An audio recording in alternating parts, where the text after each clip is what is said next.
Hello everyone! Welcome to the stream. This is Otomaki from Jeffers Gaming, and today we are on a tight schedule because we're gonna do two things in Genshin. We're gonna do Escoffier story quest, and we're gonna do the Whirlwind Waltz event quest. So I don't know how slow I will be, but yeah, we'll be doing it. We'll be doing it. Hello Harume, welcome to the stream. So for today, we will be switching back to English dub because apparently almost all the characters are voiced, so we are fine. So I think the only one that doesn't have a voice is Traveler and Charlotte. So yeah, we have two things today. Hope you all are doing good. Chotomate. Just up this one and let's go. Alright, here we are. I'm in Sumeru right now. Let's see. English. Yes. English. So we're going to French. Ohohohon. France. Fontaine. Let's get the Traveler at Pyro, and let's get Mr. Novelette. Well, to be fair, I guess there's also the Natlanese characters, so maybe I'll put Farina here. Witness my magnificence! And then Mr. Kinich. It's as good as done. And then where is he?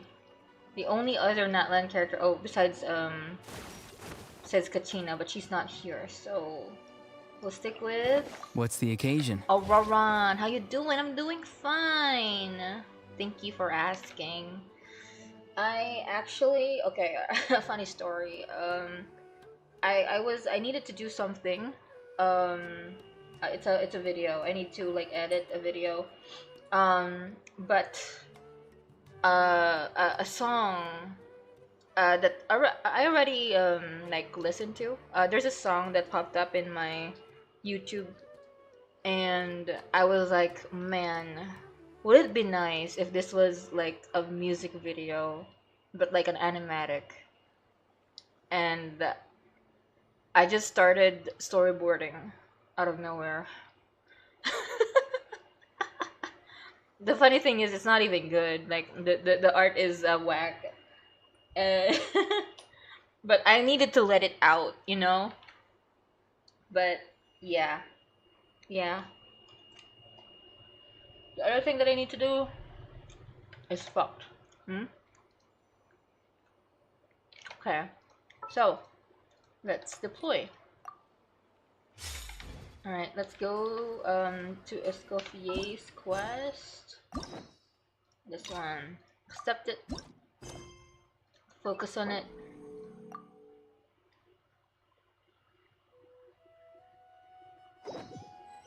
Okay. Alright. Now we could go to... Oh! We're going to the hotel. The boat. Huh? Is that Navia over there? Oh, it's been a while. Let's go say hi. Man, that she's too far. I would think that you're tripping. Oh, she's just sitting down. Hello, Navia. Hey, Navia! What you up to? Shh! Are you undercover? What is this? Why the secrecy? Get lost, Monica! I don't want to see you back here until you're ready to wake up and start doing things properly! Right now, you're a disgrace to my kitchen and to the Hotel de Boer name! Uh-oh. Ma'am? You need to lower your voice. It was an accident. What was it? What happened? I'm sorry, did you hear me asking for excuses? No, I'll do better, I promise. Girl, you're getting fired.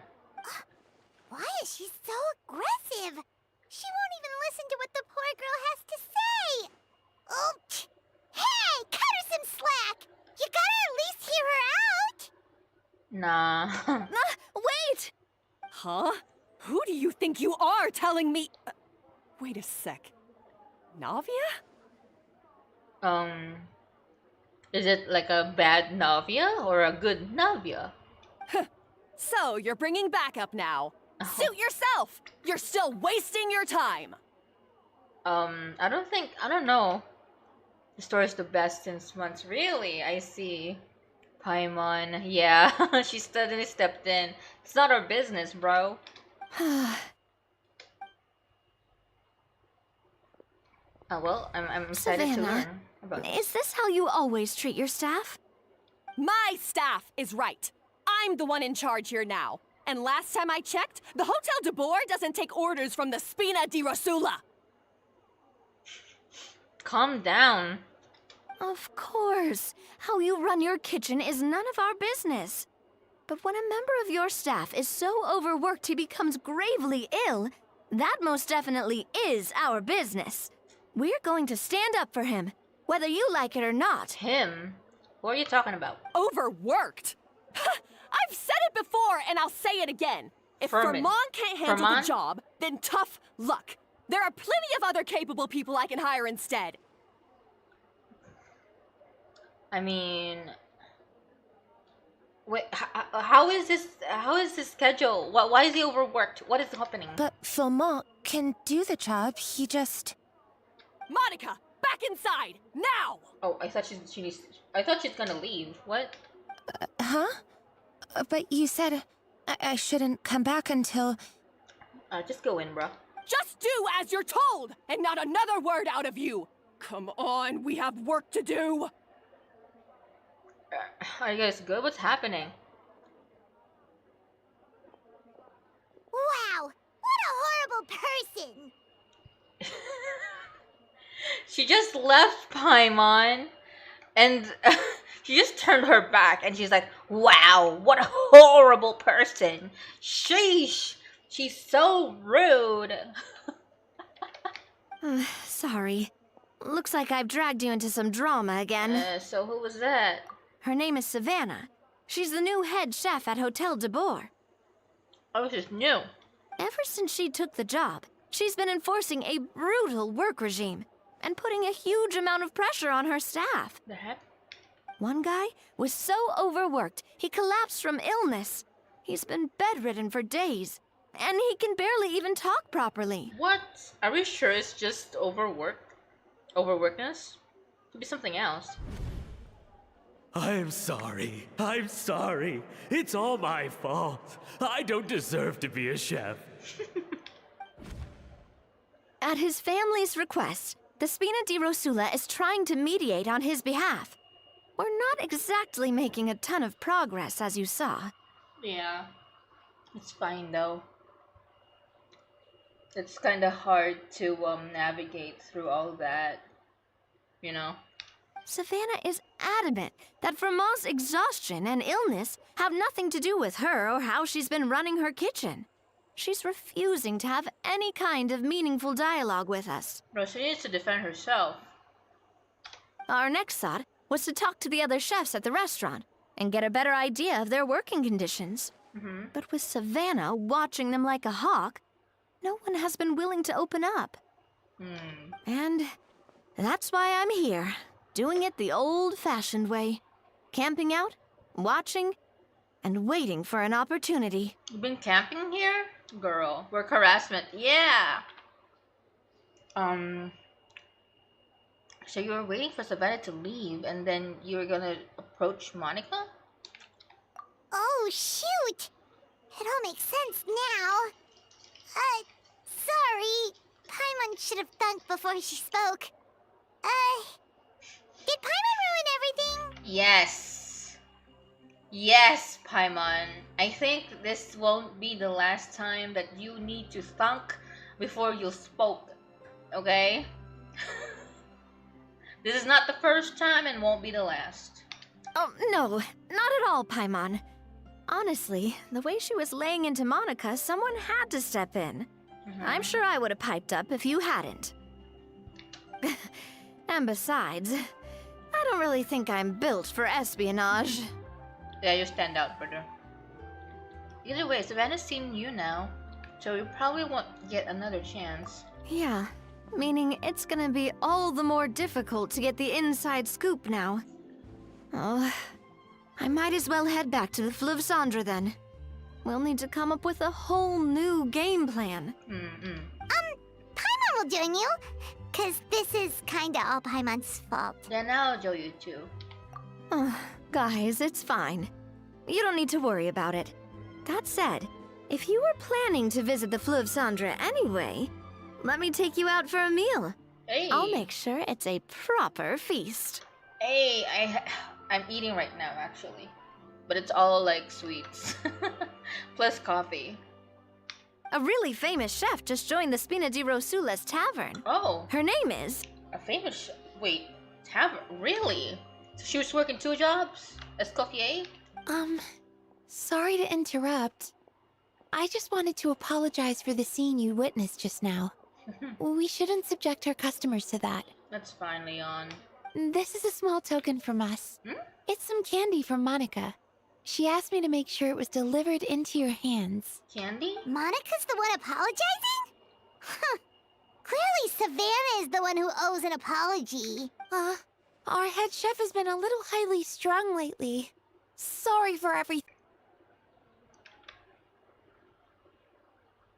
Yeah, make sure that she listens to it. A date with Navia, yes! A date with Navia, girl. A little highly strung, huh? Looks like with Savannah in the kitchen, even the waiting staff are on edge. Paimon doesn't get it.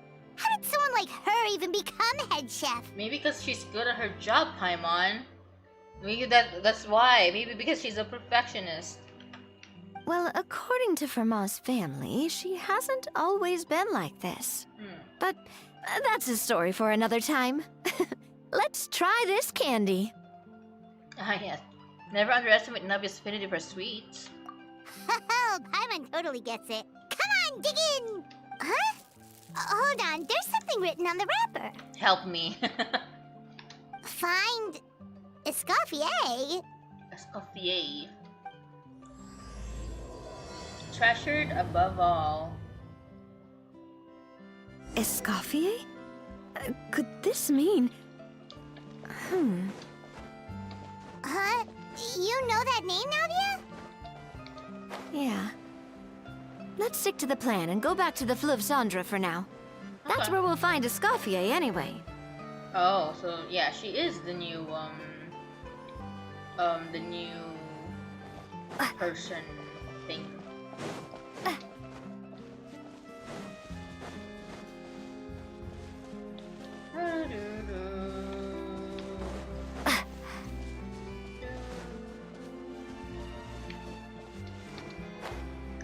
Okay, how's everything by the way? Is the volume fine?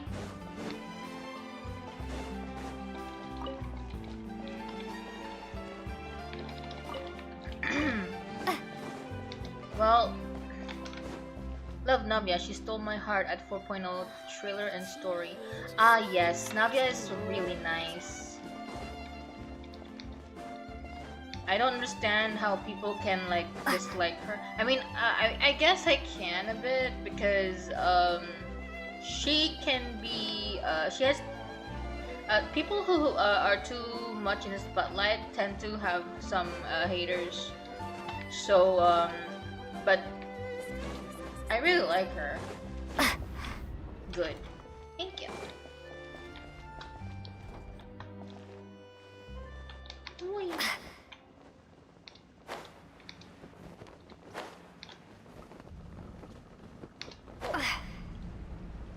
Alright. been a while since I've been here. Well, sirs, hello, good evening. Oh, I got down anyway. So, who is this Escoffier anyway? Well, for starters, she used to be the head chef at the Hotel de Boer, before Savannah. Oh, why did she let go of the job? She recreated the legendary Gâteau de Boer and restored the restaurant back to its former glory. Oh.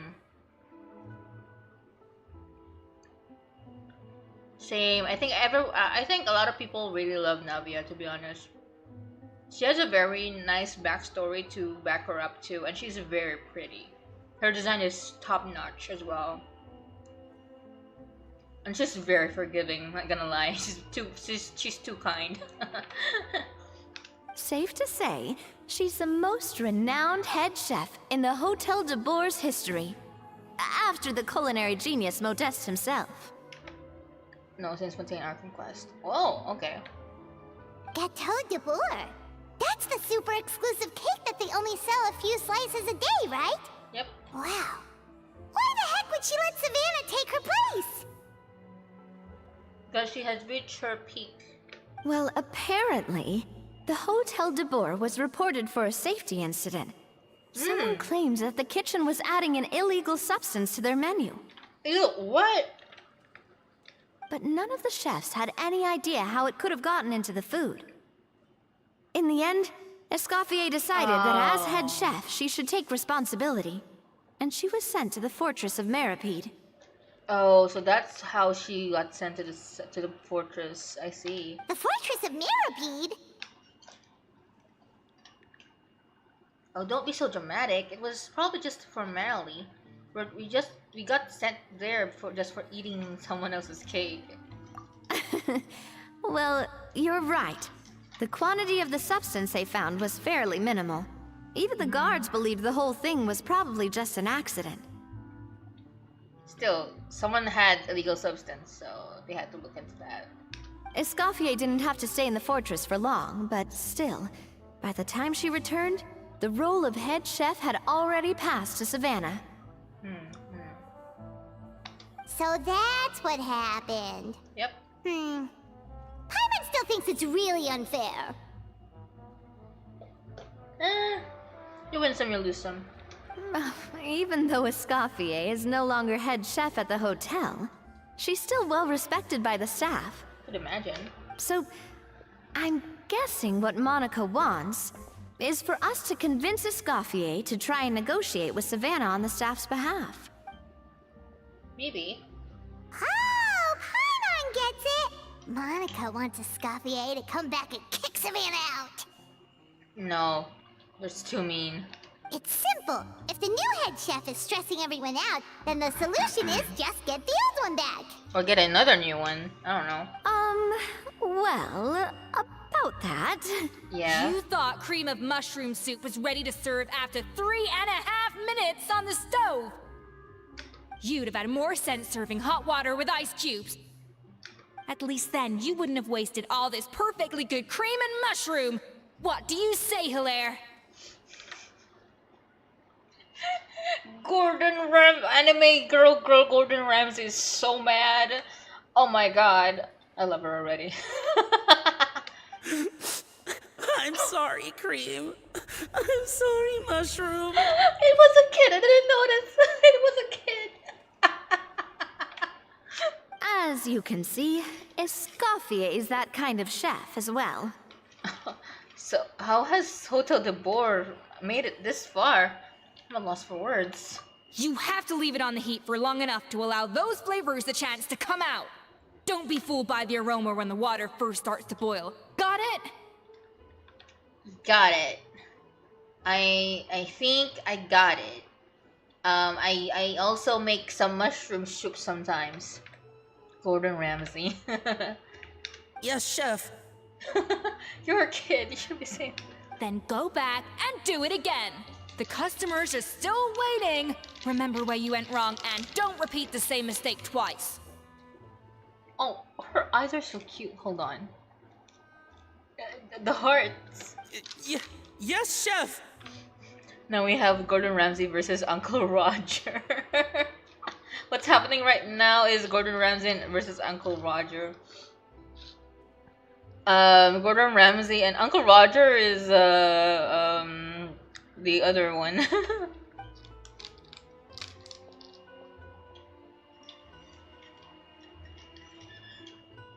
Approach him. Approach her. Excuse us, we're... Waiting to be served? Sorry, we're pretty busy. I'm afraid you have to join the line. No, Xiangling, of course. Oh, you're right, Xiangling. Hiya. Why you cook rice like that? Hiya. Oh, no, we're not here to eat. Then what are you doing here? So you're not paying customers? Then I'm afraid the wait will be even longer. It's hard to talk to Escoffier when she's in the zone. Let's take a seat. We can catch up while we wait. Why not? Let's go. Look for you, Navia.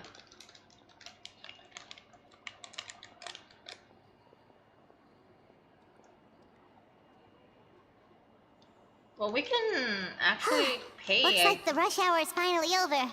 Is it always this busy here? We could order something so that, you know, we won't be just occupying a table, you know. Huyo. Right? We won't be just occupying a table. These days, yes. I'd say business has tripled since Escoffier joined as temporary head chef. Oh wow. She didn't want to go back to Hotel de Boer? Well, in her words, the Hotel de Boer doesn't need her anymore. It doesn't look like she's got any plans to go back. I guess I'll be heading off then. Wow. Her assistant chef is so young. Wait, take these home with you. We can't serve them now, and there's no sense in letting them go to waste. Okay. Oh, thank you, chef. For Dinner. what? Like I said, I just don't want them going to waste. Oh, and tell Fiamma to get well soon, so you're not running yourself ragged every single shift. Oh, Farman is also working here. Nice. Firmo. That's the second time we've heard that name. Who is that again? Just the guy that got sick. He's the chef that fell ill from stress. Hilaire is his son. And with Mom stuck at home taking care of Dad, he decided to pick up some work to help pay the bills. Aww. Escoffier knows their situation, so she's been making some extra food every day for him to take home. No, that's not true. It was just an extra. You know. Off-field.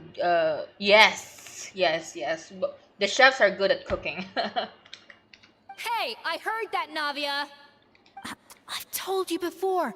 No one's making extra food. Hilaire is making blunders in the kitchen, and I can't serve his failed dishes, so he might as well take them home. Yeah, failed dishes that just so happen to be nutritionally complete every single time. Tsundere. So, you two must be the world-famous traveler and her companion, Paimon, yes? Is there something I can help you with? Oh, so you know us already. We'll skip the introduction then. We're here to talk about Savannah. And Hilaire's working for you. You must be aware of the situation with Savannah. Oh, I certainly am. The Spinner's headquarters are right next to the tavern.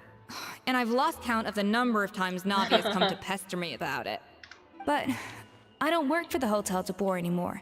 And being ex-head chef doesn't give me the right to interfere with that business. Yeah, makes sense. Besides, I'm the one who persuaded Savannah to take the job in the first place. Yeah, she's not coming back. What? Well, she was a much gentler person back then. A little timid even.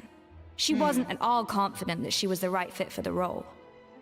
Oh. That's hard to believe. Are we definitely talking about the same Savannah here? Honestly, I do wonder if she's just emulating me. I mean, I'm not the most pleasant head chef to be around either. Maybe. At least she's self-aware. Anyway, suffice to say that given the history between us, it'll be tricky for me to tell her she's doing her job wrong without coming across like a huge hypocrite. Oh, that makes sense. Fiamar and the others probably think that Savannah gets it all from me. I wouldn't be so sure about that, Escoffier. Look at this note we got from Monica. Find Escoffier. She mentioned me. Mm-hmm. Whatever shortcomings you feel you have, it looks like Monica still trusts you. As for the others, well, how can you know what they think unless you ask them? That's true. Monica. A little bit of Monica in my life. Plus, it's not like we're asking you to storm in there and raise hell. We're only in the initial phase of our investigation. All we're trying to do is get the other chefs to open up to us. Oh yeah, maybe the Escoffier can help. Oh, Monica. Oh, Monica. Escoffier? Yeah? I can't believe her. Powdered sugar is supposed to be applied sparingly. Look at all that on the wrapper. It's thicker than the sole of my shoe. I think you need better shoes. Unbelievable! I won't stand for this. She has to learn. Come on, we're going. I love the animation. Wait, so She's now stomping she's, out. Well, whatever the reason she came up with, at least she convinced herself to go have a conversation. Let's go catch up to her. We don't want to keep her waiting. Yep.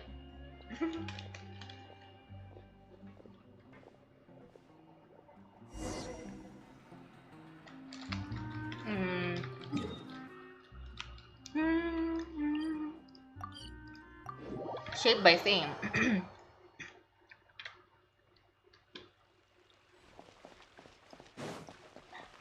Here we go back in.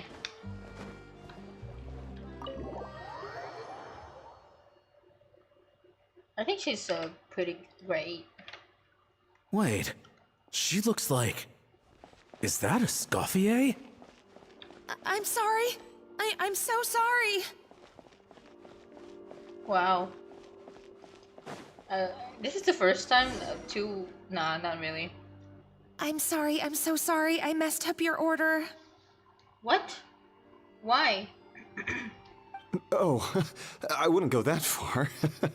Maybe the taste is a little off, but if you hadn't brought it up, I don't think I would have noticed. What? But please, you have to forgive me or Chef is gonna... Okay, I know. I'll kneel before you. No, don't do that. What the heck? Get up, Monica. Can't you see that you're just making your customer feel more awkward? Escoffier? Yep. If you want forgiveness, then do what any self-respecting chef would do. Make the dish again.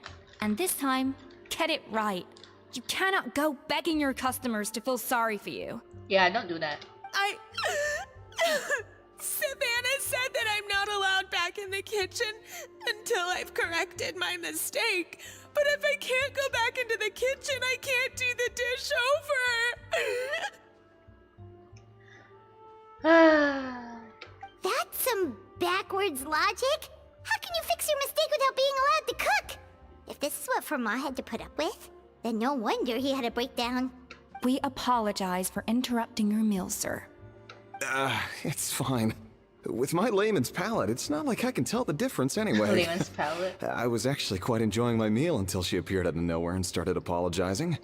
Gave me a bit of a fright, to be honest. What does a layman's palate mean? Sitlali and Escoffier, pretty much the same energy. Actually? Yeah. Yeah. Actually. Layman's palette. What is a layman's palette?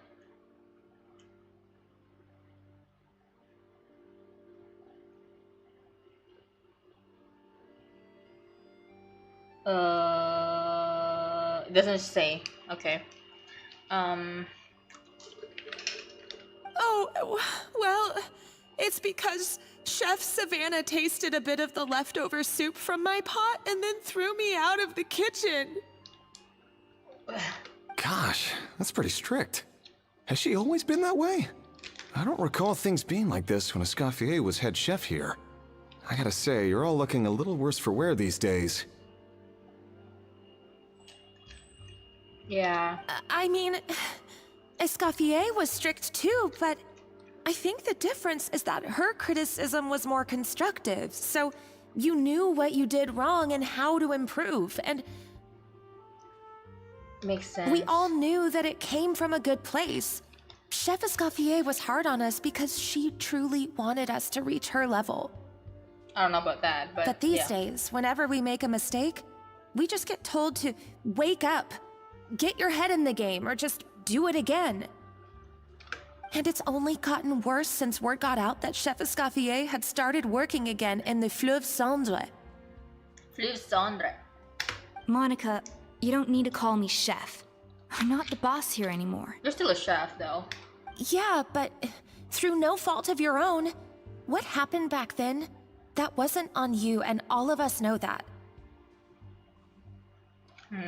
That banquet was a huge event, and so many staff were involved every step of the way. With so many moving parts, there's no way of knowing how that lumiline ended up in the food we served. Lumiline. Lumiline?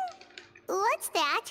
A new drug from the Fontaine Research Institute, produced from an extract of the lumitoile.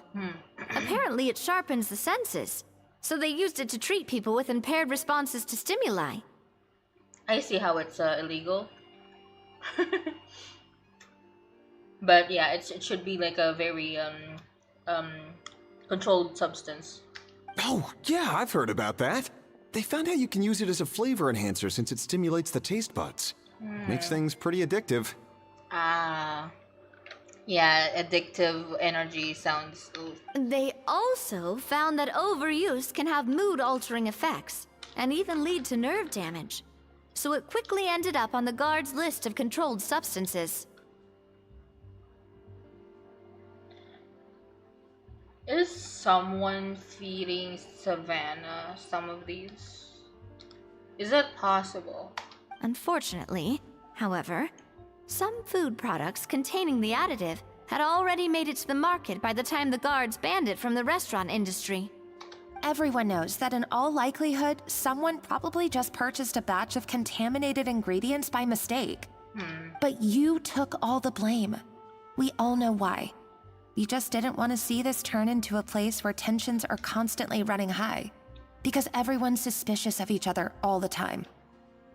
And now look at you, a fry chef in the Fleuve Cendre. I wouldn't say she's just a fry chef. What are you trying to say? Sure, the Spina's Tavern is no Hotel de Boer, but come on. It's not that bad, is it? Oh, the Fleuve Cendre, you say? Great. That's where I'm downing from now on. No. Monica, I'm very happy with my current job. And there's no changing the past. We just have to let bygones be bygones. Besides, at the end of the day, I was the head chef, regardless of whose mistake it was. Ultimately, the responsibility lay with me. I guess. But if the actual culprit is not allowed to, it is not like stepping out, then that means that the the substance could be still circulating around here. If only Savannah was half the boss you were. I'm sorry? Do you have a problem with my conduct as head chef? Savannah. No, chef. So, you do remember who's boss. Oh my god. Savannah, tell me, are you drugged? Did someone feed you this thing? Escoffier? I thought you'd left this place for good. What are you doing back here? What happened to you, Savannah? Why are you acting like this? When I turned this place over to you, You made me the head chef and gave up your right to tell me how to do my job. You're not the boss here anymore, so stop acting like you own the place. Damn. Whoa. Sounds like someone has a chip on her shoulder. Maybe we should give them some space. Oh, Savannah! My God, have you grown a temper since I last saw you? Yeah, at least Escoffier's temper is very reasonable. Have you put even half the amount of energy into improving your cooking skills, or are you still using the Pluie Lotus as an off-brand marcotte, thinking no one can tell the difference? That's none of your business! What happened to not storming in and raising hell? Look, Savannah's getting overboard, so... Ho ho! I was not expecting to see something this spicy as soon as Escoffier returned. Wait, is that French accent I detect? Oh, I was not expecting something as spicy as soon as I... Oh. Ho ho! I was not expecting to see something this spicy as soon as Escoffier returned. Oh my god. French accent, yep. Did this guy speak before? Because I don't remember. Huh? Fan Asian? Yeah, I don't think so. Aye, miladies. Might I make a humble suggestion? Given that we have ourselves a tête-à-tête between chefs at the Hôtel de Bord, I dare say it would be de rigueur to settle this the traditional way. I love him. Tête-à-tête. The traditional way? That can only mean one thing. It's a cook-off. Sounds like we're in for a history lesson. That's right. I'm talking, of course, about the tradition established by Modeste himself. The cooking contest! The cooking contest. According to legend, the founders of Hotel de Boer, Modeste and Savelli, used this method to resolve all of their disputes. Everything from petty arguments over next week's menu to disagreements over the strategic direction of the restaurant. A cook-off each time. That sounds fun, actually. The cooking contest would decide who had the final say. Huh. It sounds like they had a lot of free time on their hands. Yep. Ah, well, it might sound that way to us. But in fact, the cooking contest played an enormous role in motivating chefs to hone their skills, reaching new heights of excellence in the culinary arts. Makes sense. I mean, usually when there's bad blood, a good fight or... like, they have to spend their energy somewhere to get their minds clear, you know? To actually open up to like the argument so that they will hear each other out. The cooking contest.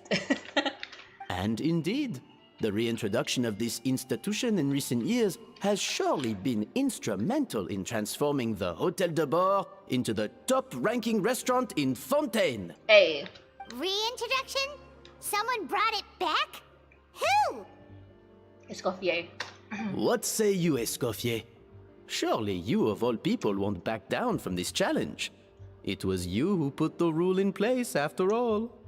Thought so. There's your answer, Paimon. Sure, I reinstated it, but I'm not a chef at Hotel de Boer anymore. Isn't this bending the rules a little? I see no issue as long as both sides agree to the terms.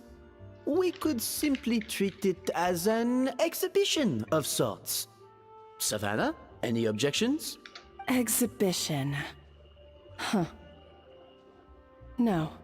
If we're going to battle it out, let's put it all on the line. All on if the line? I lose, it's up to you what happens to me.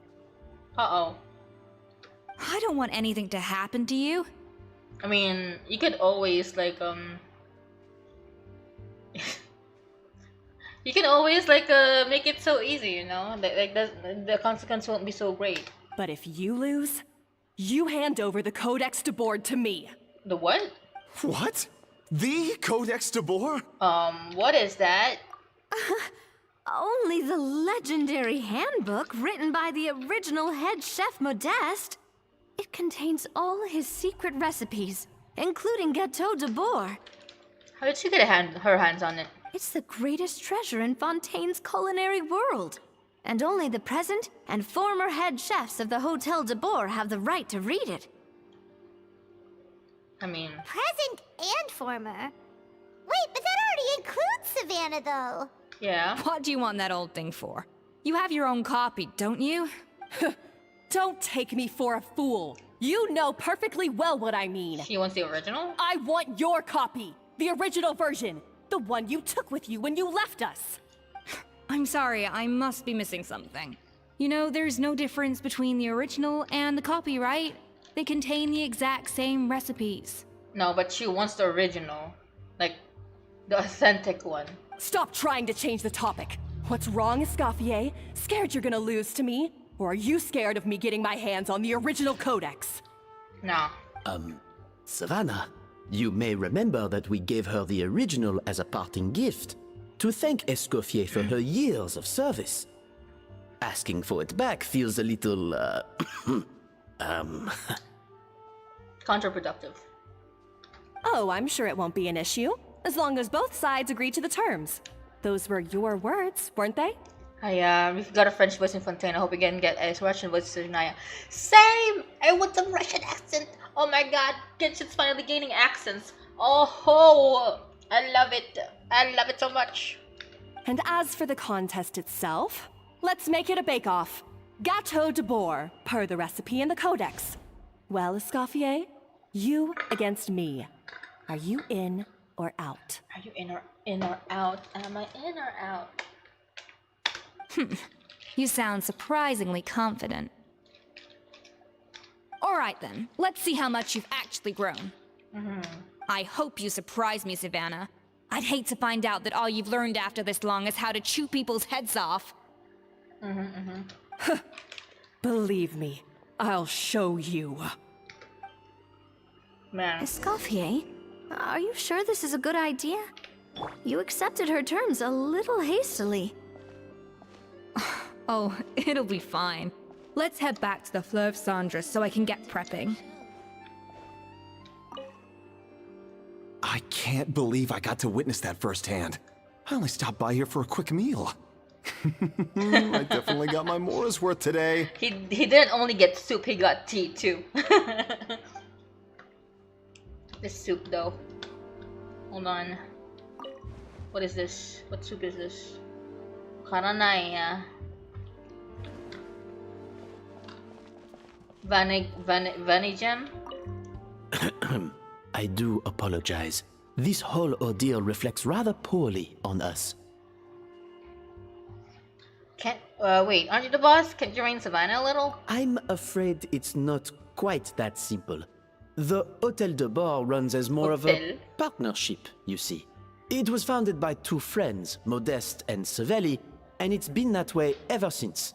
So, while I am technically Savannah's boss, it's not really my place to interfere with the business of the kitchen. I don't know. To be perfectly honest with you, that's part of the reason why I suggested a cooking contest. I see. If Escoffier wins, it would be the perfect opportunity for her to talk some sense into Savannah. Or, of course, if she wanted to return, then...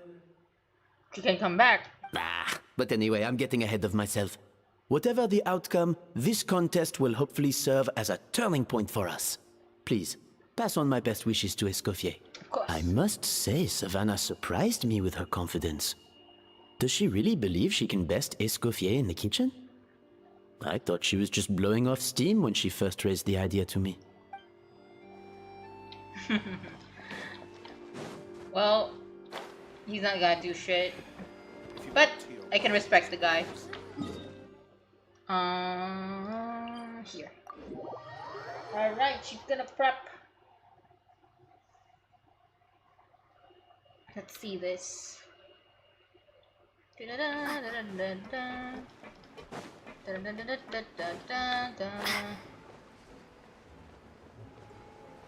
Oi. So, this whole bake-off thing kind of came out of nowhere. Was it really sensible to just go along with it?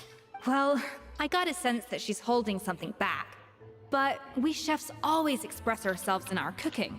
So if she won't talk, this might be the best way to find out what's really going on with her. Huh? Holding back? Sure didn't sound that way to Paimon. Escoffier only picked up on it because she's the same way. Yeah. Always closed off, never letting you know what she really thinks. I'm right here, you know. That's patently false, at least where your macarons are concerned. I've been nothing but truthful with you about the disgraceful amount of sugar you use. Okay, that's one case where you can keep your thoughts to yourself. So anyway, what's this Codex de Boer? What she's so obsessed with? Oh, that? Well, it's not so much a recipe book as a diary of Modeste's adventures. Back in the day, he and his good friend Savelli explored far and wide, partly adventuring, partly looking for new ingredients and developing new recipes. Their creations had an enormous influence on the course of Fontaine cuisine, turning it into a much more vibrant and diverse scene. Aww. For instance, legend has it that the original Gâteau de Boer was made using a special secret ingredient that Modeste discovered on one of his adventures. Ooh. So rare was the ingredient that they could never make more than 16 slices of the cake per day. But everyone who tried it claimed that it was one of the most blissful and invigorating things they had ever tasted. I think I've had this. That's an ice cream cake, though. Modeste and Savelli went on to found the original Hôtel de Boer, which catapulted them to stardom in Fontaine's culinary world. Especially Modeste. He was hailed as a once-in-a-generation genius. And over time, the recipes from his adventure log became known as the Codex de Boer. Paimon's heard this kind of story before. Armed with the Codex, the Hôtel de Boer took its rightful place as the finest restaurant in the land, serving those recipes for centuries to come. Something like that? Where did you read it? What? No, of course not.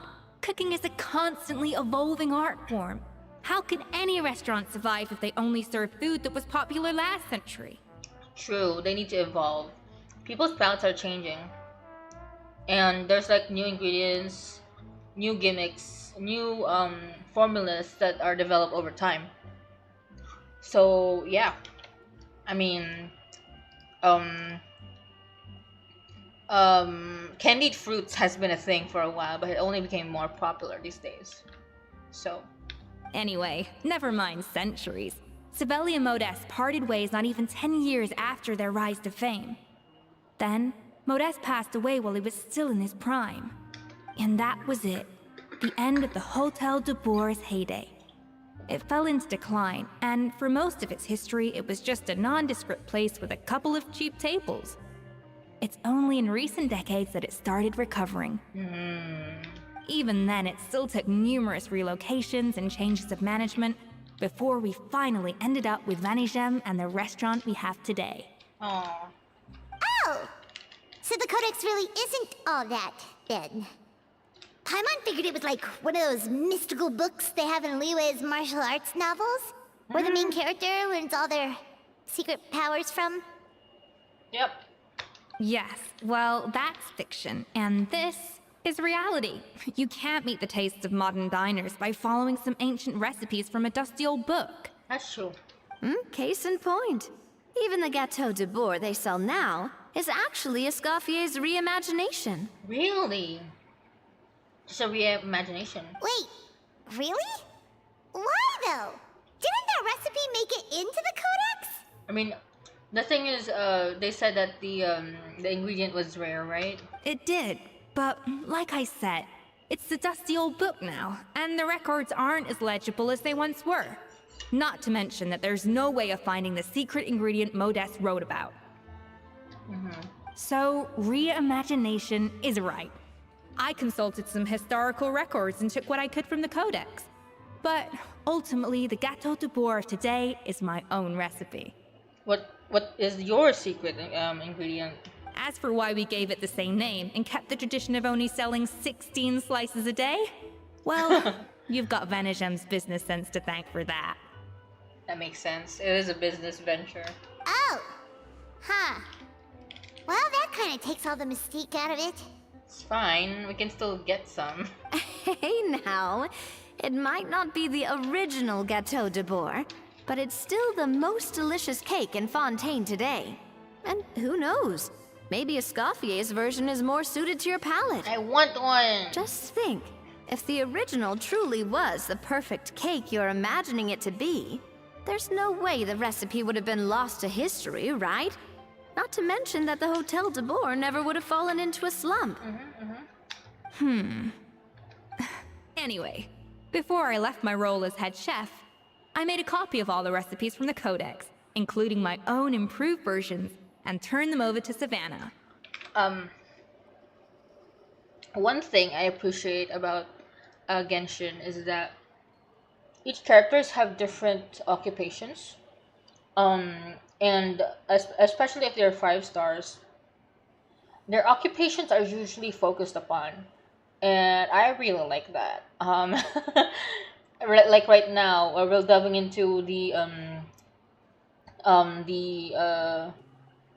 what do you call this? The role of a head chef, and for Farina, it was a role of being like a stage actress. It didn't like focus on it, but Nouvelette is a judge, and yeah, I think we delved into some of it in Risley's, since he's handling a lot of like very dangerous people in the Merpede. So yeah, I think I forgot. Actually cannot remember which one is the one that I love the most. I'll think about it for now, but let's continue. So why is she so interested in the original copy? Could it be a symbolic thing? Like, whoever holds the original Codex de Bourg is the true head chef? No, not really. Well, it was clearly precious enough to give to Escoffier as a parting gift. Meanwhile, Savannah only got a copy. That's true. Maybe from her point of view, it's like management doesn't truly see her as being worthy of the role. Yep. You think so? The only thing is, it was her suggestion to gift me the original in the first place. Oh. Well, a joint decision by her and Venegem. But still. I really think she got some of that drug. What? Huh. Guess she's had a major change of heart since she became head chef. Yeesh. Who knows? We could speculate forever. Better to just let our Gâteau do the talking. What does that mean exactly?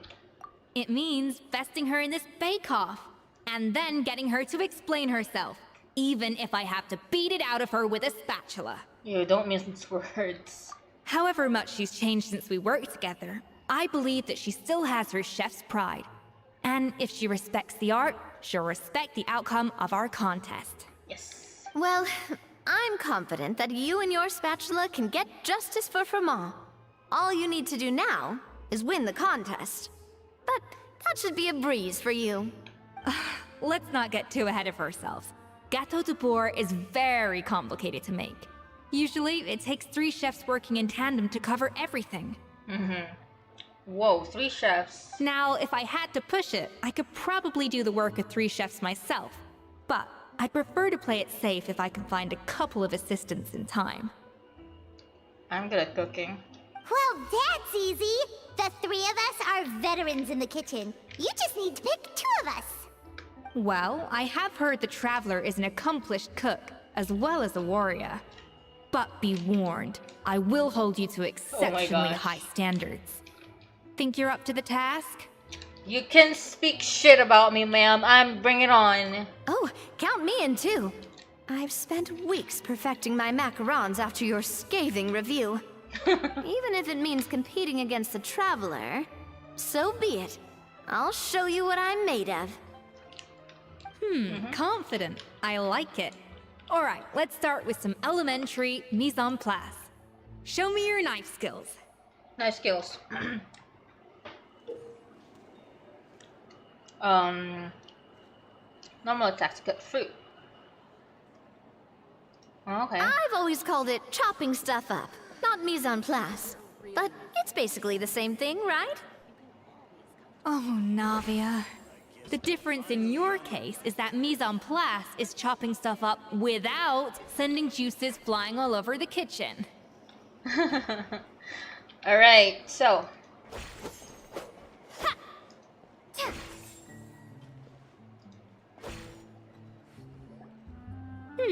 Looks like you found that easier than I expected.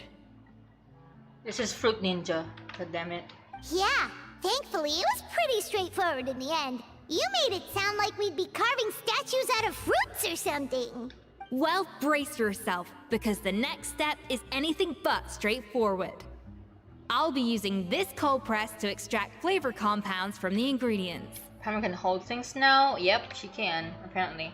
What's a cold press? A kind of special food processor I got the Fontaine Research Institute to make for me. It uses cold temperature extraction to isolate the essence of cooking ingredients, which can then be used to flavor dishes more precisely. But this isn't exactly standard kitchen equipment, so that probably didn't make a whole lot of sense. Let me give you a demonstration instead.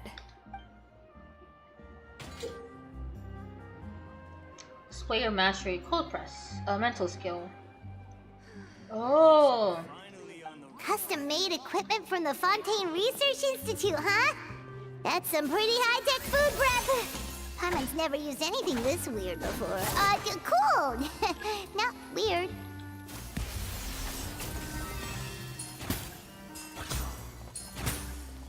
Oh, it's with me.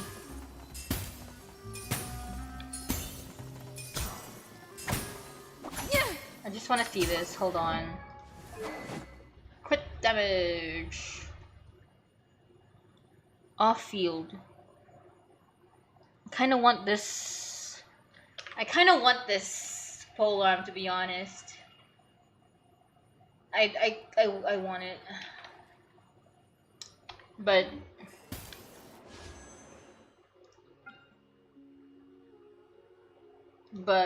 how much do I have?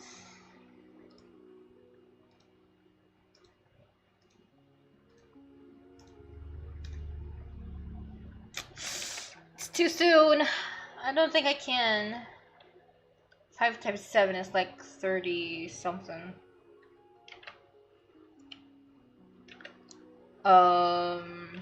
Yeah. No. Yeah, no. But I want it!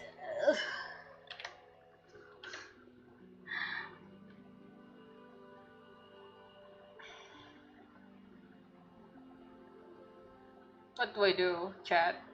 I don't know. It's good for off-field characters. If I get Navias, that's fine too. Okay. I'll decide about it later. For now, let me see this. 10, 13, 10. C3. Very nice.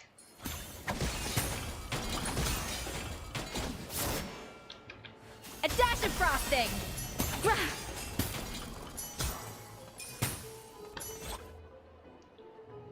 And done. These are the flavor compounds extracted from our ingredients. I've processed all the fruit you chopped up earlier. Thank you. Wow! Even the smell is so much more concentrated. What next? Do we add all this stuff in? Absolutely not! Throwing everything in at once will ruin the balance of flavors. We have to go slowly and carefully to calibrate the exact flavor we want. I'll demonstrate again. Now, watch closely. Alright.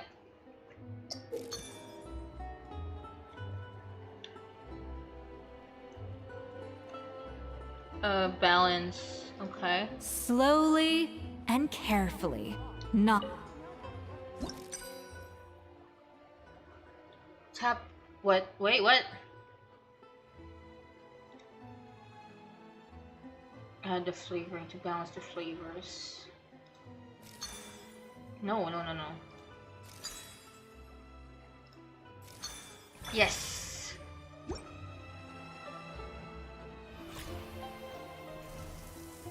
Let's go. And voila! Now it's your turn. Yes, chef. With Skefia's guidance, everyone completes their flavoring process. Not terrible. Considering this was everyone's first time blending flavor extracts, it could have been worse. But the traveler's work was surprisingly good. Are you sure you've never done this before? You got almost perfect results on your first try. I guess I just treat it like an adventurous puzzle. All thanks to my excellent teacher. That goes without saying. Still, credit where credit's due. You did well. Thank you, chef. Damn. Alright, now for the part I've been looking forward to. I want each of you to cook something from the Hotel de Boer's current menu. I'll judge your submissions and give you a final score. Final score? That's right. The true test of your cooking skills is the finished product. It'll be good practice for the contest itself. Now get to it. Chop chop! Yes, ma'am. Alright. Submit the dishes from Hotel de Boer. What are the dishes that they have in Hotel de Boer? I actually forgot. Damn. This is not from Hotel de Boer, is it? Nah. Cheesy crab hot pot. Let's go. Lasagna.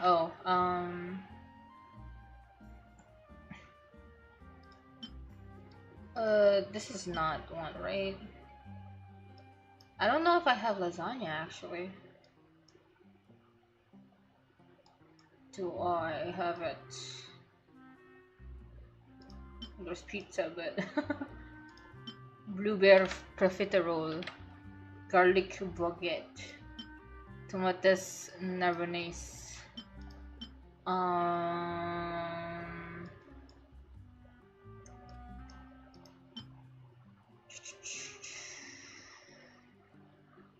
These are all not one.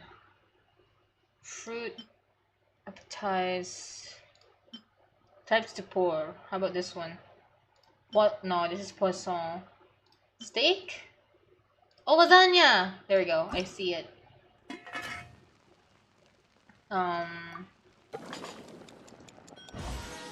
Oh, perfect.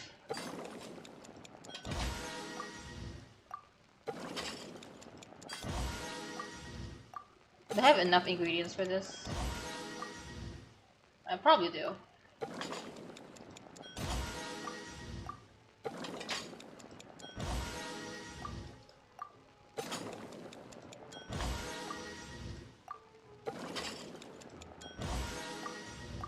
Sorry, very riveting gameplay. Hold on.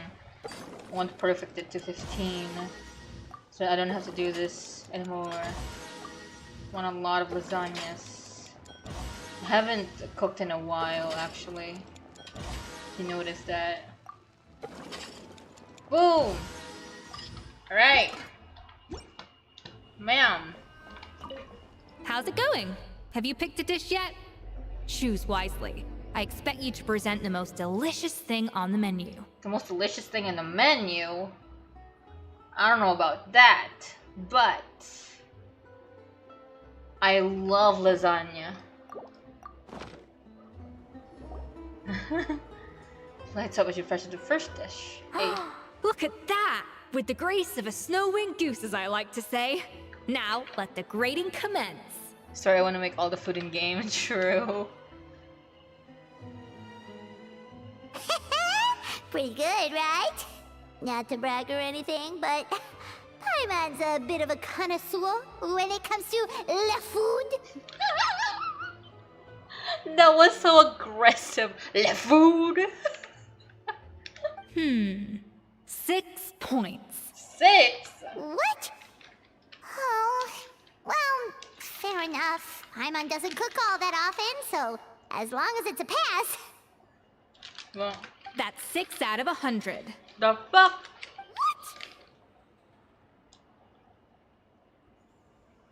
Is Traveler supposed to be here in the center? What's going on? You say you're a connoisseur, but it's quite clear from this dish that you have far more experience consuming food than creating it. True. By that logic, I suppose you think listening to Lady Farina on repeat every day would make you an opera singer. Ooh, that comparison. Wow. Paimon has evolved so much. Now she can go too. Yep. Aww. Oh, me next. I'll have you know that this batch of macarons has 2 whole tablespoons less sugar than my previous ones. I don't know about that. So you went from 12 tablespoons to 10? Well, it's nice to know you actually measured it out. Because it tastes like you just threw in whatever was left in the jar. 6 points. Oh no. Aw. Yikes, she's a harsh judge. Now to the final dish. So, what do you think? She's so excited. What do you think? What do you think? Come on, tell me! This is our last hope. 8 points. Darn, that's barely higher than what we got. Not exactly. The color is spot on. Beautiful aroma. Excellent presentation. I have to give this one 8 points out of 10. Out of 10. Maybe even 9 points. Huh? How did you pull that off? I don't know, man. It's all practice on cooking for you, Paimon. Don't get me wrong. There's room for improvement. But still, this is clearly the work of an accomplished chef. I can tell that you've put many hours of work into honing your skills in the kitchen. Show me my lasagna. What does this cover? I gave you lasagna. I can really taste the grace of the snowing goose in this dish. The traveler's journey, with all its trials, tribulations, and setbacks. Not to mention the frustrations of having a picky eater for a partner. Thank you for recognizing that. Hey, you made that last part up. No way did you taste that. Well, it looks like I lost fair and square. I guess you'll be taking the Traveler as one of your assistants then? Yep. But if it takes 3 chefs, that still leaves 1 slot remaining.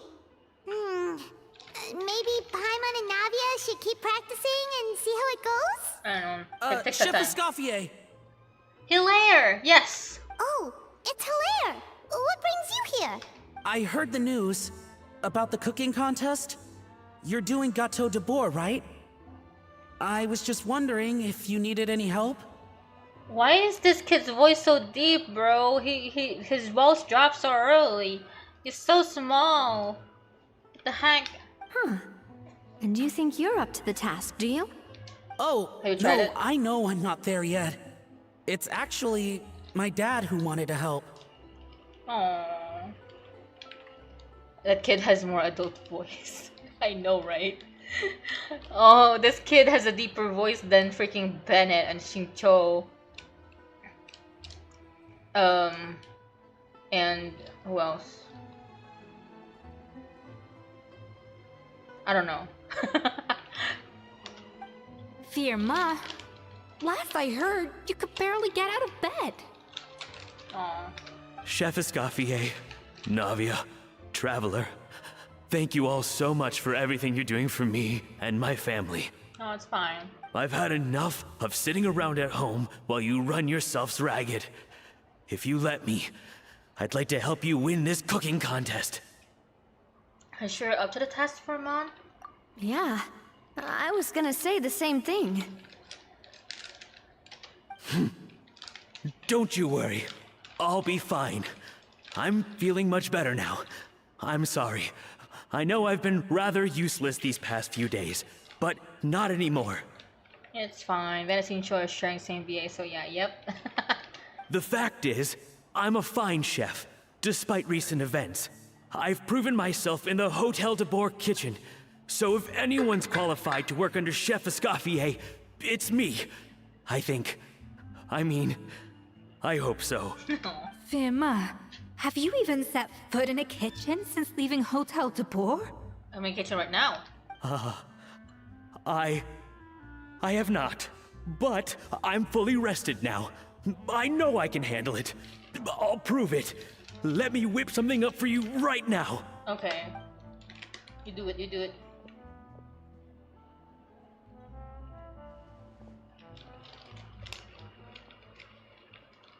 PTSD? Huh? That's strange. Why are my hands shaking? PTSD. Chef's hands need to be steady. What do you call this, Verma? I can't seem to grip my knife. Do it again! Again! Again! Do not overwork your workers, people! You'll give them PTSD. Maybe even give them some stomach pains. Hopeless. Oh, sir. Get out of my kitchen yesterday.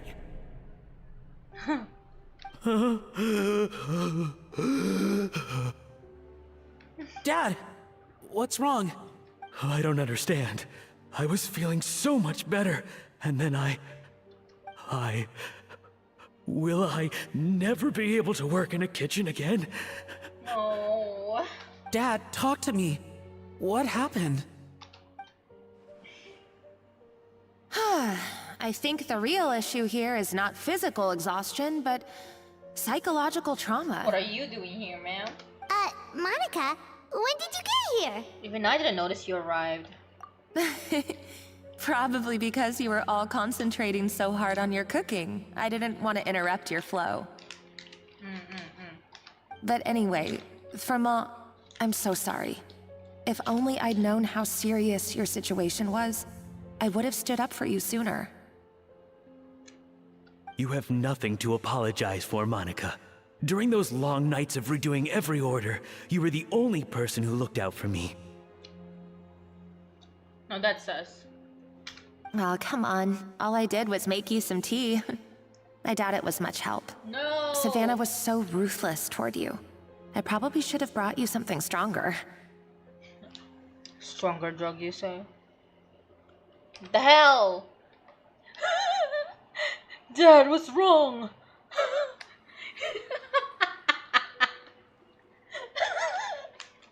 Haru, that's so... Oh, that's so funny. I'm imagining the emoji. Dad, talk to me. What happened?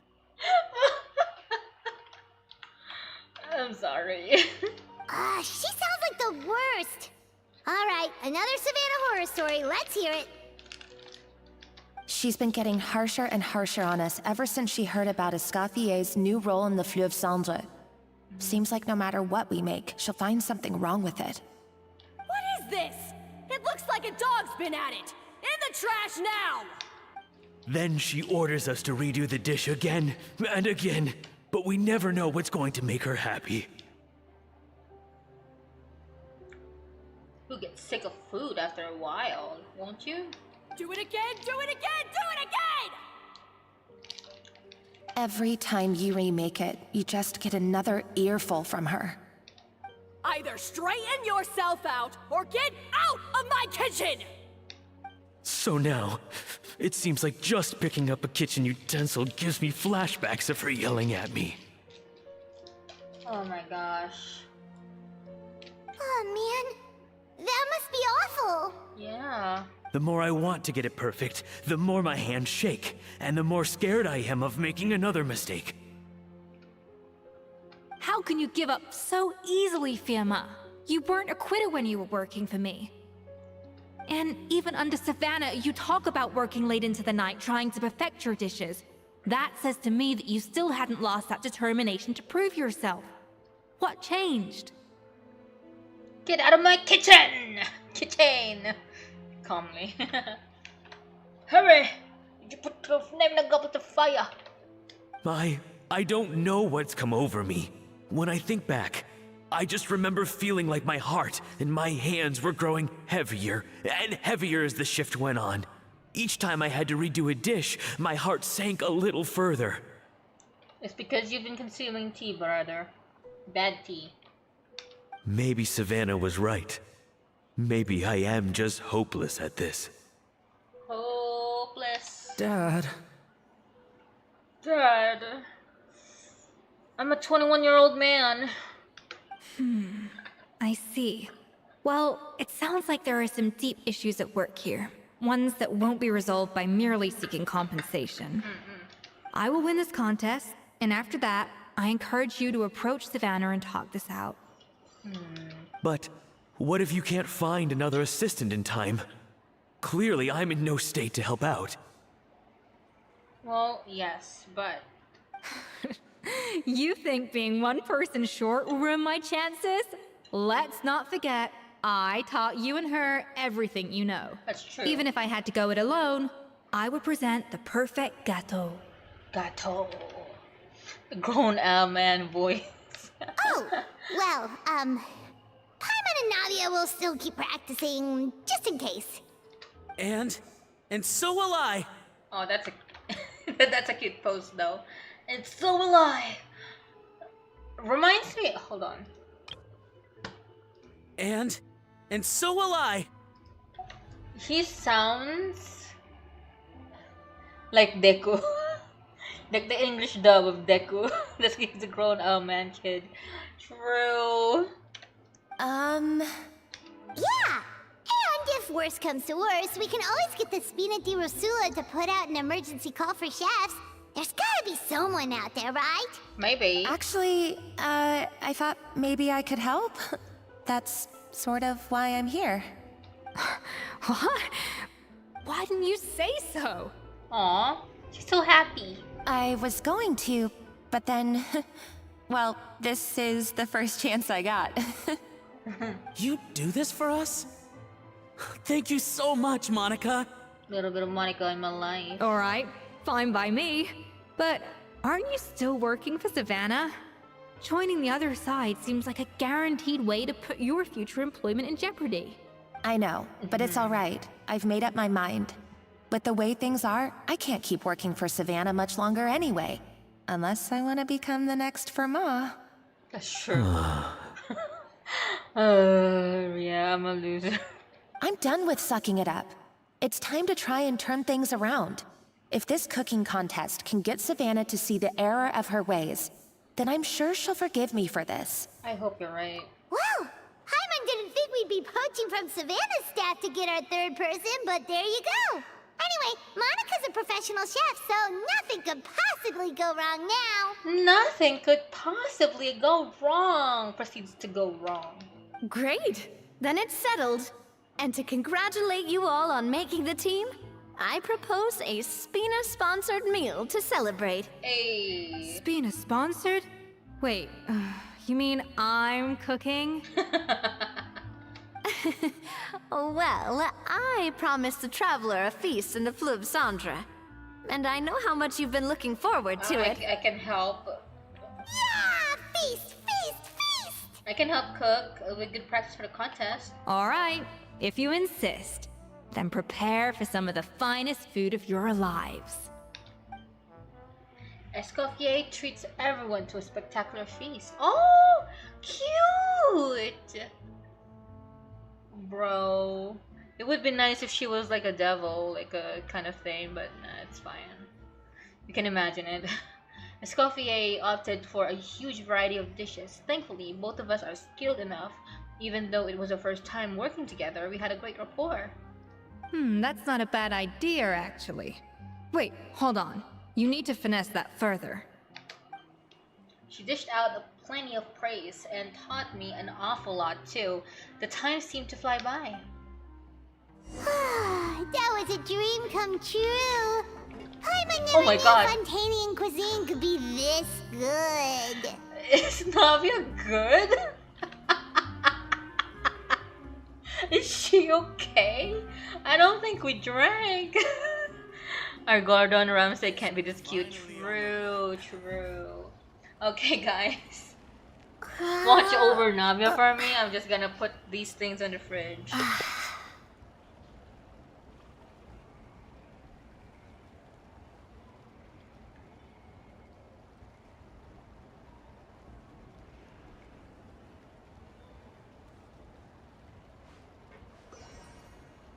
guess I'm finally on the right path.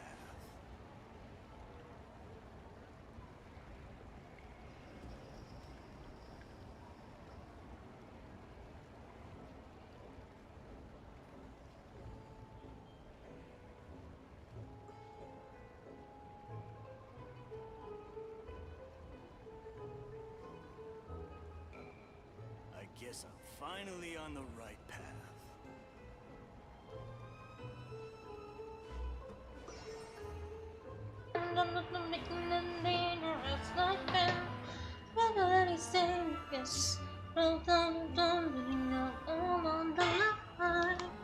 Call the ambulance! Wife's down! Wife's down! Navia, get good? I guess I'm Ugh. I wish I could eat that all over again. It's not often that Escoffier goes all out like this. And it's all because of you, Traveler. Is he actually drunk? Yeah. So, this is what Chef Escoffier is truly capable of. Yep. Wow. I don't know if I'll ever be able to cook as good as that. It's nice.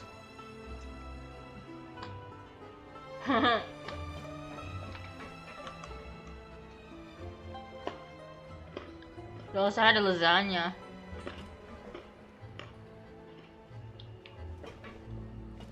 Check on us, coffee.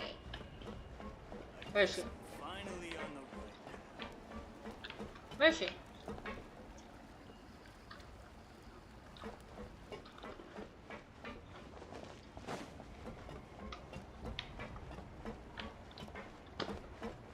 Where'd you go? Up there? Oh. Over here.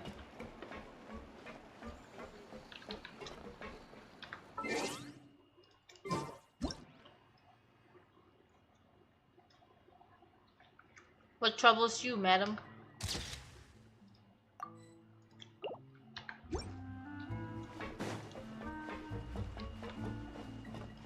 I'm guessing.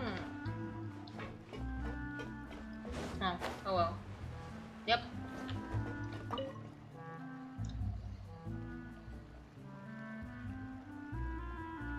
You good? Why, Savannah? Why? Must be really confusing for her. What are you up to? Oh, nothing. I was just flicking through the original Codex de Boer. I wanted to see if there was anything I'm missing. Something I hadn't noticed before. That might explain why Savannah is so desperate to get her hands on it. But I can't find anything. It's just some hastily scribbled recipes in between diary entries from Modeste's adventuring phase. And most of it's not even legible anymore. The copy I gave her not only has all the recipes in full, but even includes my own private tips and notes from years of experience. Surely that's infinitely more useful than this old thing. For her, it's probably not about how useful it is, and more of an issue of head chef's pride. Yeah, maybe. Still, it's just hard for me to imagine that the Savannah I knew would go to all this effort just to make a point. Were you two friends? We were. At least I always thought we were. Oh. She was a little shy, but meticulous with everything and everyone she dealt with. She made a few mistakes here and there, but she was quick to correct them whenever they were pointed out. And she was always striving to improve as a chef. Oh, she sounds nice. Those qualities are why I recommended her to replace me as head chef. I never imagined for 1 second that she'd cause Fiamma and the other staff so much grief. Why are you the only one, wondering about this? Sounds like you feel partly responsible? Oh, it's still a sad tale. Well, I mean to an extent, of course. I pushed hard for her to get the role. And the idea that she turned out like this because of me is difficult to come to terms with. I'm sorry. Can you repeat that? And the idea that she turned out like this because of me is difficult to come to terms with. And the idea. The idea. And the idea that she turned out. And the idea that she turned out like. Idea. That's interesting. I wonder if this is how Modeste felt back when he was writing the Codex. Speaking of Modeste, didn't he have a falling out with someone as well? Yes, with his good friend and co-founder of the Hotel de Bourg, Savelli. The story goes that after Modeste unveiled his Gâteau de Bourg and was hailed as a culinary genius, he was admired and adored by all. But his newfound fame slowly drove him and Savelli apart. Oh man. Unlike Modeste, whose every new creation was an instant hit, Savelli seemed to face setbacks every turn. Doors that would swing wide open for Modeste would shut in Savelli's face. And with Modeste being whisked off to all manner of functions by his celebrity friends, he had less and less time to discuss the culinary arts with Savelli. What is this Gojo and Geto ass kind of plot? The heck? People started gossiping about Savelli, and their relationship between the two gradually soured. So what happened to them ultimately? Did they also break up in front of a KFC? What's going on? Everything came to an abrupt end when Modeste, still in the prime of his life and still hailed as a genius, suddenly died from an acute illness. Oh shit. Did he get poisoned? And that was it. They neither had a decisive split, nor got the chance to properly reconcile. Their story just came to an end. One rumor had it that Savelli actually killed Modeste out of jealousy, even as the latter was hoping to make amends. Huh? Is that true? Unlikely. It's a popular theory, but there's no real basis for it. At least there are no records of Savelli ever being convicted of a crime. Hello, child. Welcome to the stream. Still, beyond a point, there's no way of knowing what truly happened in the past. All we can do is try to make sure the present doesn't quite go as badly. I hope so. And that's why I have to win this contest tomorrow. Then get the truth about everything that's been going on, even if it means cracking her open like a nut. With me on the team, there's no way we can... With you on the team, there's no way we can lose. You're right about that. Just follow my lead and victory will be ours. Victory will be mine. That was so nice. Let's hope that Savannah isn't all sizzle and no steak. After all the work we put in, it would kinda be a shame if tomorrow was a complete cakewalk. Yeah, we would want her to actually do her best. Well, Navia, they took Navia away. She's gone. She was here in this chair. Okay, let's wait for 12 o'clock. Boom. How are y'all? I'm enjoying the story so far. I really like it. So far we have been spending a lot of time with Escoffier, so that's a big plus. And currently the story seems interesting. It's cooking contest day! To the Hotel de Bourg! Toot sweet! Did she say toot toot? Is that really how you say it? Toot? Toot sweet! Toot de jour! Alright. Roasted by flames. Let's go. Let's go. Oh, everyone's... Did you hear the news? Escoffier's coming back for a cooking contest. Wait, seriously? Escoffier in a cooking contest? Now that I've got to see. I don't get it. Why would anyone in their right mind challenge her to a cooking contest? Self-cleaning ability. Damn.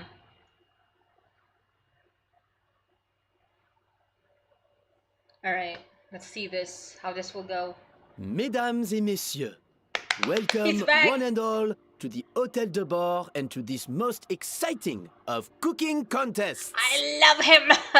Please let him speak more in the future events. I love him so much.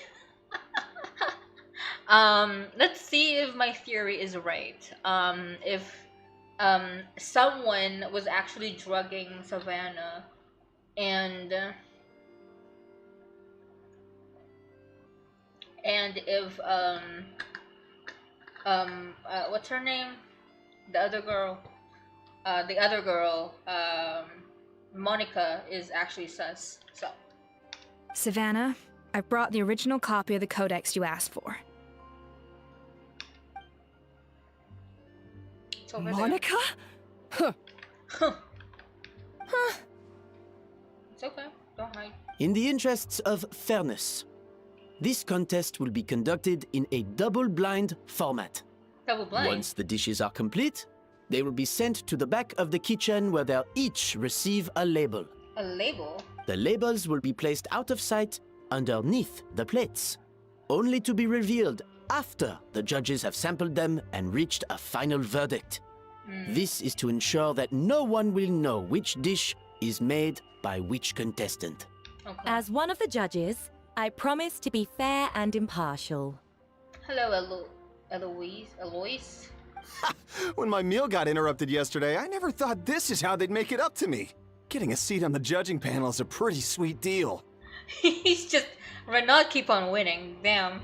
Both contestants have taken their positions. Then, without further ado, let the Hôtel de Bord cooking contest commence! Let the Hôtel de Bord cooking commence. Let the Hôtel de Bord cooking contest commence.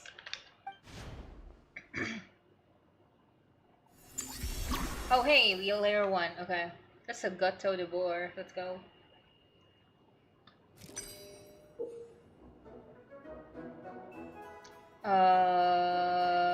Cutting board, cold press, balance of flavors. Monica, even the best chef in the world can't flavor their food without prepping the flavoring, right?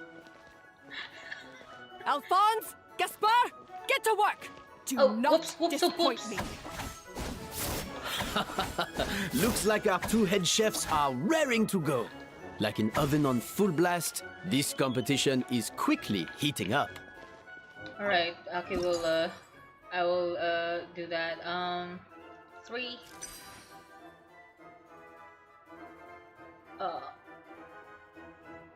Wait, what? Where's the floral ones?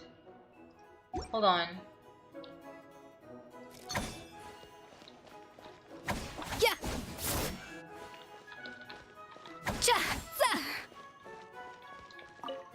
Where's the floral ones? I can see it. Hello?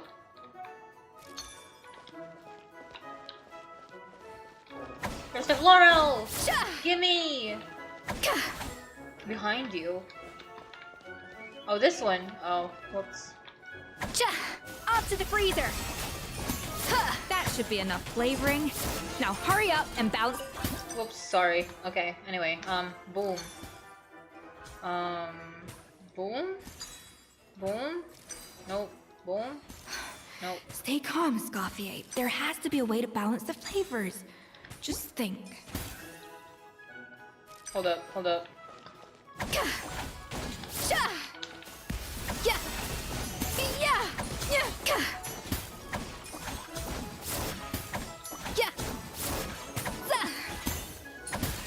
Alright.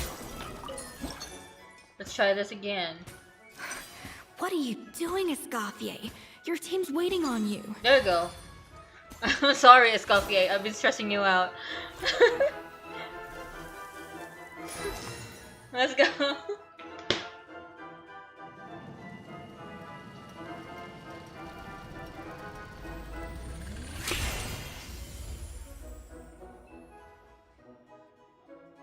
Come on, First Escoffier! layer. Come on, traveler! Let's go. Whew. Plate up? Yes.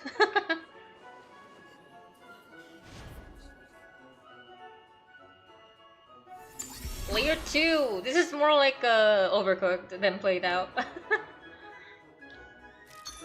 Alright. More fruits.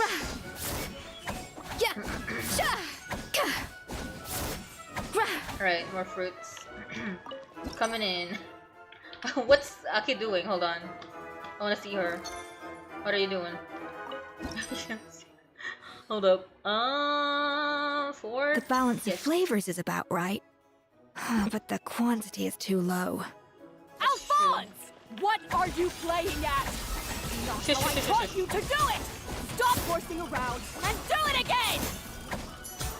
Yes? It's okay, man. 4, and then this and this. There we go.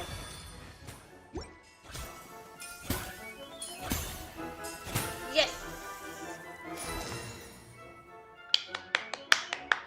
Second layer. Oh my god, it's a big layer. So, Damn. what do you think? What?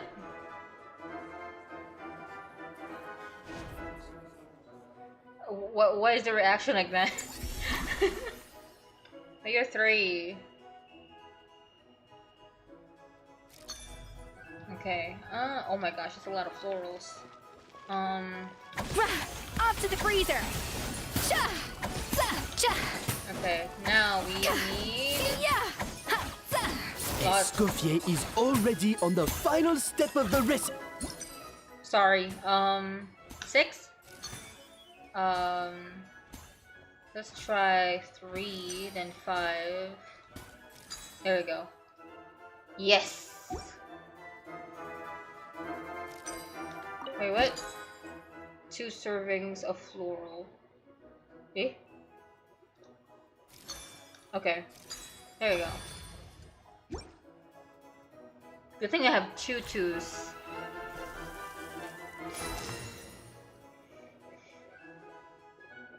The 3rd layer. You can't match Escoffier's talent.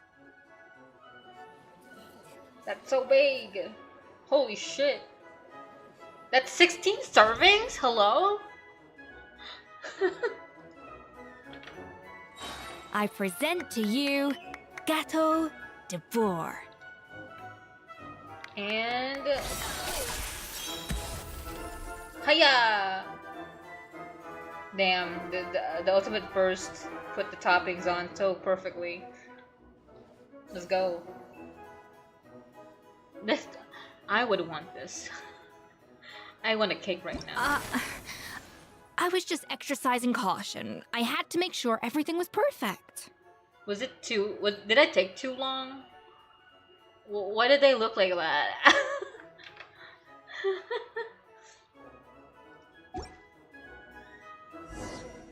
Can I repeat that?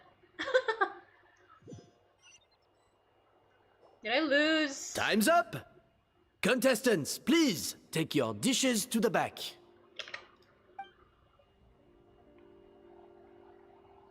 Right, they have those. Huh. That guy was right. You really can't tell whose is whose just by looking at them. Yep. We both made the same dish after all. For all her flaws, Savannah's a talented chef who earned my recommendation for good reason. She wouldn't screw up something as elementary as the cake's appearance. Yep. Whoa! This is really rather good. Wonderfully soft and fluffy. Beautifully sweet. This is a masterclass in how to make Gâteau de Bourg. I would give this one at least 9.9 out of 10. Yes! I love Eloise's voice as well, by the way. Only because there's something about the flavor of the base. It's just a little different from the recipe I'm used to. Oh. Huh? Really? I couldn't tell. You don't even know who's that. All right, on to gâteau number 2. Number 2. I haven't had a single bite and already this aroma is a delight to the senses. I have a feeling that this gâteau will be a gâteau for the ages. For the ages. How exciting! I'm gonna dig in. He's just happy to be here. Oh?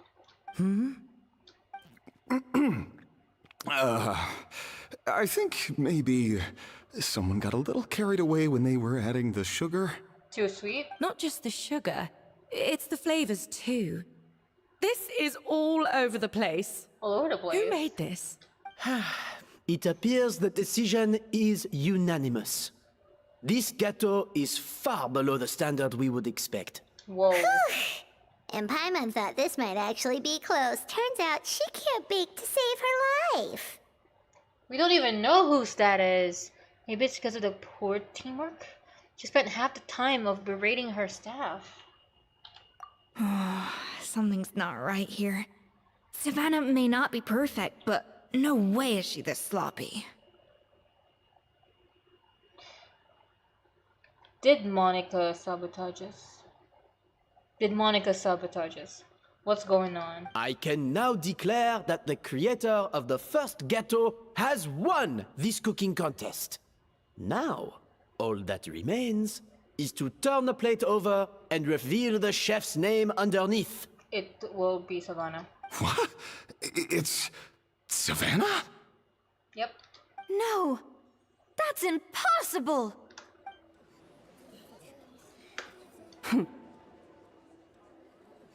You were sabotaged. Hey, Savannah! You cheated, didn't you? You cheater! What did you do? Oh, you swapped the plates, didn't you? Everyone would have seen it. Huh. Well, someone's a sore loser. These cakes went from the oven to the judge's table without me ever laying a finger on them. And everyone here can attest to that. She didn't touch it. It was Vanishem's staff who labeled them in the kitchen. If you're looking to accuse someone, why don't you start with them? Isn't it more likely that Escoffier's lost her edge? Oh, or maybe her assistants let the team down. You take that back! Judges, Jesus Christ. we demand a rematch. Something's not right. That's enough. What's done is done. As head chef, or rather as team lead, I take responsibility for the dish I served. Oh my gosh. Whatever went wrong and however it happened, I should have spotted it. Savannah, I didn't think you'd stoop this low just to beat me in a bake-off. What happened to your chef's pride? I don't know what you're talking about. I don't know. If you want the Codex de Boer that much, you can have it. Scoffier, no! Oh, Navia. But you must promise me that you'll apologize to Firma and compensate him for everything you put him through. It's a She little won't. late to be negotiating terms. The contest is over and I won. That means you owe me the Codex, and I owe you nothing. Savannah, please. Look, Savannah, This isn't you may you. have fooled everyone else, but can you really fool yourself? What I'm offering is to accept defeat without looking to expose what you've done. But only on the condition that you promise to stop putting so much pressure on your staff. Fine. I'll treat this as your final handover of duties from one head chef to the next. So, will that be all, ex-head chef? Or is there any other unfinished business you'd like to leave in my hands? I didn't mean that to be a scolding from your former boss, just a word of advice from a fellow chef and a friend. And a friend. Oh, that hurts. Oh. Escoffier, it's okay. Babu. But I don't know if you're even open to input from other people anymore. I know what I'm doing. I don't need your advice. Savannah, stop. Please. All right, fine. This isn't I'm glad to you. hear it. Oh. Escoffier! This is The sad. Codex de Boer! Finally. Now, at long last, I will succeed. Succeed where? You had the same shit. Escoffier? How could you let her get away with this? Yeah! The Codex is a souvenir of your time here! Doesn't that mean anything to you? It's all right. It was just a bake-off, not the end of the world. I'm already over it. That's true. Besides, it's not all bad. She agreed to compensate Firma. That's mission accomplished for the Spina. Honestly, if I'd have known that giving her the Codex would solve everything, I'd have just done that in the first place. I mean, why bother with the whole cooking contest? It's such a waste of time and energy. But Escoffier, oh, it's showing that her tail is sad at the moment. But Escoffier, Privately, I'm sure she's devastated, but what's done is done. What's done is done. No. No! This doesn't make any sense! What? Huh? Huh? I'm sorry, what? Huh? Oh my god. Huh? Okay, I'll find something. That's it? No secrets, no nothing? I don't believe it! This can't be happening. Oh. She must have actually also tried herself out as well. Oh, Chef Savannah! Savannah? Savannah passes out after reading through the original codex. It's nothing life-threatening. Just a lot of pent-up stress and exhaustion. It all crashed down. Oh, I knew it. Pent-up stress? Paimon, don't be mean. The truth is, however hard she might be on the rest of us, the person she puts the most pressure on is herself. Yes, there are nights when she makes us redo things over and over into the wee hours. But for her, it's every night. She'll hide herself away in the kitchen, working on new techniques and recipes, and only realize how long she's been at it when we come to work the following morning. Oh, Gaspard. I like her face as well. But why? Why would she do that? Our best guess is she doesn't want to be seen as less of a chef than Escoffier. It is a big it is a big pair of shoes to fill. And there it is. Even so, that's no excuse for taking her anger out on the rest of you. It affects everyone. Yeah, and it's definitely no excuse for cheating in the cooking contest. Huh, about that, we honestly have no idea how she did it. We were focused on our own work the whole time, like she asked. Where's Monica? Is she around? Leone and Algalia were the ones I tasked with labeling the cakes. I've already spoken to them both. They're at a loss to explain it too. Not to worry. Come on, join me downstairs. I'll interrogate the guilty gâteau myself. The guilty gâteau? Oh, you mean the cake itself? You're gonna taste it in something? Oh, Savannah. Oh, poor thing. Right. Where is the gâteau? Well, how is it? Have you figured out what it was? Oh, this is aggravated assault on my palate. I'd rather eat wet cement than this. Oh my gosh. Look at her. It can't be anyone else except for her. I'm sorry. If she turns out to be innocent, I'm sorry. Is it really that bad? I made sure the taste tested before it was served. Oh, relax. This isn't your cake. Savannah never switched the plates. The offending flavors are coming from in between the icing and the cake base, which means someone tampered with it while it was being made. Only the three of us handled it. Or in other words, we have a traitor in our midst. Yep. Okay. I knew it. I'm sorry. I was forced into it. Were you? It was Chef Savannah. She said if I didn't cooperate, she would... She would what? Calm down, Monica. I've already accepted defeat. And if I wanted retribution, I would have brought this up when the results were announced. Whatever's going on with you, just spill the beans.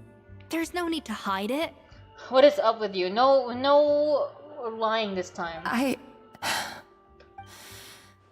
I was the one who caused the food safety incident that one time. She had drugs, boys. She had hard or cold drugs. Food safety? Wait, you mean the Lumaline incident? So you procured the contaminated ingredients?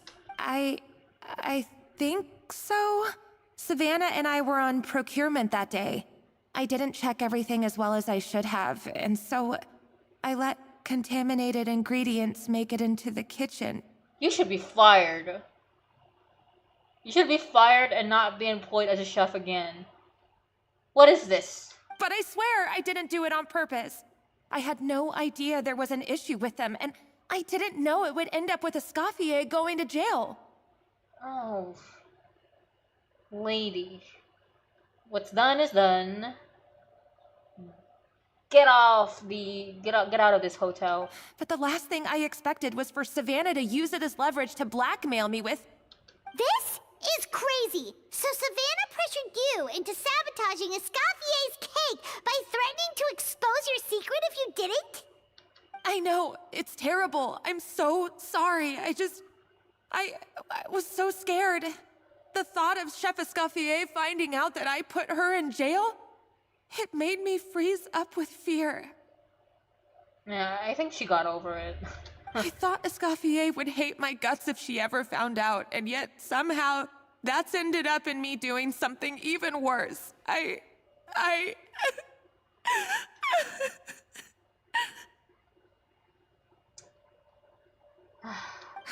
Seriously? All this fuss over a little slip-up? Huh? She's too kind. Firstly, it's not like I got a life sentence. I did my stint at the fortress, and now I'm out. And secondly, I had my own reasons for leaving the Hotel de Boer. This wasn't the only factor. So, you don't need to feel ashamed or frightened or anything like that. Any more than you need to add butter when you're pan-searing foie gras. You mean... you forgive me? And you don't deserve it. I'm sorry. Oh, well, I'm not saying you don't have to take responsibility for your mistakes. You should tell Vanagem to mark down your performance for the past few months. Then do some digging and find out exactly where those contaminated ingredients came from. Sure, you've made mistakes, but now's the time to fix them. Understood? That's reasonable. Understood. Good. Now, back to Savannah. What about the original codex would compel her to resort to blackmail? I have my suspicions. Not that I've got any proof to back them up, though. Ugh. What happened to me? You good? I've overheard some customers murmuring about how the Hotel de Boer hasn't been the same since Escoffier left. They think our menu doesn't taste like it used to, especially our signature items. You mean Gâteau de Boer? Now that you mention it, I noticed it during the contest too. I couldn't put my finger on it, but the flavor seems subtly different from how it used to be. But the difference was so small, I'm sure no one would notice it besides our most loyal customers and true dessert connoisseurs. Still, as head chef, it's easy to see why Savannah would get so hung up on it. So many times I've seen her make the cake base over and over again, late into the night, determined to match Escoffier's version. But something's always slightly off every time. Yeah, I've noticed that too. Never really gave it much thought, though. Thinking back on it now, it's clear that Savannah's been in a downward spiral ever since Escoffier left. Who voiced Gaspard? She wants to prove that she can fill Escoffier's shoes. That's gotta be the reason. But after countless setbacks, she's getting more and more unhinged. Yeah, I see it, yeah. And at some point along the way, she switched from doubting herself to doubting Escoffier. Doubting Escoffier? For what?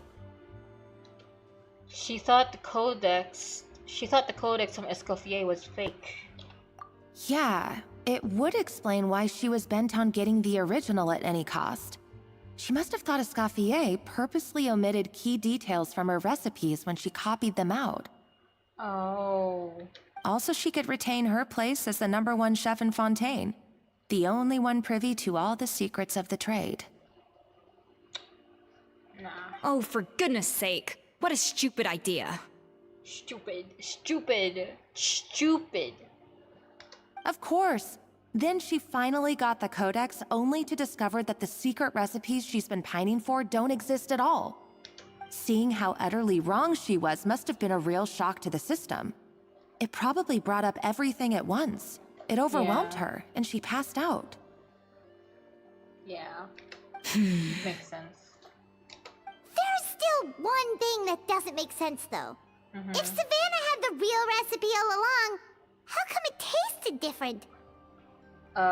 Didn't have hearts in it. I don't know. She might not be on the same level as Escoffier, but surely after like 50 attempts, she'd get it right one of those times. True. What's wrong? You'd think so, but geniuses like Escoffier are in a league of their own.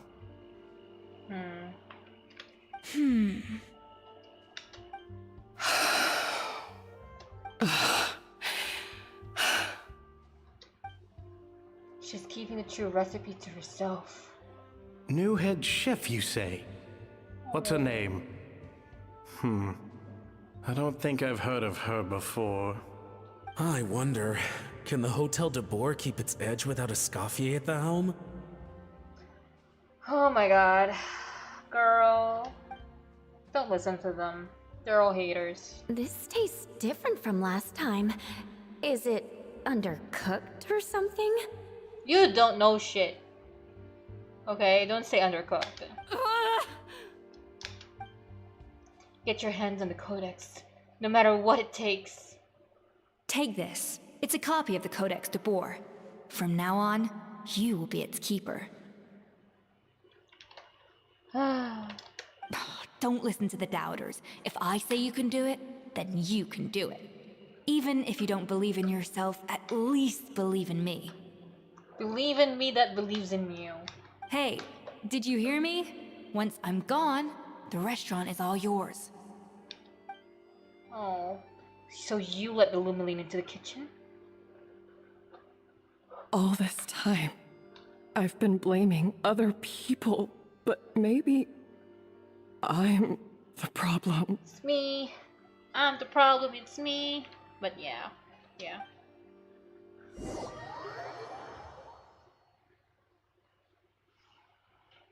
Okay, well.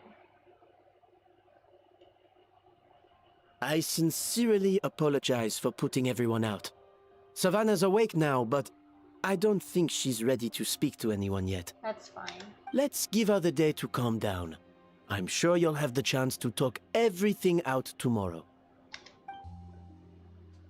Thank you, sir. In that case, I'll go and update for Ma and his family. I wonder what he'll make of all this. So, we'll come back tomorrow then. Sure, let's go. That was a long day. I think I've earned myself a sweet treat when I get back home. Make yourself more macarons. Macarons? Or are you gonna switch it up this time? She loves macarons too much. Good. What is it, Escoffier? Traveler, how much do you know about the snow-winged goose? Not a whole lot. Every year, they migrate long distances in search of a suitable home. There's always one goose at the front whose job is to lead the flock. Fontaine poets often use the image of that goose to explore the ideas about leadership and genius. They usually imagine someone who's a cut above the rest, a model of perfection. But what those poets don't know is that during a migration, the lead goose is always changing. Once the lead goose shows signs of fatigue, it retreats to the back of the flock and allows another goose to take its place. So the truth is that leadership, with all the responsibilities and pressures that come with it, it's something that everyone takes turns at. But we humans completely miss that fact when we project our own ideas about social hierarchies onto them. Is this about you and Savannah? I guess what I'm saying is, I don't buy into this notion that there's some sort of gulf between normal and genius. Yeah. Cooking is a science, not magic. Given the same ingredients, same recipe, and same environment, I see no reason why two different people shouldn't be able to create the exact same dish. Yeah, there's something afoot. Of course, some people have a more sensitive palate than others, and some people are just born bolder or more conscientious. But these are all variables that can be accounted for with time and practice. That's true, Escoffier. You get it, you get it. I'd have no reason to expect so much from others if I believed that perfection can only come from the hands of a genius. The only reason I hold people to high standards is because, well, I believe they're capable of greatness. I don't know if you're right, but I think that's a great thing to believe in. Yeah. Okay, I've made up my mind. I'm gonna get to the bottom of why Savannah failed. And come tomorrow, I'll give her the scolding of her life, pointing out all the mistakes she's made along the way. Then she'll finally see the error of her ways. Yeah. Sounds good.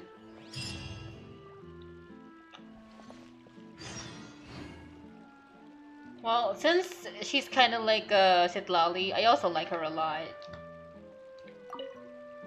Thank you for your words of encouragement. I'm gonna head to the Hotel de Boer and spend the night investigating. I guess I'll see you tomorrow. I'll see you tomorrow. Genius? Calling someone a genius is just another way of saying I'm too lazy to figure out how I need to improve. It's a defeatist attitude and I won't stand for it. Defeatist attitude. Yeah.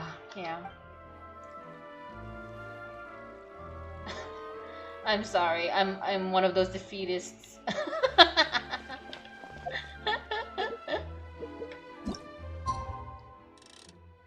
All right. 5 a.m. Damn, so early.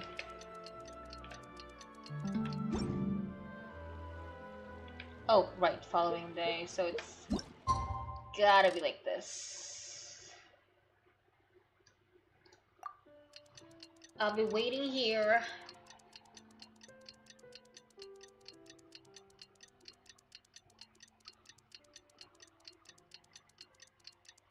I'll be standing in front of the hotel. Just rely on the ocean's self-cleaning ability. Yep. Good on you, sir.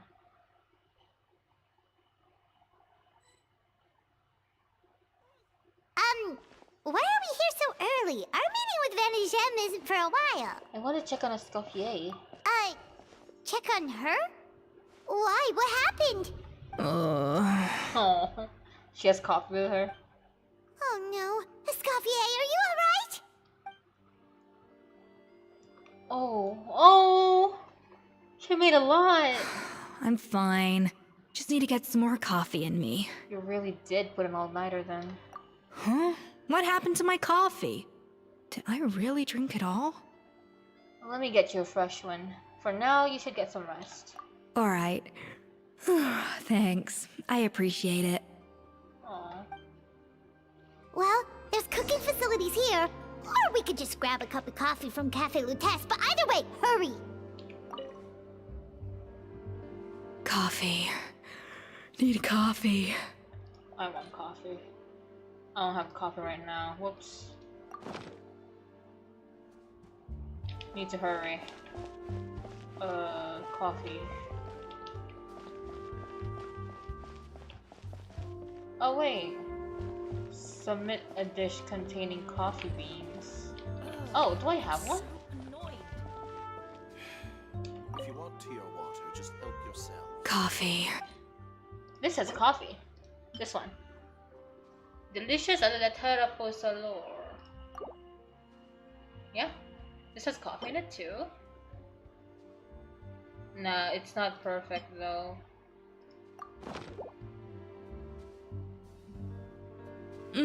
Strong, bitter coffee beans, transformed through expert brewing and balanced perfectly with rich, creamy steam milk. Wonderful. I actually baked it. But yeah! Definitely. I feel much better now. Thank you so much, Traveler and Paimon. No problem. Hold on.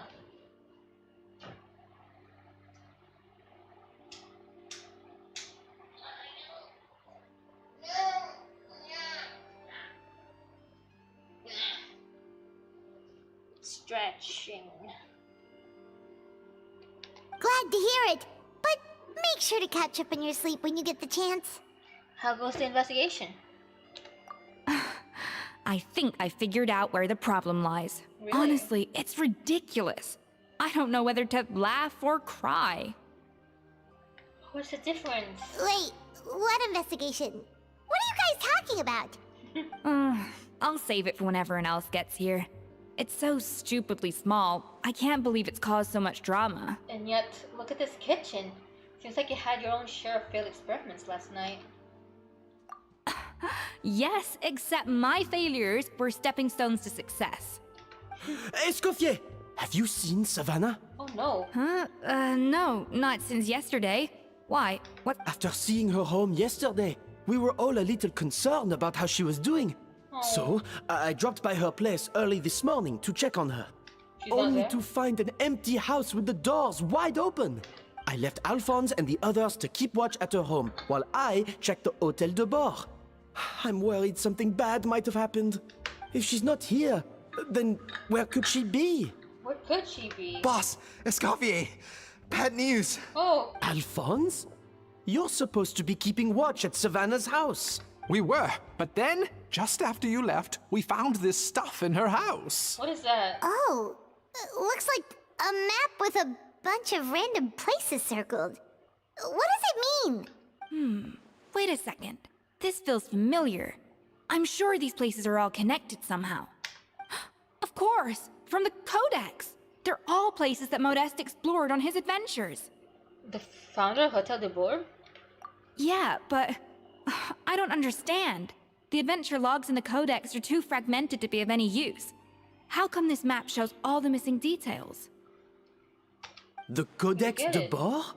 Then, this place marked in red out at sea. Could that be the sea? fabled birthplace of Gâteau de Bord? Seriously? So now she set her sights on finding the original recipe and beating Escoffier that way? Geez, Savannah. Anything to overcome a gâteau plateau, huh? Paimon, shush. Ugh, idiot! Does she have a death wish? Those ruins are thousands of years old. Hold on, there's more. Besides the map, we also found these letters. A letter from several months ago. It was you. You let the Lumeline through, didn't you? I know you were responsible for purchasing the problematic ingredients that day. What would your good friend think, I wonder? If she learned that she suffered on account of your negligence, what would the people in the hotel think? So I imagine you'd like to keep this a secret from Escoffier.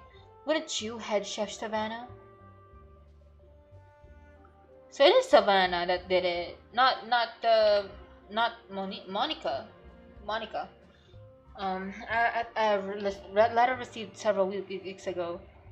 Retrieve the real codex by any means necessary. That's where the real treasure can be found. And you gave it away like a fool. Well then, you're going to get it back whether in a beta or by force. It doesn't matter. Oh, I know. Don't you have the cooking showdown of yours? And if you don't think you can win, why you simply need to have your opponent lose. I imagine that assistant of yours would come in handy in that regard. A letter received not long ago. What are you dawdling for? He was the one who concealed the secret recipe in the first place. Why else do you think you've never been able to recreate her work? She's afraid that you'll outshine her. What do you imagine everyone says about you, both within and beyond the hotel walls? Ordinary, they call you. Untalented, a hack, a failure who will never surpass Escoffier.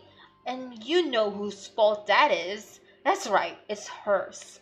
She's no saint. She never has been. So why hesitate? Bitch! It was you. What the heck? You let the Lumeline through, didn't you? So, I'm guessing the only other... It should be Monica. Monica. It's Monica. Fuck that bitch. It sounds like a threat letter. Does this mean that Savannah was responsible for the safety incident? And not Monica after all? Retrieve the codex by any means necessary. So the cooking contest and the cheating. Someone else was behind her pulling the strings? She's keeping the true recipe to herself. Oh, this is all such a mess. Paimon needs a second to process this. Yeah. First, we thought that Savannah forced Monica to cheat in the cooking contest. But now, it turns out that someone else forced Savannah to force Monica to cheat? So did Savannah blackmail Monica? Or is it the other way around? Meanwhile, somewhere beneath the sea. You're finally here. Hey. Of course. I should have put 2 and 2 together as soon as I read your threat letter. The food safety incident, the demand for a cooking contest, the instruction to blackmail Monica, even the suggestion that Escoffier was keeping secrets from me. It was all part of your grand plan, wasn't it, Monica? I knew it! I shouldn't have trusted you at all! I never did, actually. I never trusted you, you fool! You never fooled me! Ha! The heck?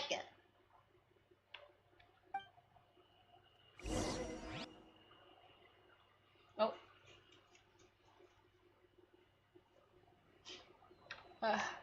Twist. I know, right? What? We should be getting close to the spot marked on the map. Of all the stupid things she's done, this really takes the cake. The moment we find her, I'm gonna curse the living daylights out of her. Please do.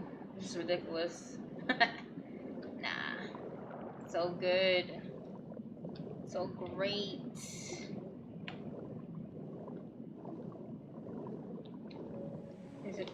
Is it this way? Oh, okay.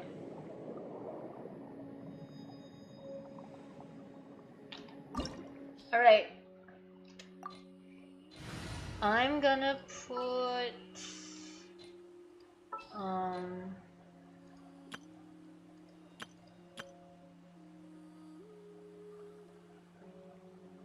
they're gonna give me Escoffier. So I'm gonna put her What's happening? Layla. My mind is completely blank. I need to get out and unwind. Oh.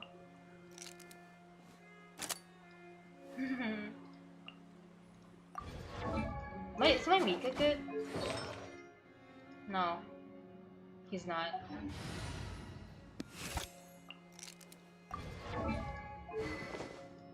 Is my Charlotte good? Nope. Not exactly. Oh, okay.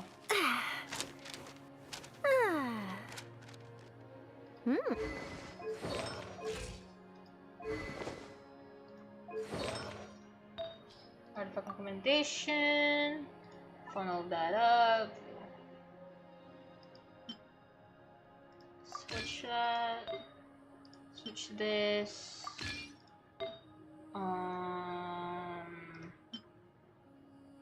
Attack. Maybe.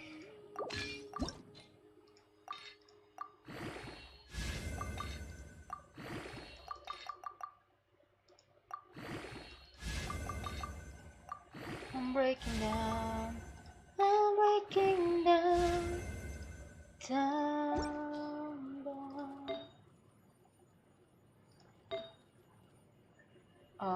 Yes. I guess.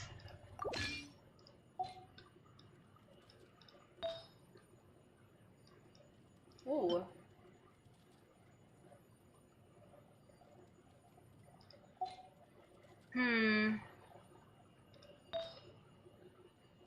Oh, well, I'm not using Sarah anymore, so it's good.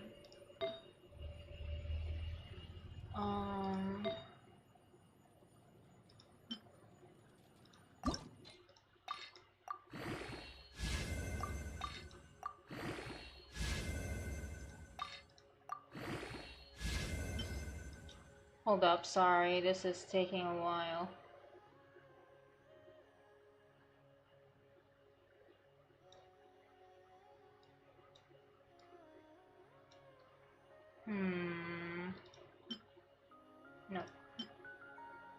Energy recharge. That's hydro damage though. 15. Yeah, we can give this.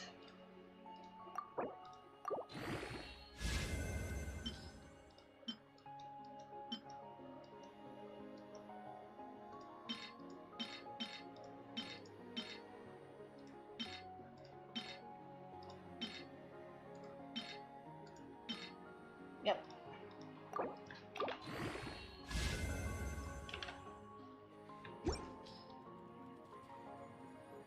Yes. Okay. She's not leveled up, but What's the news? I have high hopes for this journey.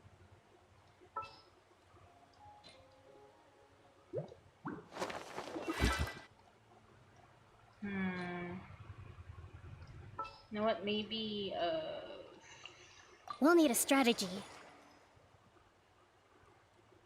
Charlotte's fine. Charlotte's fine. She's fine. Let's go!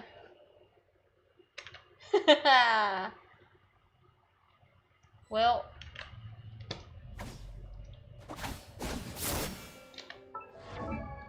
Escoffier is a freeze like kind of person, right?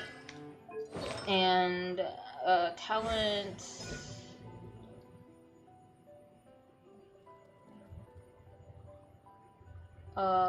Hold.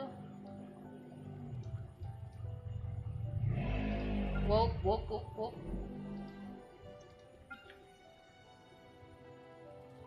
AoE.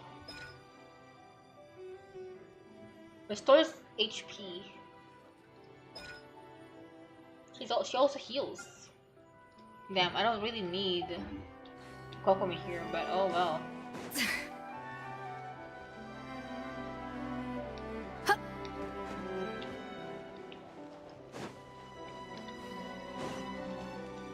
Whoa. Cute.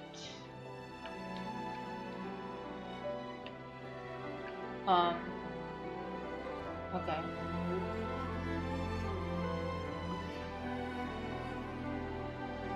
Pretty. Hello? Whoa! This place looks like an underwater restaurant, doesn't it? It does. Suddenly, the idea of an adventure chef finding secret ingredients makes a whole lot more sense. I think Modest's codex mentioned this place. A public bath from the time of Remoria. So yeah, definitely the kind of place that would have served food and drinks. Blubber beasts? Huh? Some blubber beasts have come to join the party?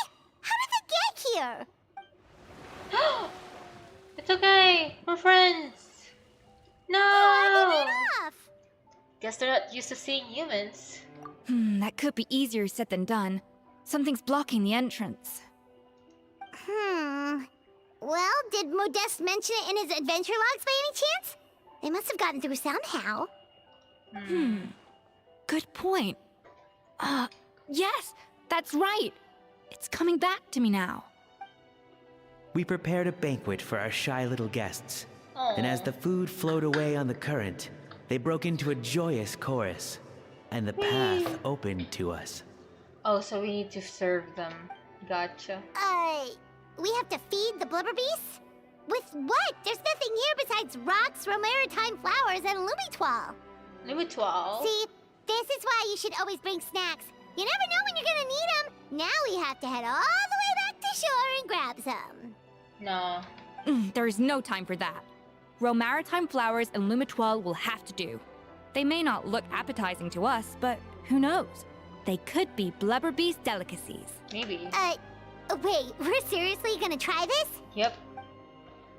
You're a chef, you need to make what you have with what you have.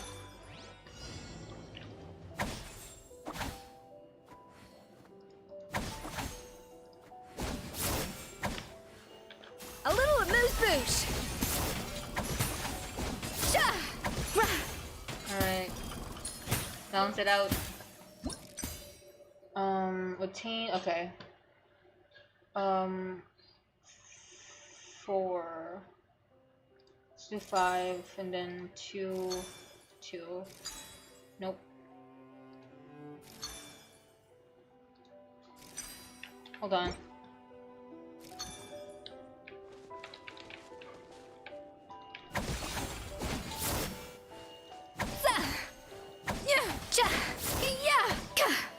Off to the freezer. Alright. Let's try this again. This. Then. I'm not doing great. I need more. Alright, we need more of these. Maybe that will do. 3. There we go. Closest snack here is Paimon. True. Flavor balancing. Let's go.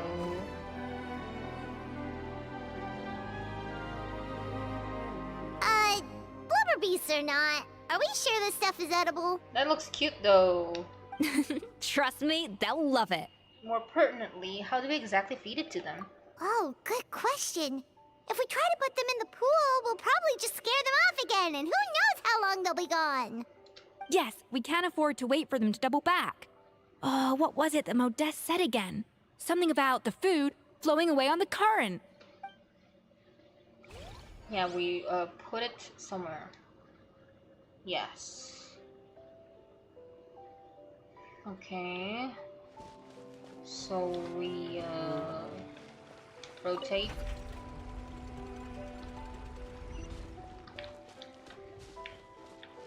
Deliver it. Let it go there.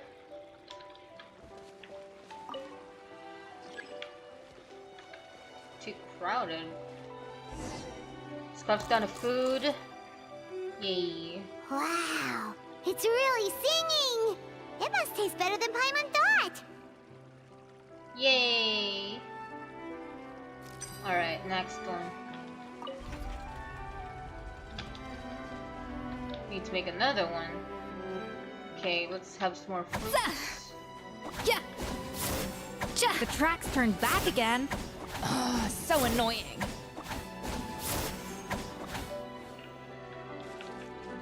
A dash of frosting. Alright, so 5, 5, 1.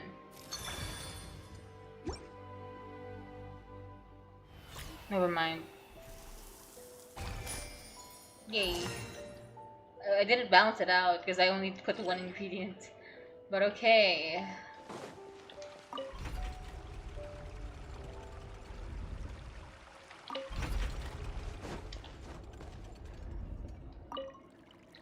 Let's go.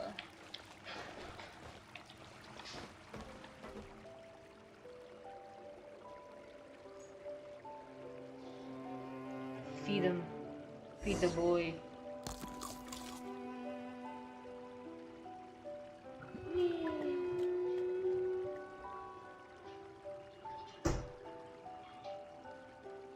Hey, it's open! Let's go. Oh. Don't mind me. Just grabbing that. Get out of here.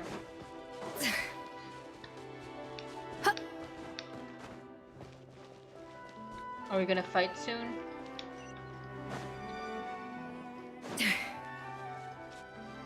I don't see any more chests. Oh. Some time ago. Uh-oh.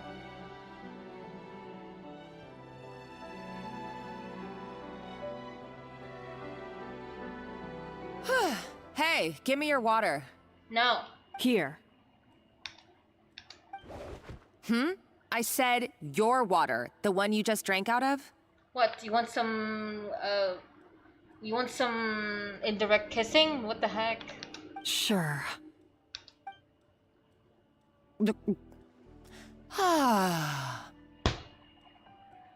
All those years slaving away under Escoffier, and then you. today, it's finally paying off. Not only have I found the ruin that Savelli kept hidden, but I also get to boss you around like my little lapdog. Oh, Monica, you two-faced bitch. Hey, go scout ahead for me. If we need to do any more blast tunneling, I want to know where to lay the explosives. Explosives? Did you not hear me? Get going. You even look filthy. Change your clothes, damn. Why don't you do it yourself? Oh, when did you learn to fight back? You're always so compliant when I give you instructions by letter. Oh my god, what is this toxic fury that's happening here? That's because you threatened to expose me for the Lumiline incident. I swear, if I'd known what you were planning, I'd never have... Never have what? Don't be so self-righteous. Admit it, you've always been jealous of Escoffier. That's why you lapped up everything I told you. You were terrified of her finding out about your part in the Lumiline incident, and you resented the way her reputation hung over you. So you jumped at the chance to convince yourself that she was the villain, that she deliberately hid her secret recipes from you just to hold you back. It was the only excuse you needed to justify getting back at her. You whispered these things to her ear like a little devil. And now you're gonna make her feel bad for falling for it? Oh my god, this bitch. First, idolization, then jealousy, suspicion, and self-deception. That's what this comes down to. It was the same story with Savelli and my ancestor. Your ancestor? No wonder why you're pissy about it. He offered Modeste his friendship, only to murder him out of vanity. Murder? He promised to explore the world with him, only to later destroy all records of their adventures. It's a miracle I even found this place. You have no idea the countless hours I spent piecing it all together. So you see, you're no better than Savelli. If you can't beat him, betray him, right? Shut up, shut the fuck up. I am no Savelli, nor will I ever be. Oh, put a lid on it. You really think you can absolve yourself of your vindictive and jealous behavior now? Just because you finally realize that Escoffier never kept any secrets from you? You didn't show any remorse when she left, or in the cooking contest. Why start now? You have no right to redemption. I want to punch her face. You're right. I don't deserve her forgiveness. But I am done being bullied into submission by you! Yes! She does sound like a very... she does sound very shoulder devil. True. Ooh, feisty. Yeah. But you should watch your tone. Talking to me like that could get you in big trouble. I somehow doubt that. Since I poisoned both our water bottles. Savannah, queen, what the heck? Hello? Why did you do that? What? Ever since I learned the truth, I've been biding my time, waiting for this moment.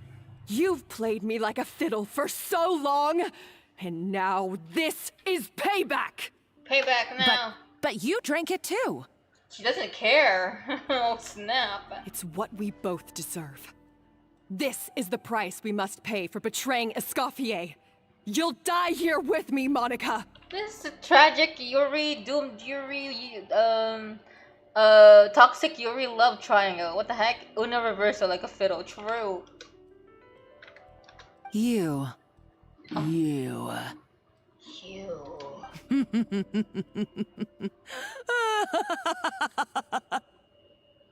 She's crazy. What's so funny? Oh, you're too much. I thought I'd play along for a bit just to amuse myself. You gave a very rousing performance. This story is surprisingly edgy. True. I saw your dumb plan a mile off. There's no poison in these bottles, just clean, fresh water. No.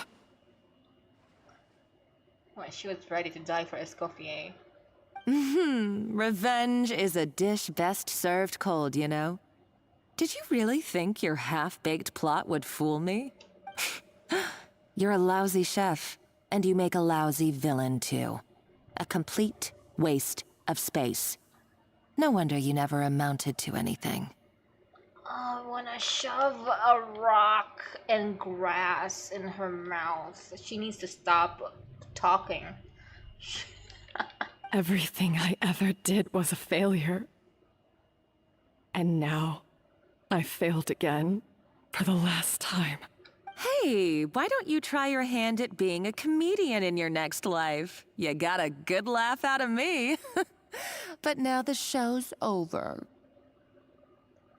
You should have just done like I asked, Savannah. All I wanted you to do was scout the ruins for me.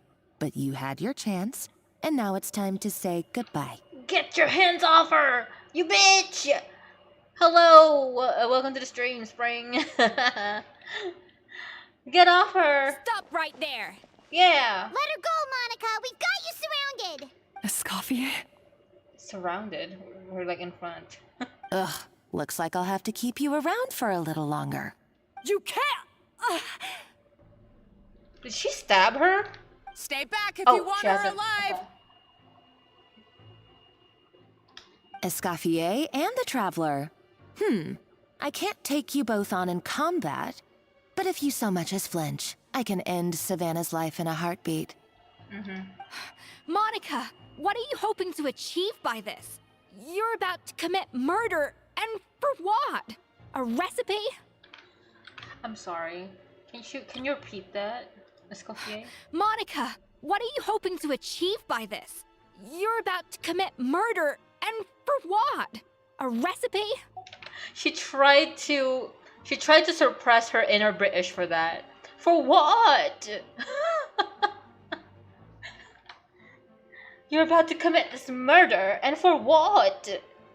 Wasn't she gonna do it anyway? She was, but you know, she needs to stop these two from getting in her way, so she has to take her as hostage. Because if she doesn't, if she well, they don't know that she's gonna do it to her anyway, so you know. A recipe? You chefs are all blinded by your myopic focus on kitchen affairs. Well, some of us actually have bigger fish to fry. Yeah. Modeste had a secret. The truth behind his so-called genius, the je ne sais quoi factor in his Gâteau de Bourg, and it's right here in these ruins. Je ne sais quoi. Are you serious? You're here because of a Gâteau de Bourg obsession? You've gone completely mad. I couldn't care less about the cake itself. No, the real treasure is the secret ingredient that Modeste sourced from these ruins. He and Savelli were fools. A priceless treasure of Remoria in the palms of their hands, and they thought, ooh, this would go great in our cake mix. Cake mix. Cooking puns, true. Man, there's a lot of bugs. What are they called? Like the ones that are attracted to light. Huh. They're all over the place. The door is closed. I don't know where they come from. Oh well. We're talking about a powerful stimulant that also sharpens the senses. That's no cooking ingredient. It's a groundbreaking drug. That's right. I've done my research. It was a drug that Remoria developed for their war machine. I could make a killing by selling it to the treasure hoarders or the Fatui. Huh, a drug. Will you listen to yourself? You're completely delusional. My eyes are wide open. Just wait till I get my hands on this treasure. You'll see what a fool you've been. Oh man. Wait, what's that sound? Just when I thought she couldn't get any crazier. She's lucky the whole place didn't collapse. Seems like she escaped in the commotion. Let's find another route and go after her. Uh-oh, Savannah's gone too! Yeah. Monica must have taken her. Oh, what a coward. She's only taken her hostage because she knows that she's no match for you. Well, there is one piece of good news. At least Savannah is safe for now. That's true. Even if she finds the treasure, she'll need Savannah alive if she wants to get out of here in one piece. True. Oh, well, our path's been blocked, so let's look for another route. Okay, let's go around. Unless we go deep. Unless we dive in. Do we dive in? The water looks pretty deep here. Maybe it leads somewhere. Wait, before we do that, I want to see if there's like... if there's some chests around.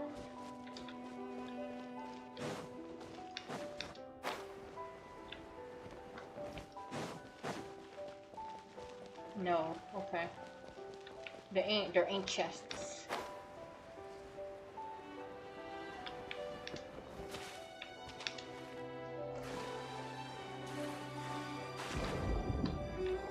And here we are.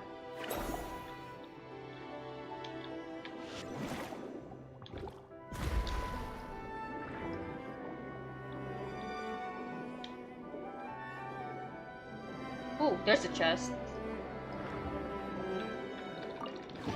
I'm just here for this. It's okay. Whoa, these guys.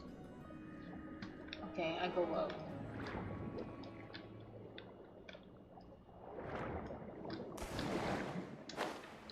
Okay, now we do this. Golems! The hell are they still mobile? They were probably awakened by the explosion just now. Alright, Knife Skills 101. Time for some rough chopping. Yeah! Billowing surge! Let my name echo in song! The heck? I need more opponents, please. Oh, okay. I wasted that. Okay, what is this? Following the exalted Harmos order, and in accordance to our Sebasta's most sacred, most beloved temper, we established here a blank as condolences for the naturalized barbarian soldiers, savages that may have been, but were also warriors. With this secret treasure, granted graciously, the warriors' bodily desires are satisfied, that they may have fight on with hundredfold bravery. Alright. So it's a commemoration. I don't think that's important. Another one of these. Another door? Yep. Guess we need to prepare another feast for our guests. Yep. It's fine, it's fine, it's fine. We can start, please. Okay. Yeah. One. Yeah. I think, yeah. Alright. 6, maybe 5, 6. I need 3. Yeah. Okay. I have 3. Boom.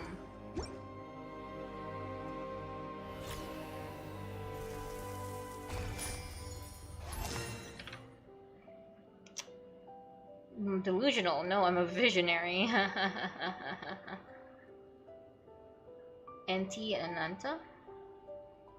I haven't. I don't know what those are. I'm sorry. Should be there. Yep. Deliverer.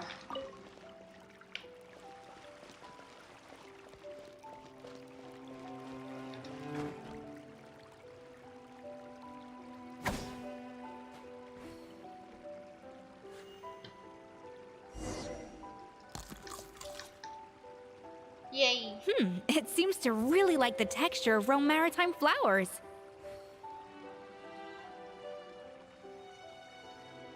Next.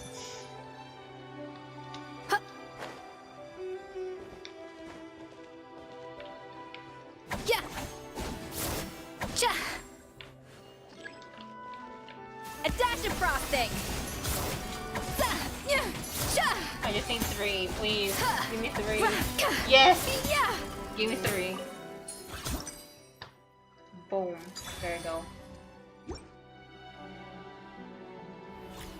GTA Genshin? Oh. Well, good luck.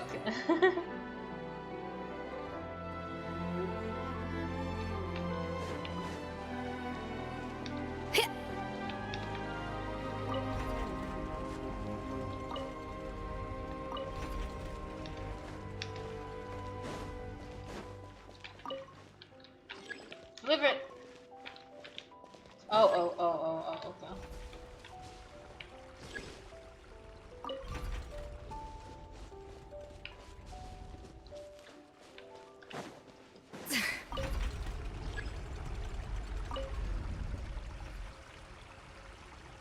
Stop it.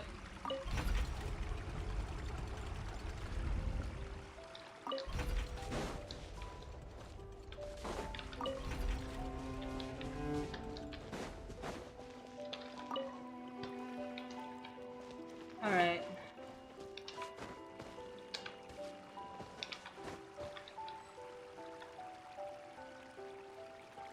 Brrr. So strong. Oh, what? Off to the Don't be scared. Shower me with praise. Hold that pose. Truth bomb.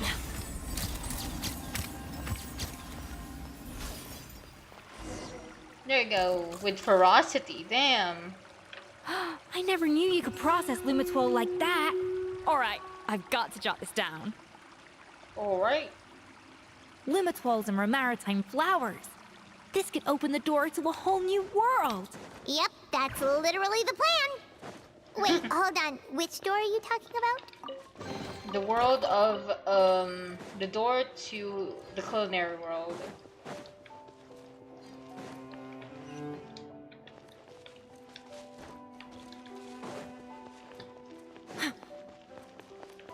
Oh, wow.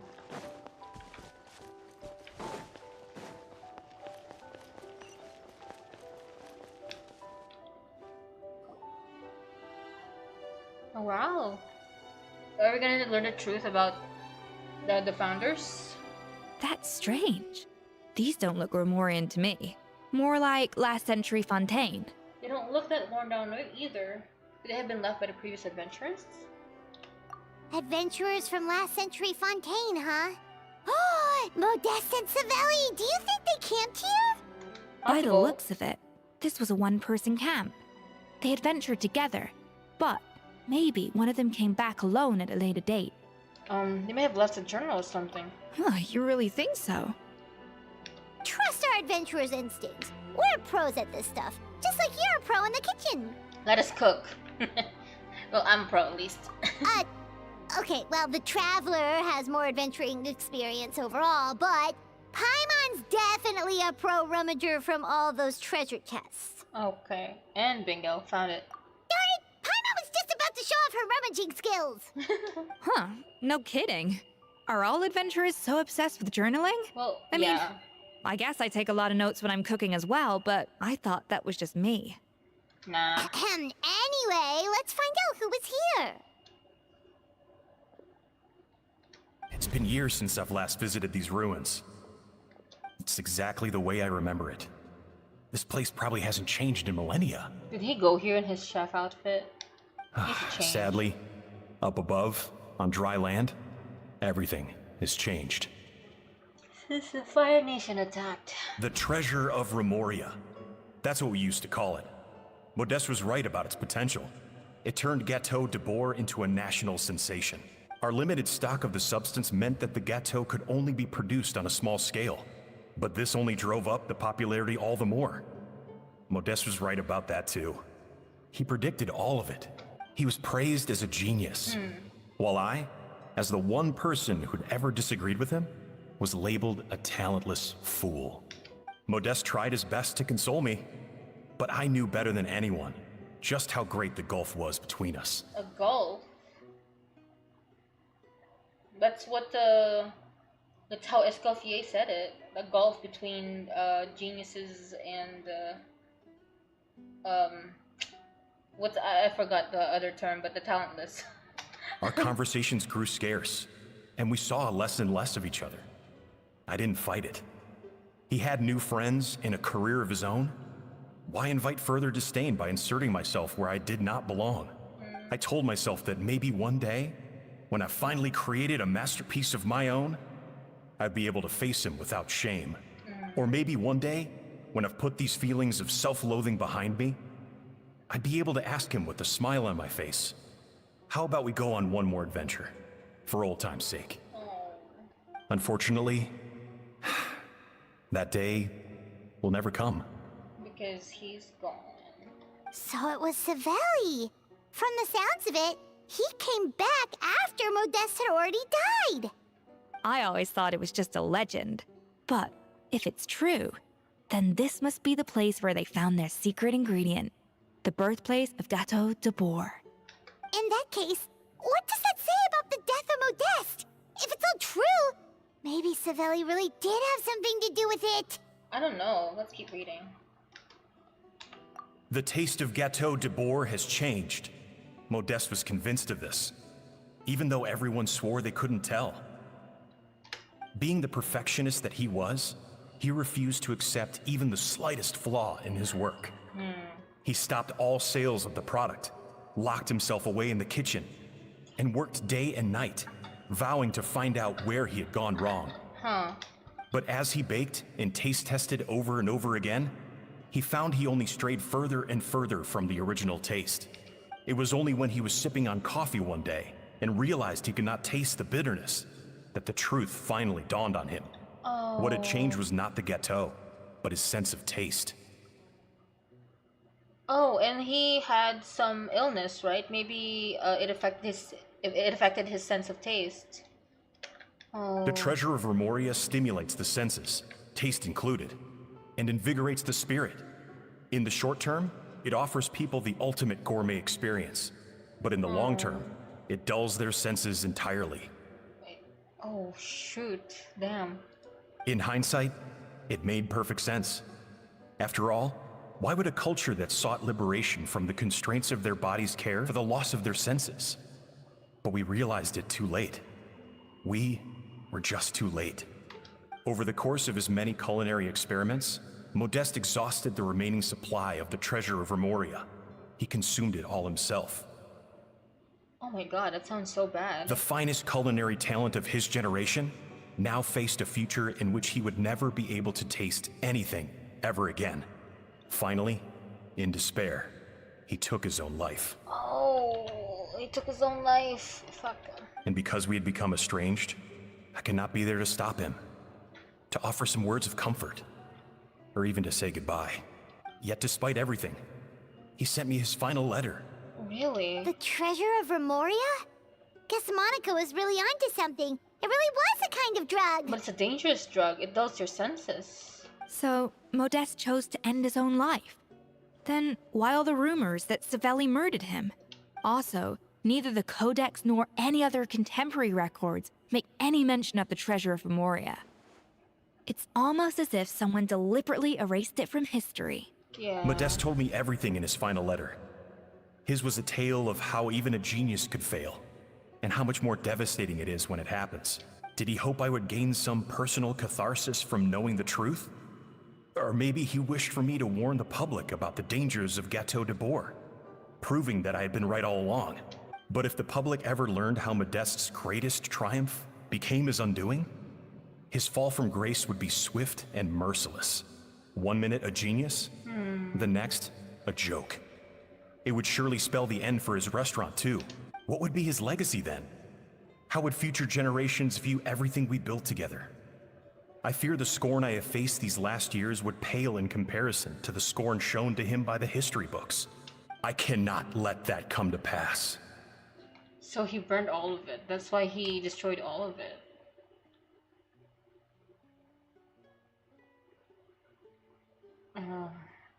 So he erased the part where he actually had some fallout because of his loss of taste. Savelli. I will do what I must to protect his name. It will mean tampering with his notes to remove the damning details, leaving mere fragments of our story behind. It may lead his family to suspect me of having a hand in his demise. But if that's the price of destroying all evidence of my crimes, then so be it. I see. I would rather the world believe a tale of genius and jealousy than see his reputation in tatters. The final loose end is the evidence here, at the bottom of the sea. Oh no, we've got to stop Monica. Huh? What's wrong?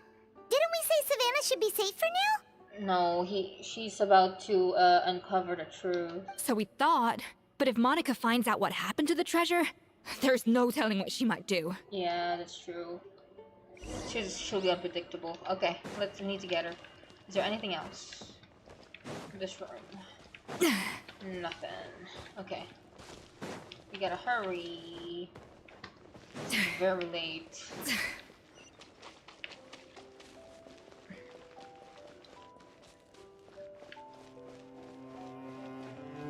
Oh. Ooh. Uh-oh. What did you do to The her? treasure of Remoria. I have found you at last.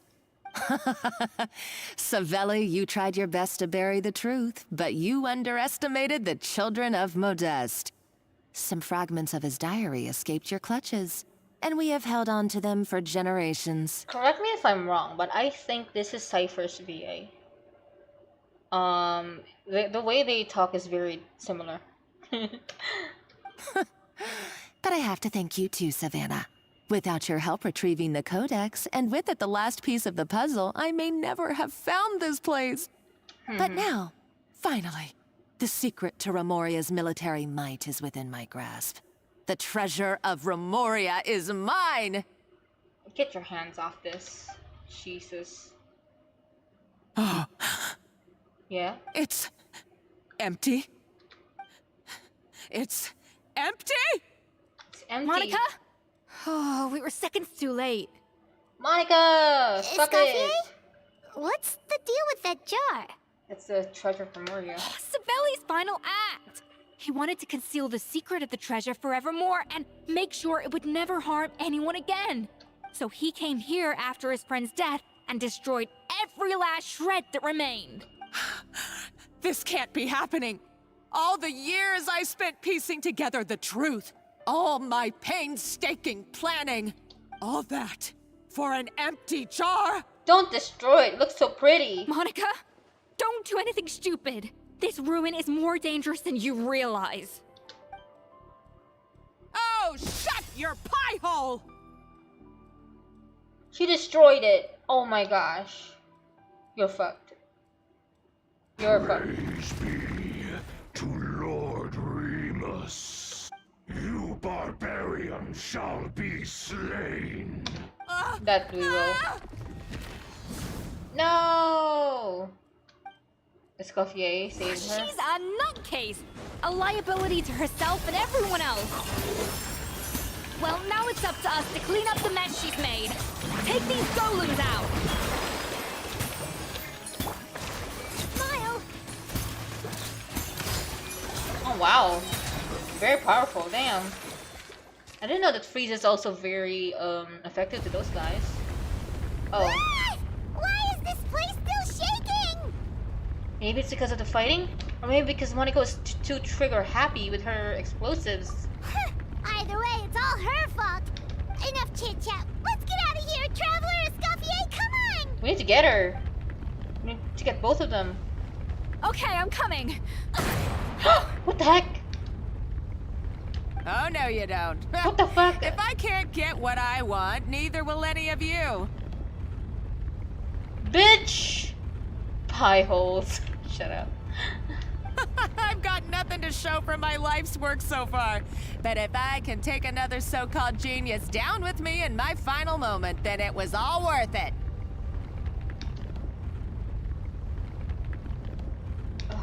You're a psycho! She is. She is.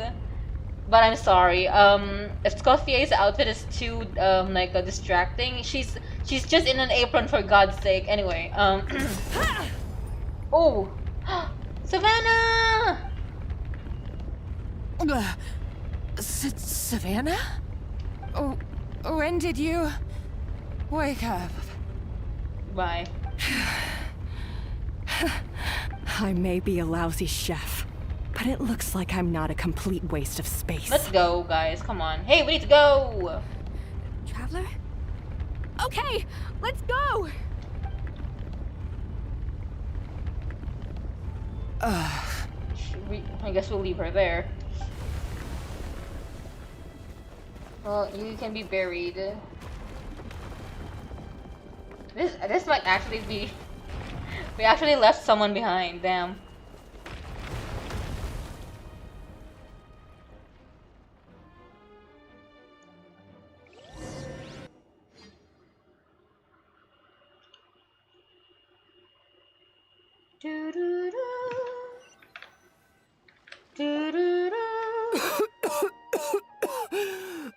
It's okay. You were a I forgot what they are, but yeah, you were a creature of the water before. It's fine. Escoffier! Savannah! Hey! Traveler! And Paimon! I really love the way he talks. Traveler! Paimon! Venejem! What are you all doing here? Traveler! What did you expect us to do? Stay at the restaurant and sit on our merry derrieres? While the Traveler and Escoffier were out here risking their lives? We had to do something. Even though that something ended up being, well, waiting for you here instead. Yeah, it's fine. I don't deserve any of you. And I certainly don't deserve to be your head chef. Oh, nah. It was my fault Escoffier had to leave. Then I couldn't live up to her standards. I acted like Baguette. a tyrant in the kitchen. And now I almost got myself killed. Come back, Escoffier. Nah. Come and be our head chef again. I'll never be able to replace you. Nah, she won't come back anymore. She'll I think she's happy to give a title to you. Okay, so everything I said to you the day I left, it just went in one ear and out the other? Huh? Sorry, I was kinda in my own head at the time. All I could think about was the Lumiline situation. What was it you said again? Forget it. It doesn't matter. Anyway, I didn't leave this job because of you. And you're not nearly as awful a chef as you think. If you were that bad, why would all your staff show up here for you? True. Escoffier's right. Sure, you nitpick our work and get us to do things over a lot. But when it comes down to it, you're the one who's always doing whatever it takes to make sure the customers get served on time, every time. True. Things were pretty rough after Escoffier left.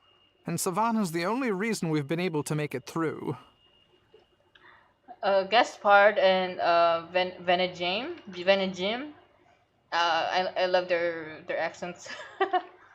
Our customers know that Escoffier doesn't work for us anymore. But the fact is, they keep coming back. True. If that's not an endorsement of your work, I don't know what is. At the end of the day, we're all human, and we all make mistakes. All we can do is recognize where we get it wrong and do our best to improve. That's all that's humanly possible. True. No, I get what you're saying, but what I did to Fermont and to Escoffier, it's unforgivable. Not happening. Yeah, Escoffier wants her to grow. I'm sure she said something to encourage her before she left. True. Yeah, I think so too. Well, about that, there's someone else here to see you, Chef. I'm trying to think. Who? It's been a while, Chef Savannah. Fermont, hey. Fermont? I'm so sorry. I put far too much pressure on you. And the way I stubbornly refused to go and see you after you fell ill. There's no excuse. But I'm too late, aren't I? The damage is done. I heard that you can't even hold a kitchen knife anymore. Actually, I think I'm going to be just fine. You think so? Huh? We thought Firmin's problem was purely psychological in nature. But after the threat letter came to light, it got Firmin thinking. And then he remembered the tea that Monica used to give him every night. She was that bitch was poisoning him. Damn. Oh my god. And as it turns out, she was lacing it with Lumaline the whole time. Yeah, I knew that would come back. No way! Doesn't that cause nerve damage? Yep, it does. It can. High doses pose a risk of serious nervous and sensory complications. But if you calculate the dosage carefully, you can control the extent of its effects. A small dose might simply make a person more emotional, whether that means more fragile or more hot-tempered. Well, yeah, sounds familiar. No wonder it seemed like you'd lost your edge. I asked my friends at the Fontaine Research Institute about it. They said that with the low dose I was taking, the risks are pretty small. They also fixed me up with some meds and said I should recover in no time. You're already sounding a lot more confident. Well, that's what happens when you give someone a little bit of hope to cling on to. Oh. There's more. Yeah? We believe that Firmin was likely not Monica's only victim. I knew it! She was also drugging Savannah! Oh. You mean she poisoned me too? Yep. Oh, so that's why Savannah's been so irritable this whole time! Let's not be too quick to blame everything on the Lumaline. That stuff can only amplify what's already there. True. So tasty food will seem like the most delicious thing in the world, while food you don't particularly care for will become utterly revolting. I see. So you better make sure you reflect on your behavior and apologize to every single person you've wronged. Yep. I will. I'm sorry. There's still one question that's really bugging me. Why is it that no matter what I do, my Gâteau de Bourg never tastes the same as yours? Oh yeah, she figured that out. So what is this small itty bitty thing that she's missing? Is it just... I mean, is it because you're a genius and I'm not? Is it salt? I swear if it's salt. It's because the heating element in your oven is broken, you silly goose.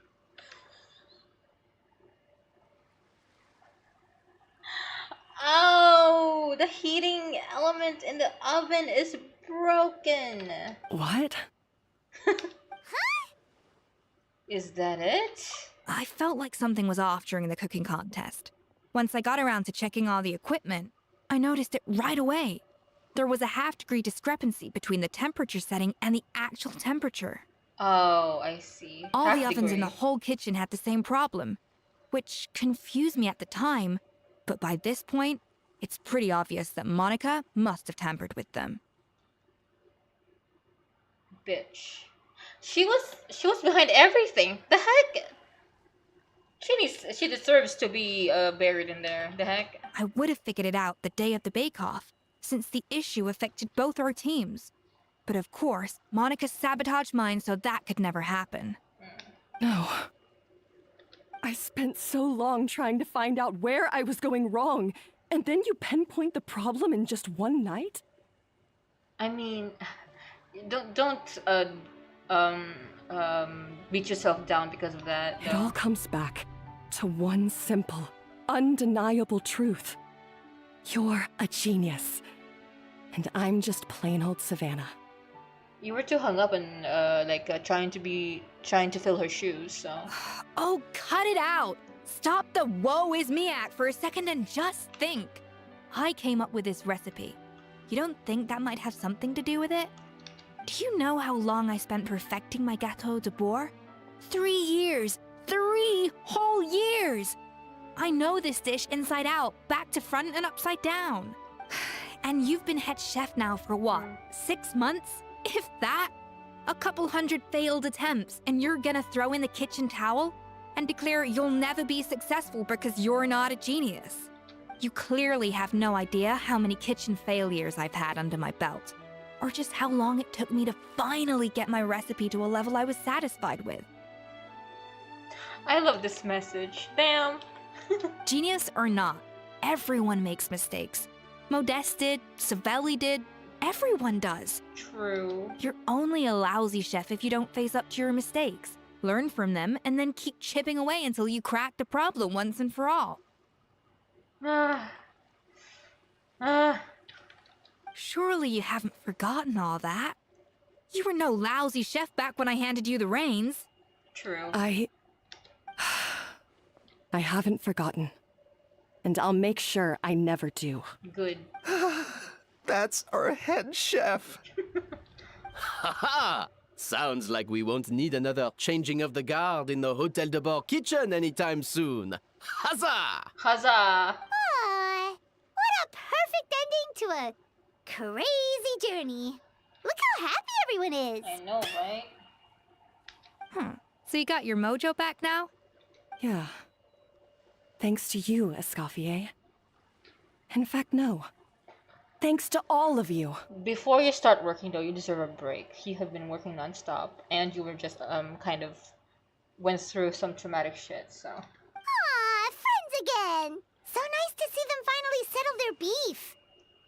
Maybe not all their beef. Good. So now that's out of the way. Yes. It's time for payback. You cheated in our last bake-off, and I demand a rematch right now. Huh? But that was mostly Monica's fault, wasn't it? Right. And also, does it have to be right now? Savannah's only just got her mojo back, and you barely escaped from a death trap. No excuses. This is a cooking contest between two top chefs, and nothing will stand in its way. So grab your spatula and get ready, because this rematch is happening today. Right now, this instant.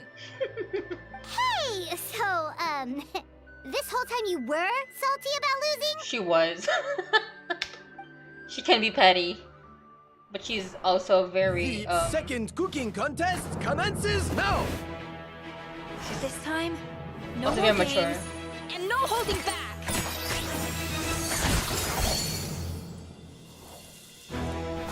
Yay! Let's go! Who's... Oh shit, Paimon's the third chef, okay.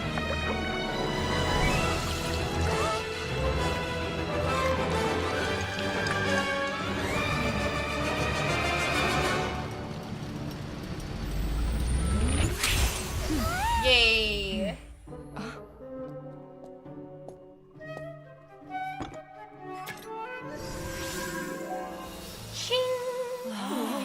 Whoa, Eloise is Gunod is here too. Or whatever their names are.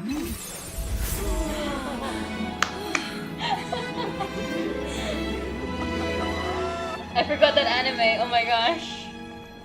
Whoa, 2D? That's 2D on 3D, damn. I feel like I don't have the right to be here. Hey, what are you so afraid of? You can't unbake it now. And if you don't serve it, then good or bad, you'll never find out how to improve. True. If you're too scared to fail, you'll never know what real success tastes like. So? Embrace your failure. Taste it. Digest it. That's the way to success. I don't know. Sounds like it's easier said than done. I'll do it. Oh, I love that. Holy shit. Ah!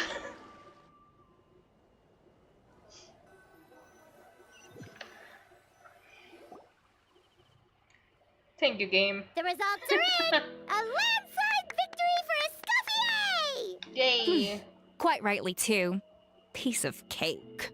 Actual cake. Her tail seems very happy with the results.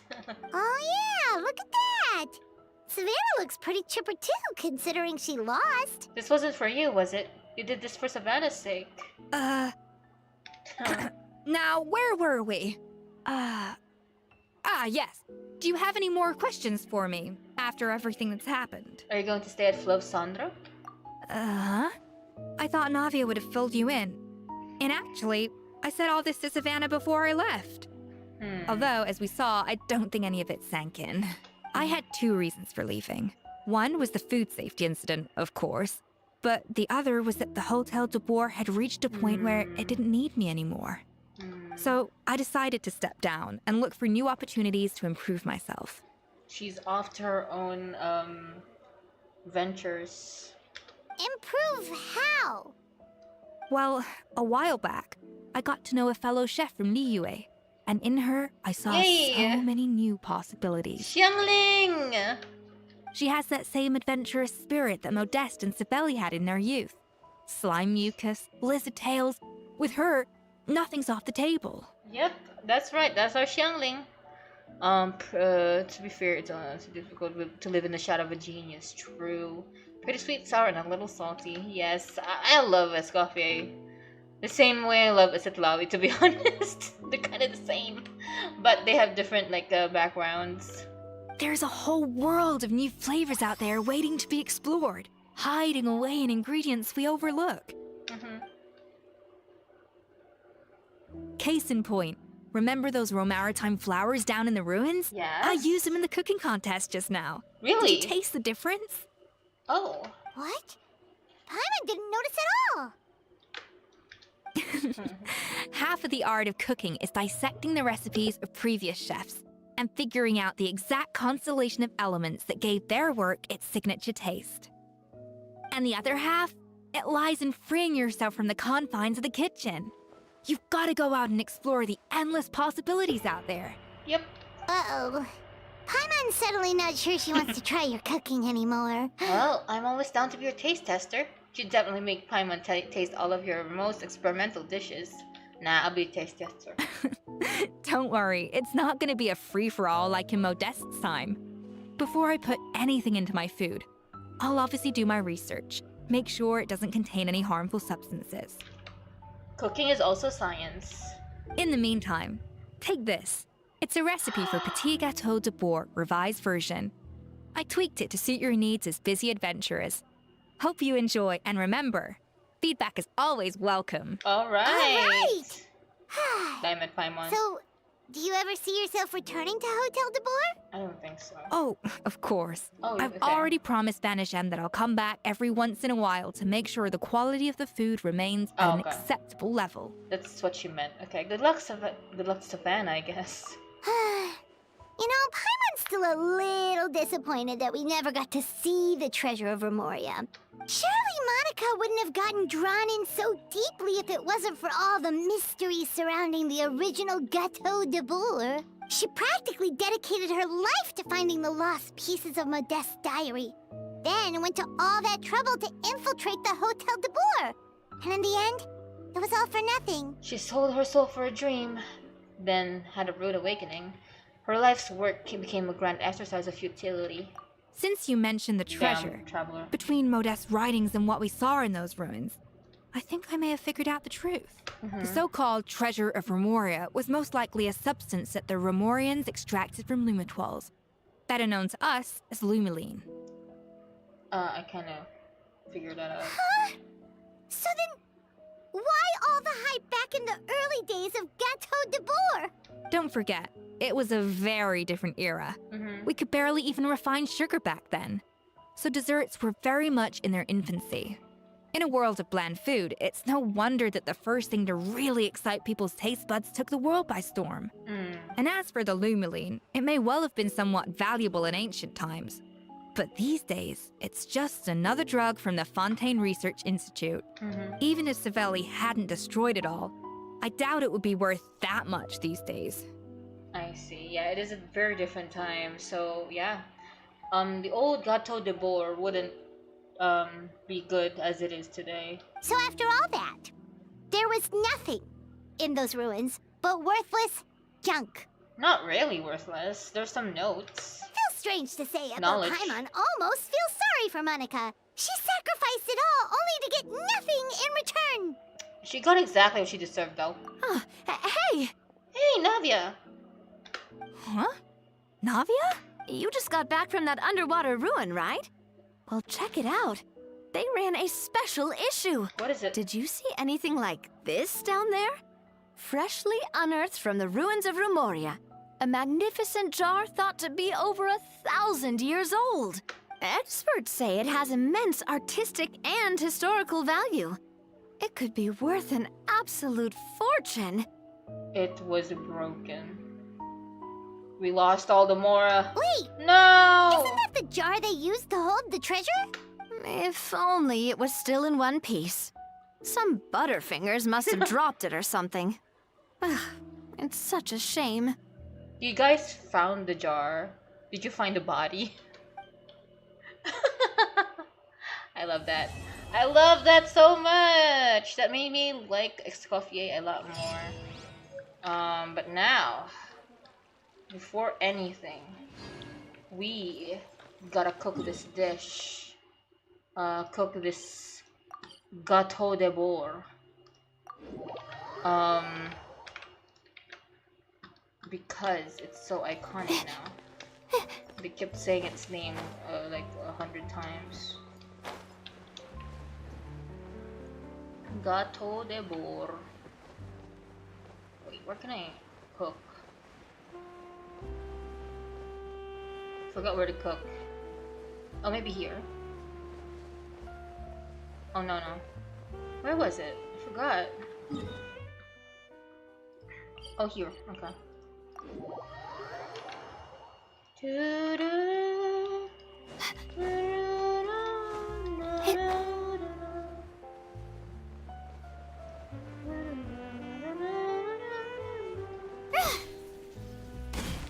Alright, let's cook. Petit gâteau de bord, device version. Burn it. Where is it? This one. Ooh. Oh. For maritime flour. Let's go. Oh, it's a okay. It's an attack dish. It's 20. I let it be like that.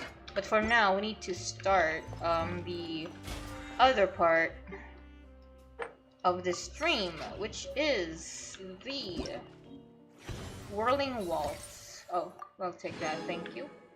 All right. Okay. Before we start, let me just take a quick break, okay? Watch over her for me. Over Layla.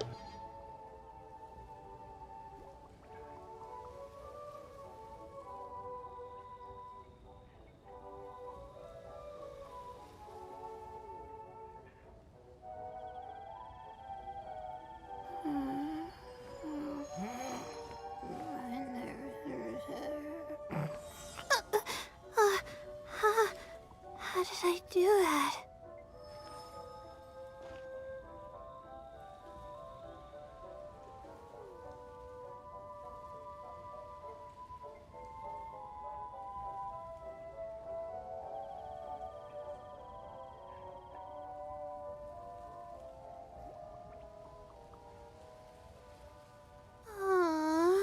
Why do I have to write so many papers? Why?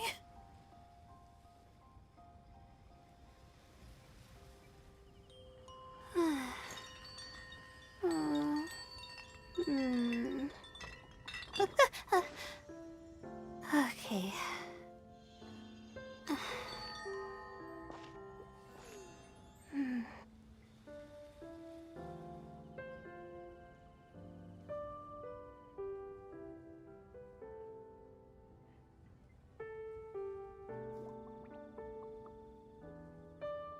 Even when we're not looking up at the stars, they're always there, watching over us.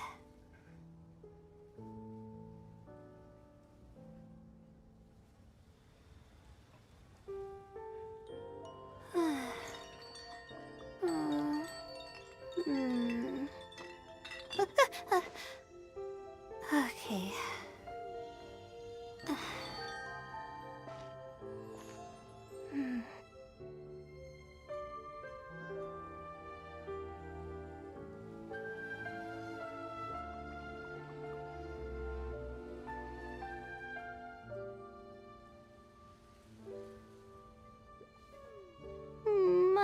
legs are so sore.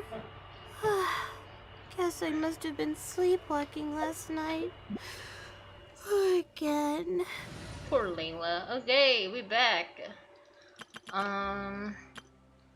We are going to start. Oh shoot! Damn. Okay. Game says no. Gotcha. Okay, yeah, everything crashed altogether. Damn. What the heck? Alright, alright. Let's calm down. It's okay. We got this. Ta-da-da-da. Okay, so I really like that that story quest, and it's what do you call this, lesson per se, that geniuses, they're not really a thing. If they're good at something, they still worked hard for it. So yeah, here I am. Hi. Okay, GENSHIN. Here we go. I love Escoffier. I like Savannah a lot. I really love hotel manager. I forgot his name. Venegim. I forgot. But yeah. All right, we're gonna start Whirlwind Waltz. Need to start soon because it's very late now. All right.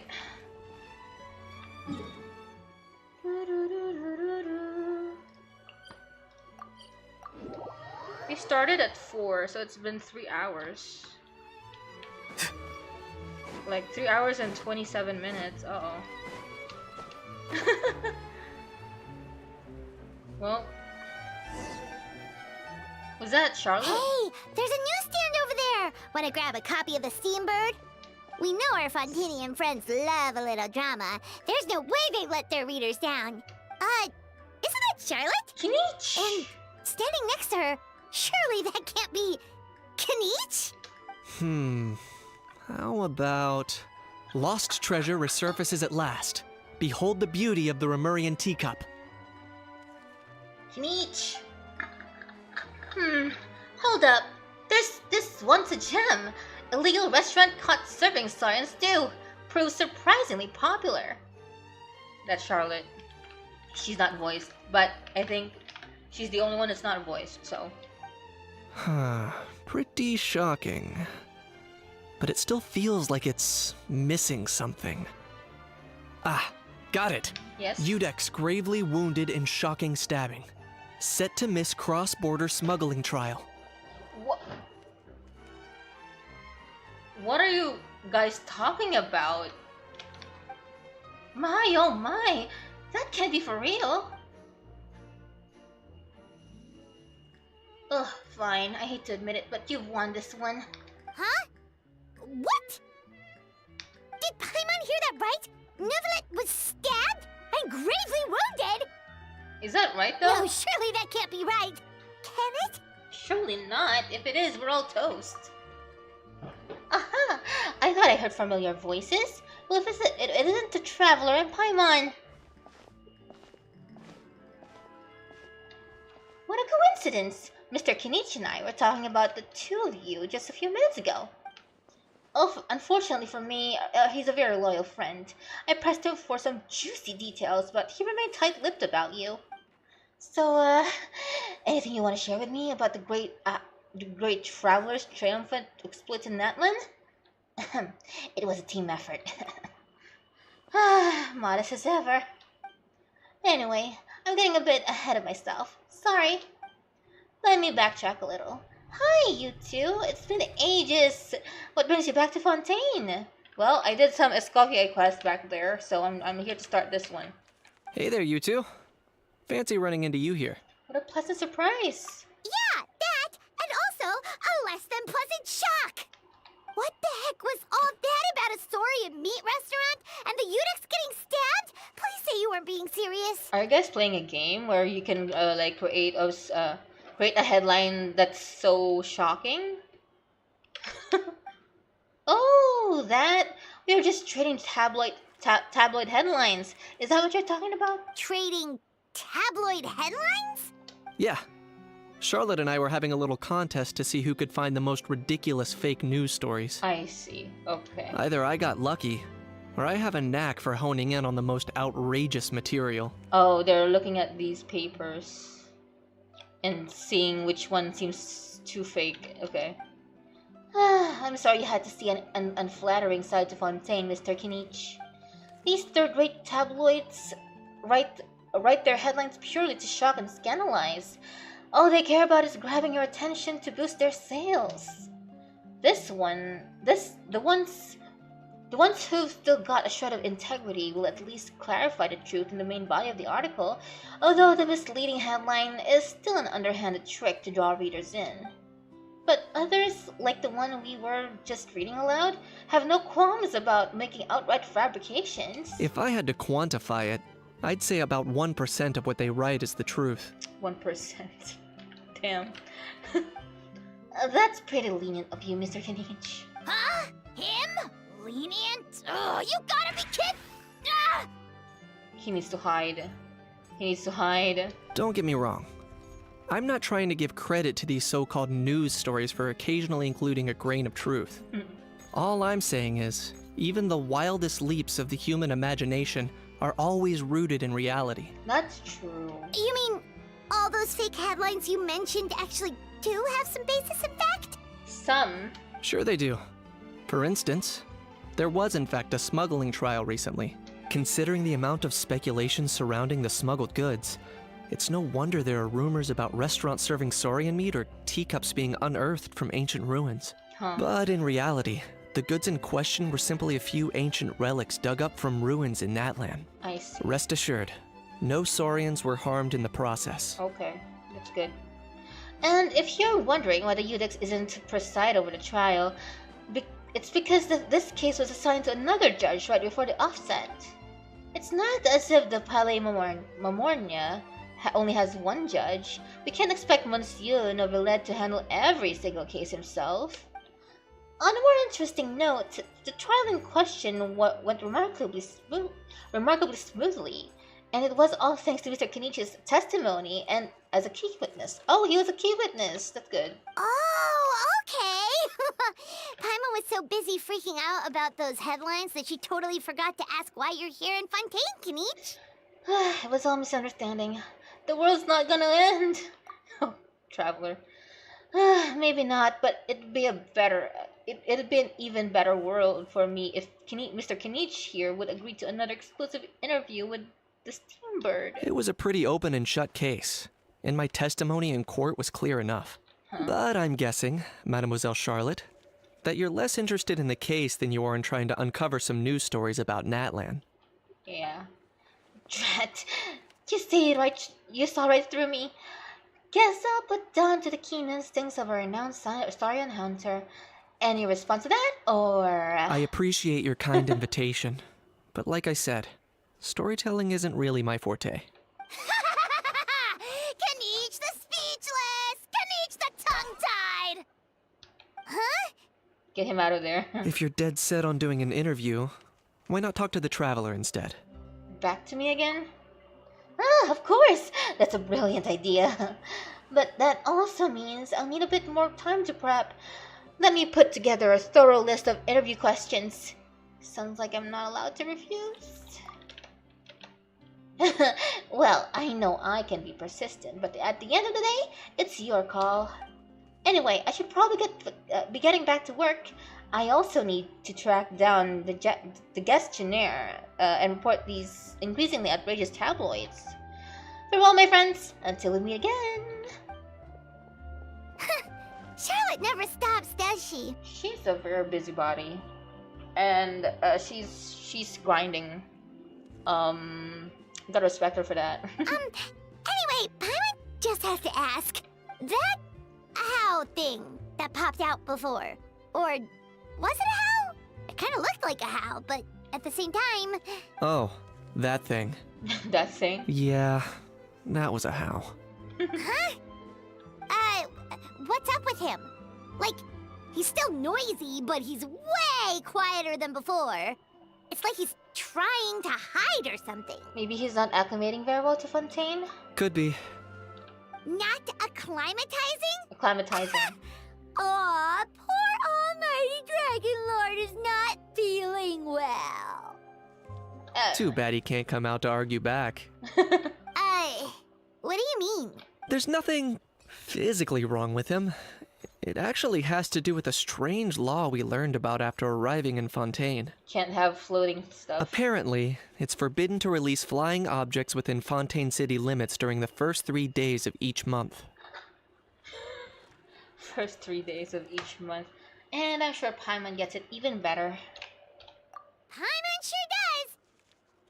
Paimon's been down this road before. There's an easy solution.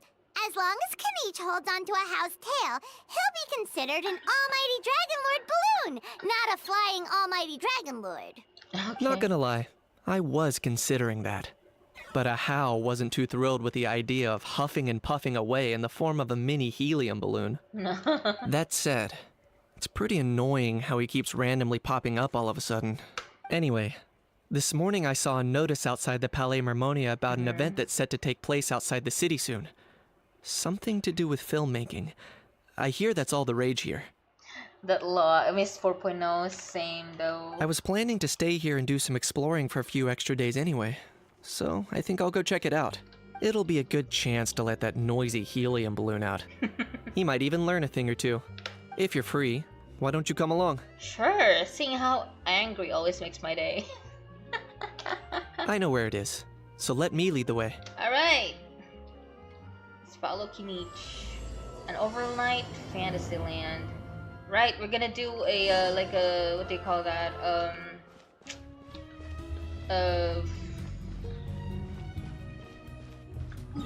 Theme park.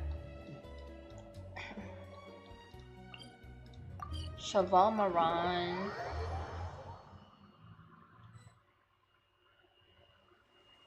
Looks like I remembered correctly. Here we are. Here we are. Wow, this is awesome! Hard to believe it was just an empty beach before. Yeah, it was still completely deserted only a few days ago when I passed by on my way to testify at the Opera House. Wow, really? That empty? There must be some efficient workers in Fontaine. Quite Dupont impressive. Pauline. A few days? One night was all it took. Rap-a-tap-tap, ta-da! One night? But is this all it takes to blow people away? Oh, no, no, no. Given my past experience, I can't let myself get carried away. There's something oddly familiar about the way you talk.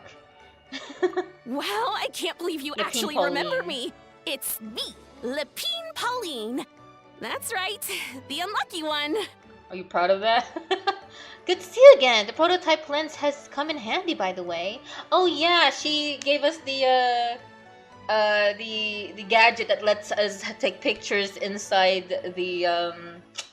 the domains, which is actually very handy. She's so cute. I want to keep her in my teapot house for emotional support. Yeah. Good to see you again. Of course! How else would we have managed to build Fantasyland in a single night? Fantasyland? At least that's how I like to think of it myself. A magical land of fantasy, the stuff of film buffs' dreams. I know it sounds like I'm laying it on thick, but that really is the goal here. As you can see, the theme of this amusement park is Fontainian filmmaking, a place for all film lovers to come together and co-construct a world of dreams. Ooh, filmmaking buffs. Co-construct?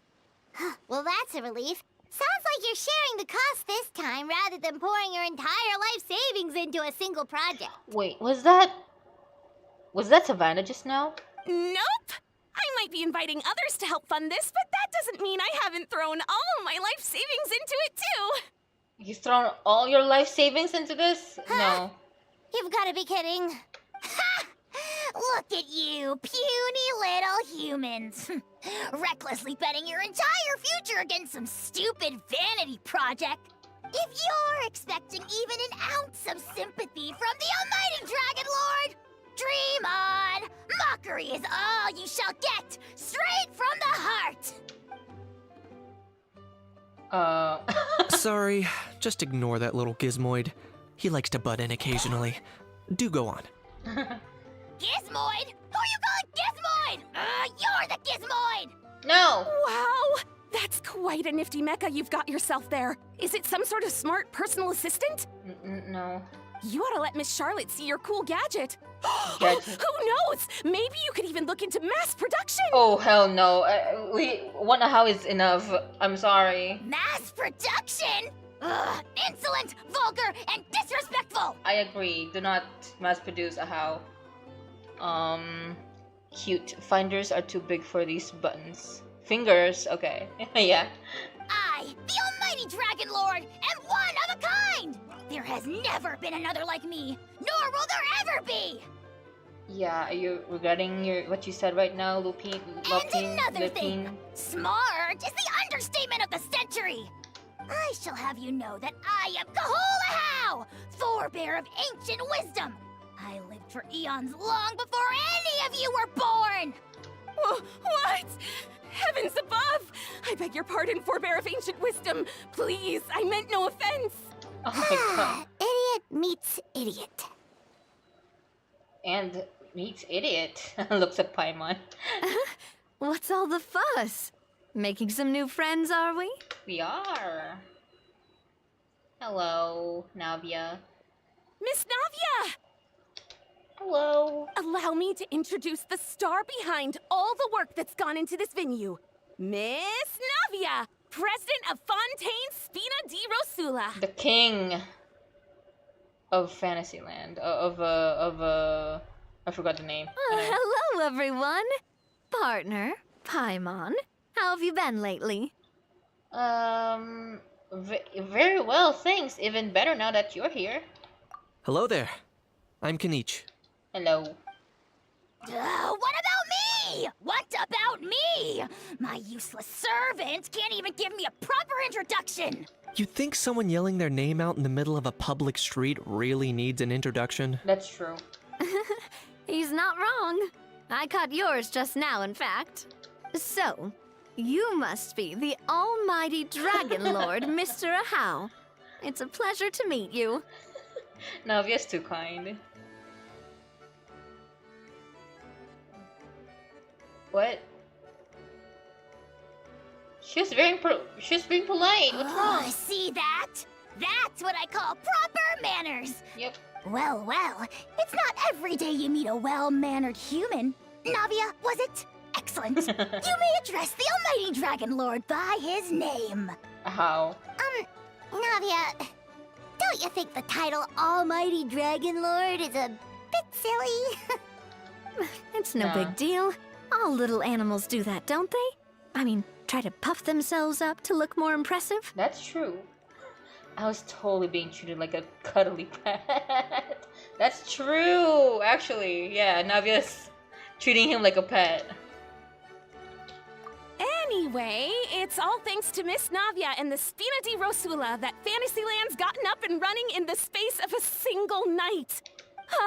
Honestly, thank heavens! After all that paperwork and endless waiting, the event and venue finally got the green light. It's okay. I couldn't wait a moment longer. The second the approval came through, I reached out to President Navia, hoping she could lend a hand. Yeah. After all, who else but the Spina di Rosula would indulge such impulsive demands?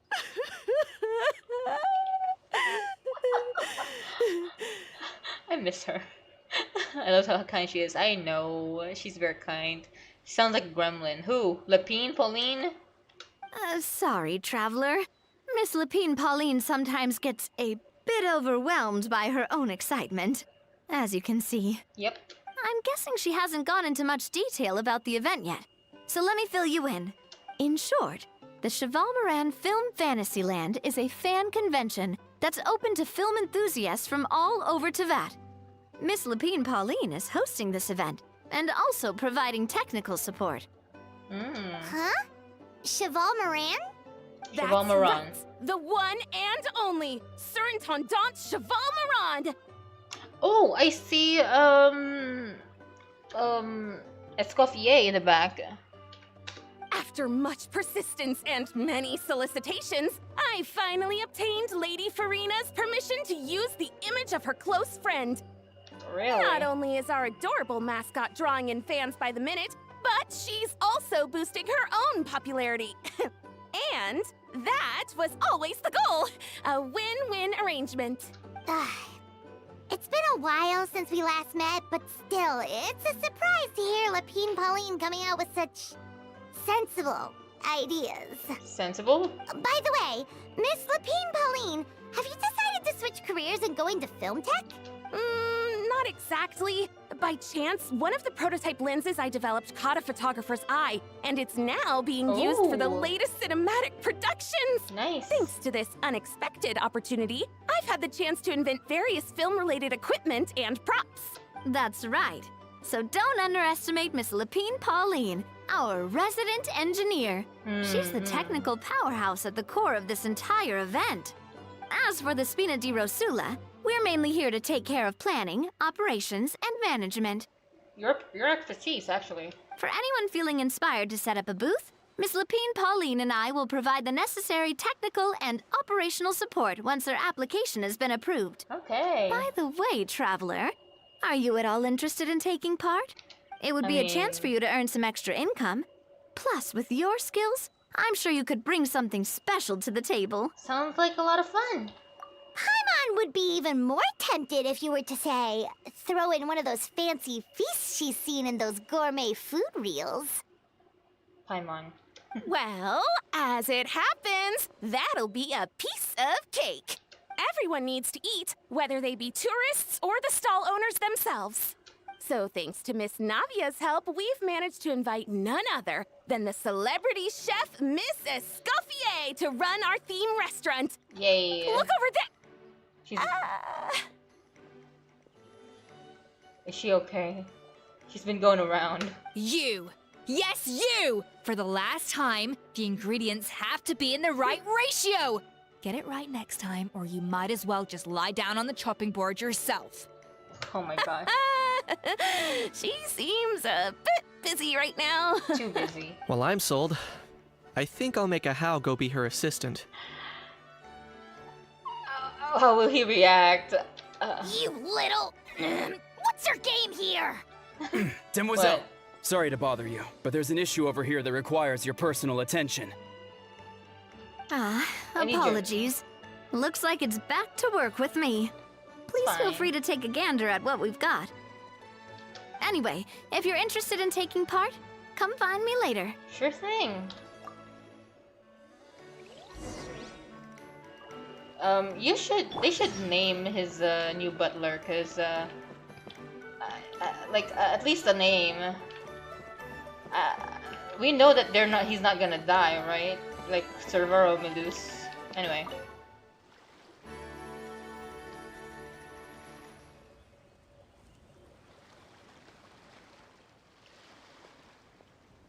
Traveler, it's you! Wait, what? Ready to join the Cheval Moran Film Fantasyland crew?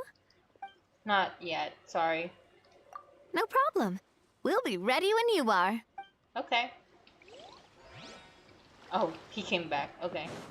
Hold on. Find out more about the convention by asking Lapine Pauline. Escoffier. The fresh vegetables from the new batch are exceptional quality. I just wish I could say the same about the new staff. That's not her. Good God. It's not Hotel de Boer staff. That's what. Okay, Lapine Pauline. Greetings. Apologies if you overheard my harsh words just now, but I assure you it is entirely necessary. The sheer lack of standards here will be the death of me. Do you have any idea of the kind of customers I'm gonna get with how lax things are at the moment? The ones that leave their guns behind by accident, and then come back to collect them later bringing ammunition with them. Whoa, really? Yeah, that's the kind of customer you wouldn't forget in a hurry. Oh. Wait, has that happened before? No, it's just the mention of guns reminded me. someone did actually leave their gun nearby. Who? Huh?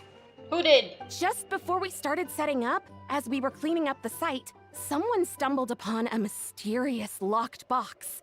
It didn't look like something from Fontaine, though. It had more of a Natlanese vibe. Oh. That might be Aoife's. Aoife has a gun. Oh? Do you think a foreign tourist might have left it behind? That's what I assumed at first. But the box was buried beneath a pile of wooden planks, rocks, and whatnot, so it seemed like someone deliberately hid it there. But I didn't see much point in speculating, so the best thing I could think of was to hand it over to the authorities. Okay. I trekked all the way over to the Palais Mermonia just to hand it in.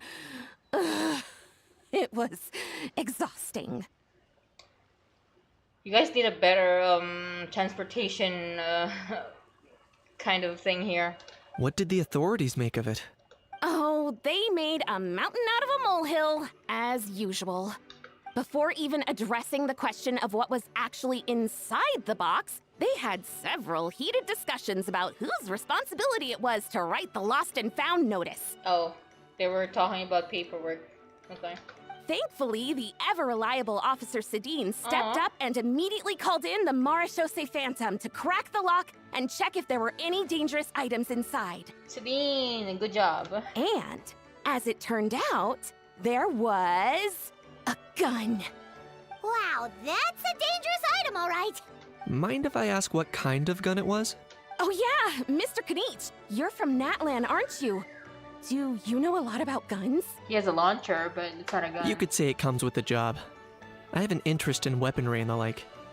Ugh, such a spoiled brat.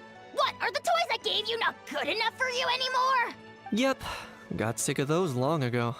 Oh my gosh. You little... Don't dare you turn your nose up at my gifts! Why You know, it was shocking to me to find that when it comes to Natlanese, the very first looking at the fan arts and fan works, the very first thing that I see that is popular, like the ship, is Kinich and Ahau. It's very daunting, but oh well. Time for a timeout, old-timer. Old-timer. Sorry, where were we? Oh yeah, do you recall what the gun looked like? I just realized, is this like a vest thing? You just noticed that? It's a bit hard to describe. If you ask me, it didn't even really look like a gun. What do you mean? Give me a second. I'll knock out a quick sketch. Aw, cute. She's an engineer. She should be kind of good, right? She should be decent, at least. Something like this. Oh, wow. Damn. That can't be... That can't be Aoife's, right? Whoa, it's so neat and precise! Sketched by a professional engineer, after all. It's nothing. Aw. Too modest. Sorry. Is something wrong with my drawing? Not the drawing. I know, it doesn't really look like a gun, but I assure you, this is exactly what it looked like. And it certainly could shoot as well, too. I confirmed that with the officer from the Marechaussee Phantom. Where do you even, like, hold it? No, quite the opposite. The features are very accurate, and it is definitely from Natlan. Please, don't mind me. I'm just taking a moment to admire it. Admire it, damn. Yeah? Thanks a lot, Lupine Pauline. Can't wait for the event to get started. I should be the one thanking you. Thank you. And everyone else for your support. No problem. Don't mention it. Besides, we haven't really done anything. That's true. Not at all. The buzz and excitement you guys bring is exactly what this event needs. Oh dear, I'm starting to feel a bit guilty watching everyone else toil away. Guess it's about time I got back to work too. But just before I go, one last thing. Traveler, It's wonderful to see you. Here's to Aw. a successful collaboration. See you later, Lipping Pauline. It seems like Kinich has something to say. Let's go find a quiet spot. After saying goodbye to Lipping Pauline, you and Kinich find somewhere to I'm sure you noticed that there was something unusual about that gun. It looked ancient. Correct. It's most likely an old weapon dug up from some ancient dragon ruins. Based on my experience, it might be more accurate to refer to it as a hand cannon. Oh. But in Fontaine terms, it's not wrong to call it a gun. Hand cannon. Okay, makes sense. Given why I came here, don't you think it's curious that an ancient dragon relic of unknown origin would turn up like this, out of the blue? That's true. I suspect this gun might have something to do with that smuggling case. It might have slipped through the cracks. Time is of the essence, so I'd like to head over to the Palais Mermonia to verify my suspicions. I think I'll join you. Perfect. Then we can head out right away. Okay, okay. Or, if you want to catch up with your friends first, I can wait. Okay. Man, these people are too nice. I can wait for you if you want. We've gone over budget in quite a few areas. But, whatever. The results are what counts. Man, I remember thinking like that. Damn. Navia. What is this about?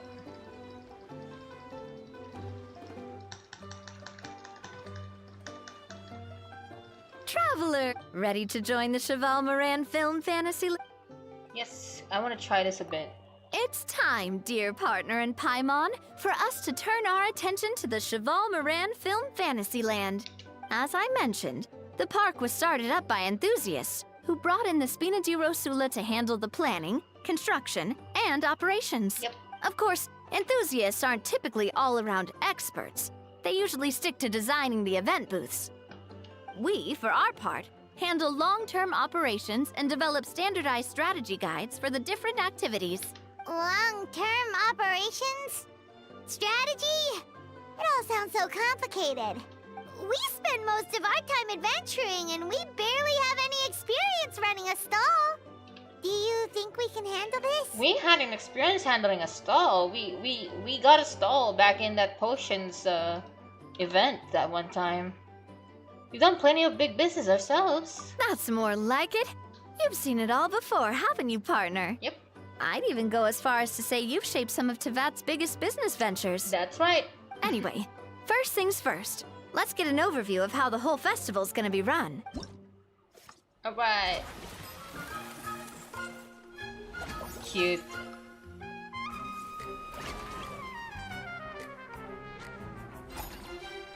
Cheval Moran! Ooh. As you can see, our Fantasyland's a bit like a sugar-free macaron right now.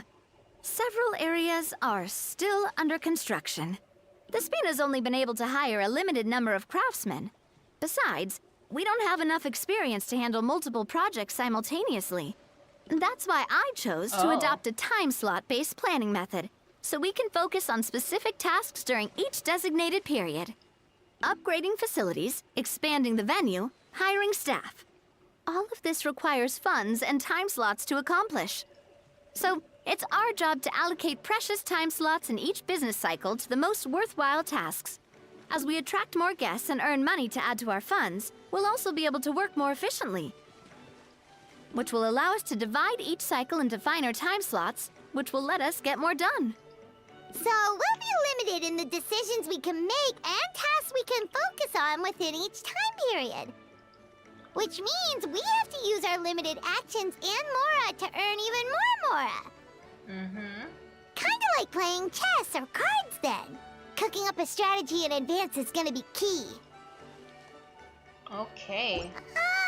Paimon thinks she just about gets it. How do you feel about it, Traveler? Sounds right up my alley. Yep, come on, we can do this. You mentioned standardized strategy guides just now. Does that mean there are non-standard ways to take part too? Of course. Film and entertainment mean different things to different people. And there's gonna be a wide range of exciting activities for people to try out.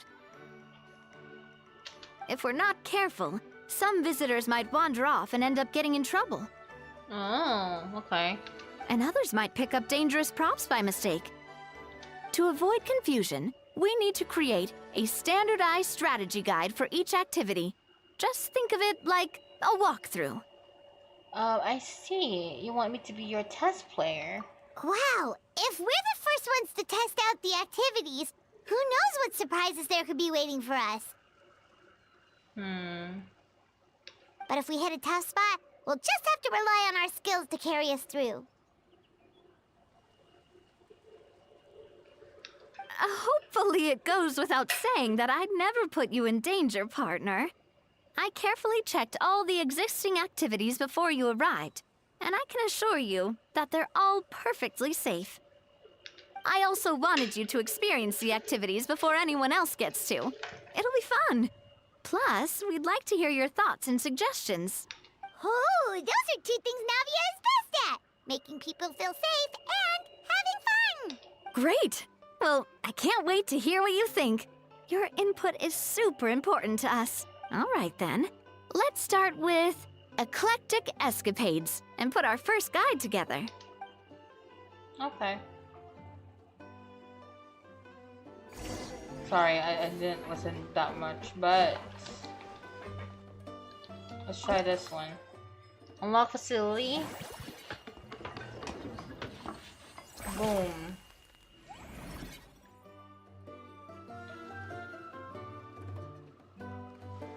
So it's like a cruise. Go formulate a strategy. Whoa, loading screen. Oh shit, okay. Okay.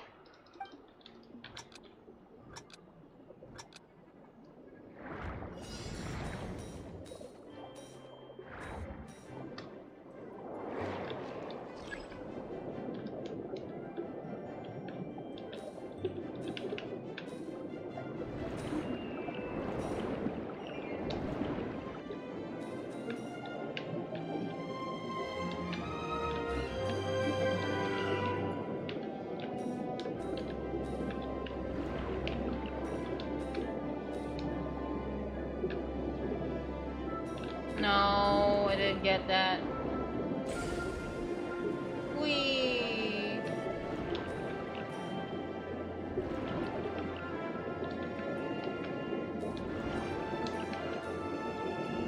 Yay.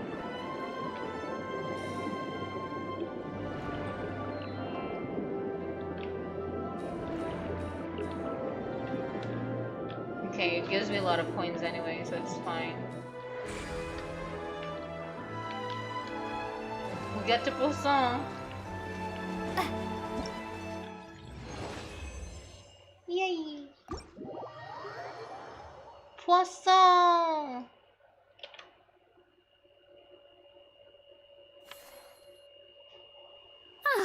Both of you seem even more excited than before.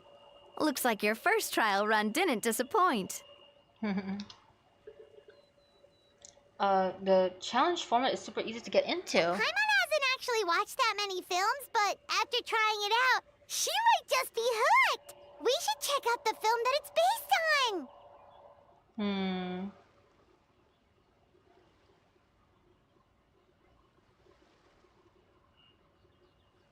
Great job, Paimon.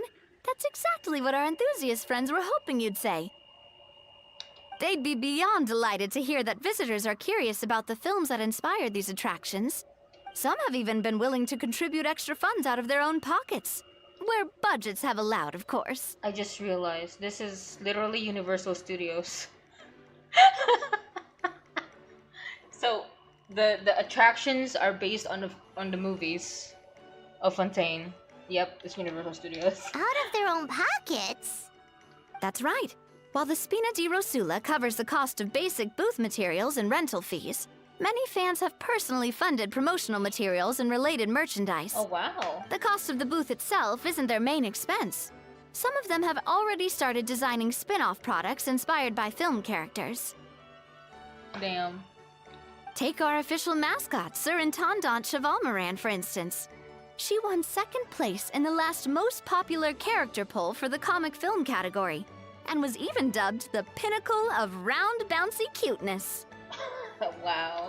Many people have expressed interest in designing cushions based on her image, using the highest quality fabrics and hiring the most skilled artisans to mass produce them. These cushions will officially go on sale at the next convention alongside lots of similar products. Now that you mention it, I kind of want one too. Sounds irresistible, right? Plus, as Surintendant Chevalmoran's guardian and official image rights agent, Farina will receive 60% of the sales revenue.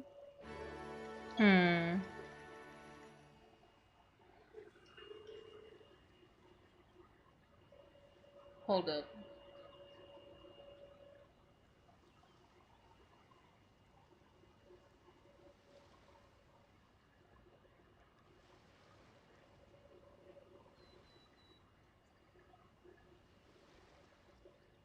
Okay, I'll read this later. Hold on.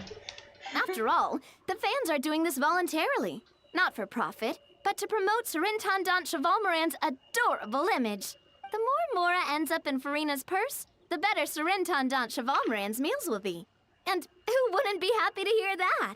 Oh, Paimon likes the sound of that. Everyone working hard for something they all love without worrying about profit. Still, we can't just ignore Mora completely. Whether it's fan creations or official commercial projects, some level of financial balance is still necessary. The same logic applies to the Chevalmoran Film Fantasyland taken as a whole. Once we finish the standardized strategy guides, our attractions can officially be open to the public. But we can't take personal charge of the ticketing process. There's plenty of work to do at the various booths, and the park itself is a work in progress. We'll need to assign dedicated employees to maintain and manage each attraction. There's a recruitment section on the park's bulletin board. We've received many applications, and each candidate has their strengths. Our job is to match the best candidates to each attraction based on their overall performance. Once assigned, the staff will keep the attractions running, ensuring a continuous revenue stream. Wait, so we've suddenly gone from being playtesters to heads of human resources? That's definitely a first for us. I'll make an awesome boss. I'll be the best boss in the world. Just don't hold everyone up to your own standards, okay? You can't expect everyone else to be as capable as you. Escoffier can hear you, you know. Alright, time to review some resumes. Fingers crossed we'll get some exceptional candidates. Go. Hire employees.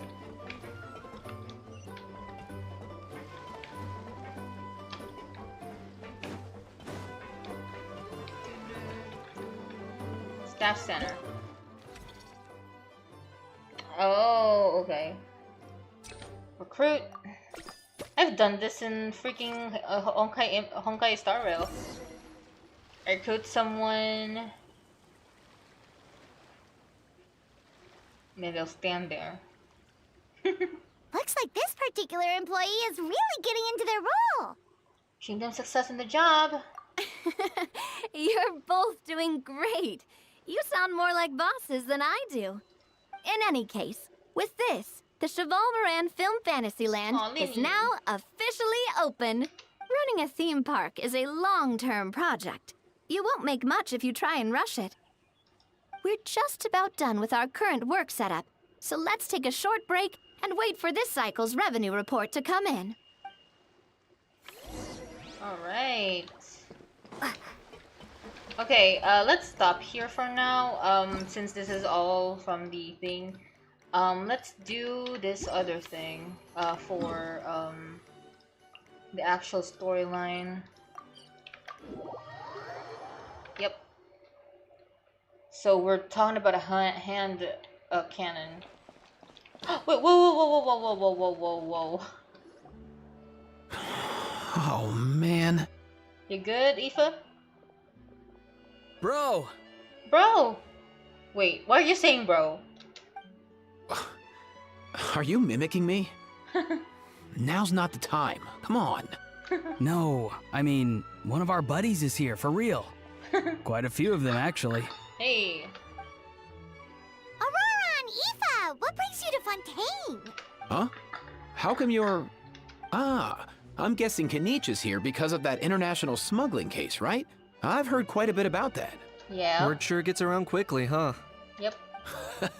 First time abroad and you're already making headlines. Oh, stop it. It's not like I was the center of attention. That's true. Wasn't expecting to see the Traveler and Paimon here too, though. Come on, Aoife. What? Huh? A traveler, by definition, is someone who travels around. Roran has a point. Fair point.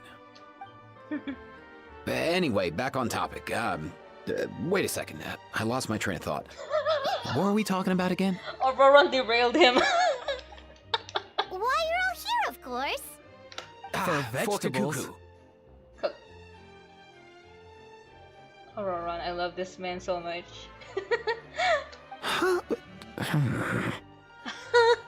I'll go first. It's for the Chevrolemine Film Fantasyland. Wait, is that right? They don't have vegetables over there, do they? It's Cheval Moran.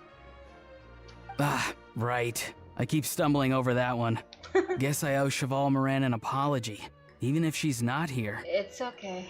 Anyway, long story short, the festival restaurant urgently needed fresh vegetables from Natlan, which is why Aoife and I are here. So, you guys are vegetable couriers? Apparently. He is. I'm just here as a responsible adult. Okay. Kakuku is missing, right? It's his first time traveling so far away from home, and all the elders in his tribe were worried. So they had me come along. So you're his chaperone. Okay. You're babysitting Roran. Even though it's your first time too. Right. But they still picked me to accompany you. You gotta wonder why that might be. I don't need babysitting. Don't you get it? They all just saw how overworked you were, so they used it as an excuse to send you off on a vacation. Wait, what? So I'm getting the grandson treatment now too? You know what? You both have your own a day off now, okay? See? Doesn't matter how much older you are than this dude. Hang out with him long enough, and you'll eventually find yourself being treated like a kid. Meaning everyone looks after you. What's so bad about that? That's true. It's nice to be looked after too. In theory, nothing at all. In that case, guess I better start over. Hi guys, my name's Aoife, and I just turned 5. I just turned 5. Nice to meet you, little bro. Paimon's not sure who the responsible adult is anymore. So, what about Kakuku? If he was here, we'd be making more of a ruckus than we already are. That's exactly what's got me worried. Aoife, there's nothing to worry about. You're a big boy. You can handle yourself now even without Kakuku. Kakuku's the one that needs some guidance, okay? Not him. You think that's what I'm worried about? Anyway, my priority right now is Kakuku. Suffice it to say, Kakuku's in big doo-doo. Kakuku's in big shit. Getting forced days off in guise of work. Yep, he is. How so? He's so small, and all he knows are a few harmless phrases. What kind of trouble could he even get himself into? He can't... I mean, he's a bird. He can't... Like, he can't be a floating object. Let me guess.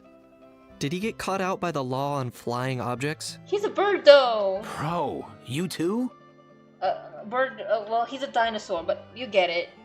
Turned 5? Wow, you're so late. Is it that bad? Damn. But, yeah. He just turned 5. Not me. How? Oh, that pesky little chatterbox. So that's why he hasn't interrupted us this whole time. Guess he's too scared to show his face. I like how he looks here. That, plus he's already spouted enough nonsense for one day. So I've put him on mute until tomorrow. Nice one. If I was even half as decisive as you are, I would have kept a closer hold on Kakuku so he didn't get a chance to go flying off. I guess that's what flying objects do. Oh no, bro. Or rather, did Kakuku get caught by the guards for flying around?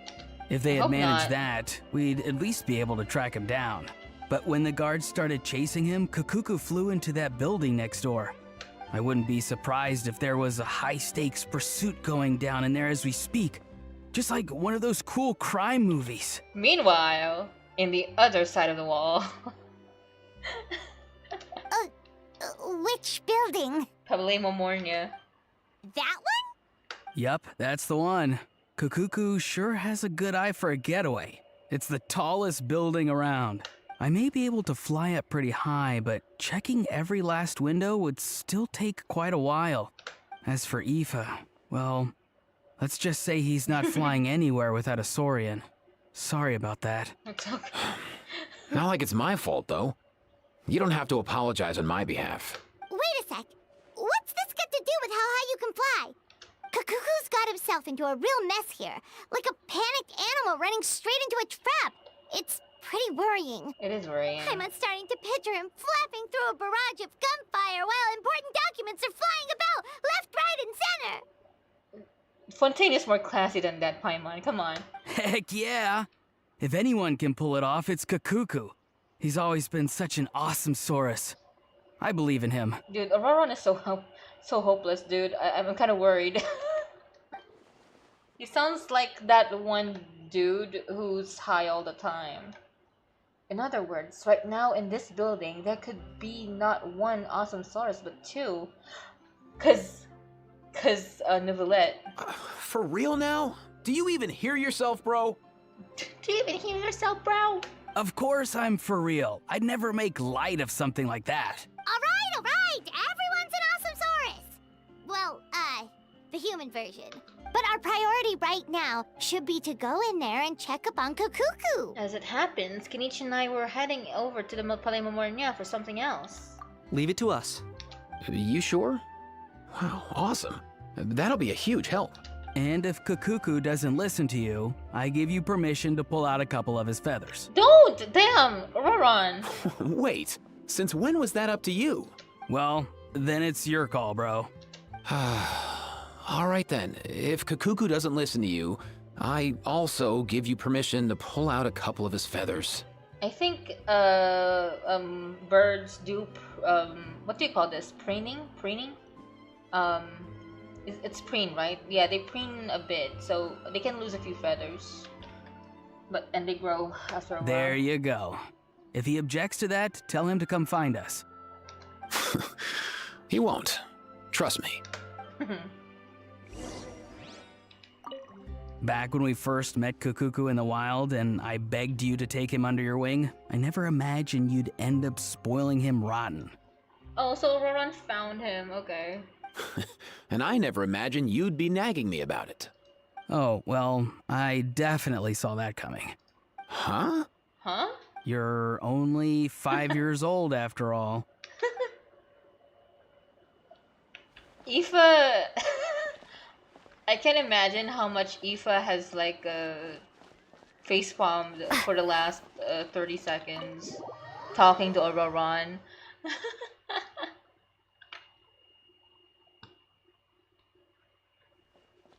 Alright, we'll be seeing... Nothing new Kakuku. there. The first few days of every month are always noisy. Whoa, stuff has been thrown off. What's all that commotion? Are they arguing in there? Neuvillette and Risley should be in here. Yep.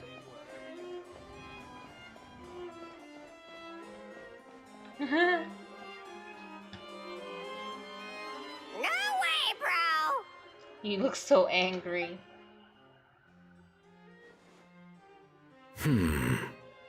Yes. Did he say he came from Natlan? No. Get out of here! I can understand his words, just not what they mean. Oh no. Oh no. For real now. Bro! Bro! Hey! It's been a while. He keeps repeating the same things over and over again. Oh, he's kind of like a pirate. one another. Yep. He's a bro. He's a bro of a bro. He's a friend. Yeah, a saurian friend of a human friend. Great. Well, that was easy. Looks like we've tracked down the owner. Yep. Guess that's one less lost and found notice for you to write, Monsieur Neuvillette.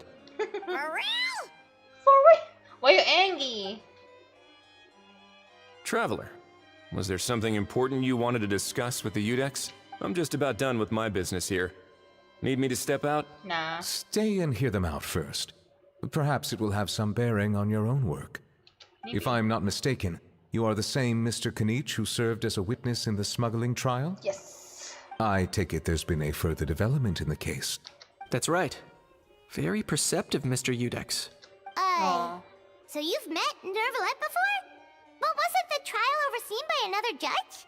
I've seen his photo in the papers. Oh, right, yeah. But as for this other gentleman... Nah, he's more hidden than the other. Allow me to introduce you to Mr. Wriothesley, administrator of the Fortress of Meripede.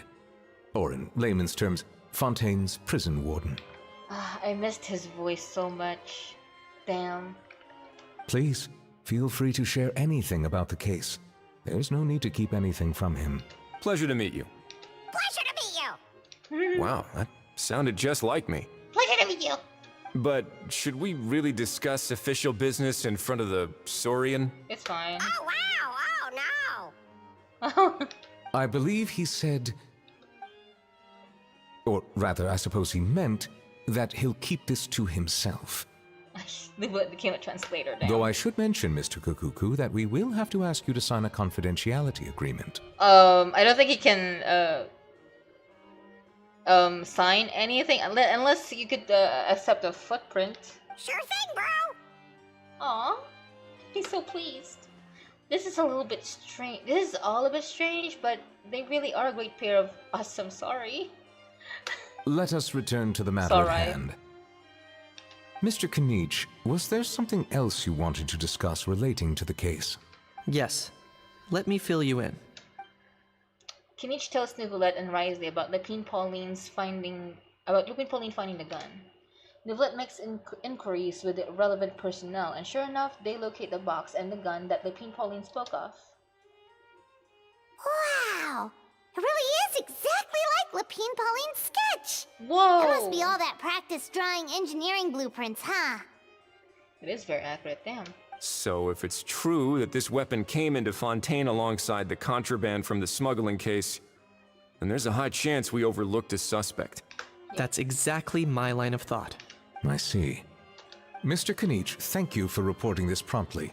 I'll arrange for the Marechaussee Phantom to investigate right away. We should begin by questioning the prisoners in custody. Wriothesley. Yes? I'll sign off on the interrogation request. Don't you worry. That would be much appreciated. It's lucky that the Palais Mermonia wasn't scheduled to release any public bulletins today, and that this gun's lost and found notice hasn't been written up yet. In other words, the news hasn't leaked. I'll be staying in Fontaine for the time being. If there's any progress in the investigation or you need my help, feel free to reach out anytime. That goes for me too. Yep, we were just about to go help out with Lupin Pauline's convention. If there's any news, we'll keep you all posted. Aww. Marvelous. Thank you all.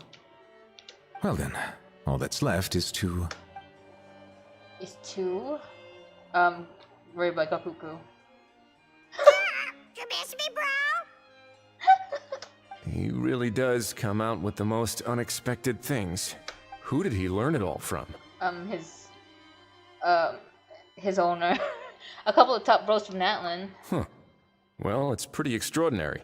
Anyway, according to due process, we must first determine whether Mr. Kukuku qualifies as a flying object.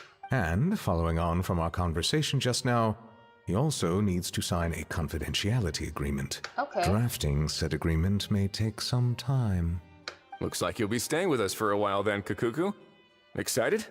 Aw, they're babysitting him, and they're babysitting Aoife and Roran's baby, and so that Aoife and Roran can go around Fontaine. That's it.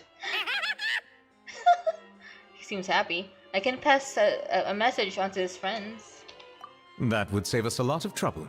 Many thanks. You're welcome, Udex Novelette. Don't mention it. All right then, we'd better get going. No need to see us off.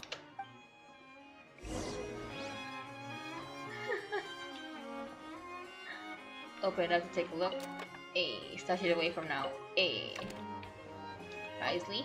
I know you mentioned a while back that people from Nadland would soon start showing up all over the world. But I hadn't expected anything like this. It seems no matter where they come from, all dragons are inquisitive by nature. You can say that again, bro! Oh, The same might well be said for humankind. that's true. The real reason you chose to stay to investigate this case was your curiosity about Natlan and Mr. Kukuku, was it not? Guilty as charged. Nothing gets past you. So, how about we take this opportunity to chat a little more? We've got the world's best translator on hand, after all. That's true. Sure thing, bro! They're so cute, man. They're looking at this little birdie. Work is work. Same wherever you go. Sure thing, bro.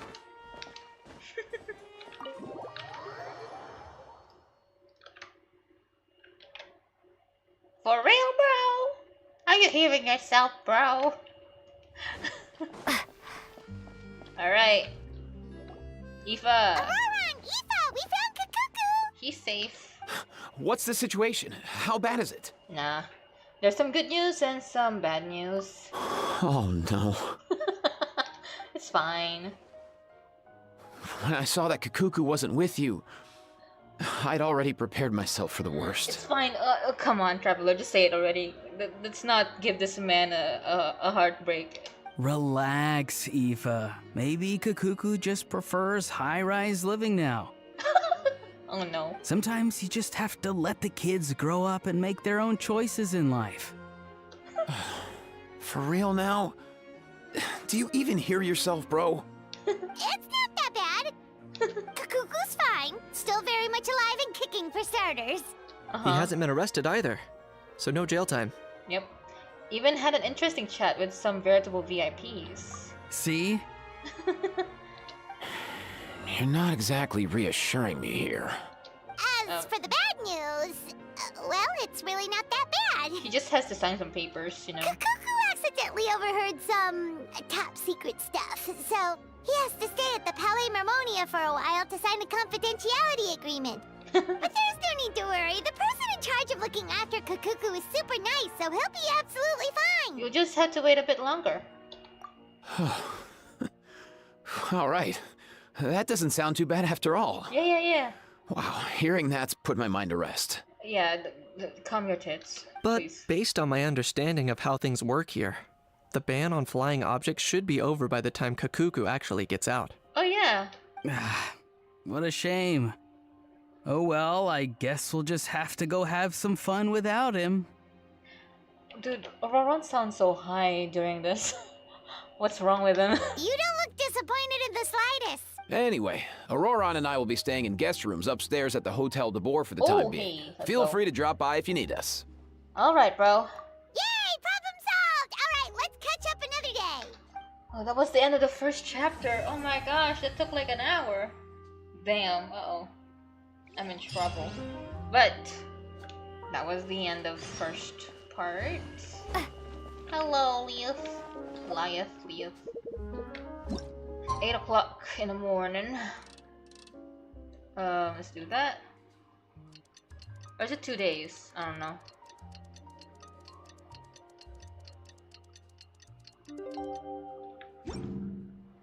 Oh wait, is there oh, they said Hotel de Boer, so maybe they are there. Hold up.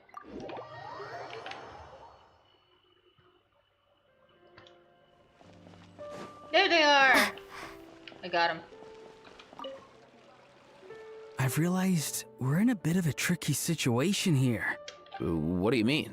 If we go out, we won't have time to watch that film we rented. But if we stay in and watch the film, we won't have time to go out. Such a dilemma. Oh, you realized it too? Oh god, Auroron, he sounds so high. I can't with him. Yeah, well, pretty smart for a 5-year-old.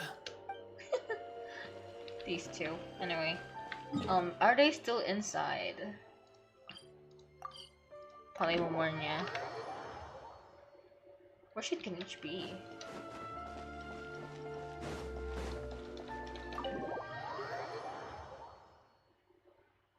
Maybe they're gonna say the same things. Maybe.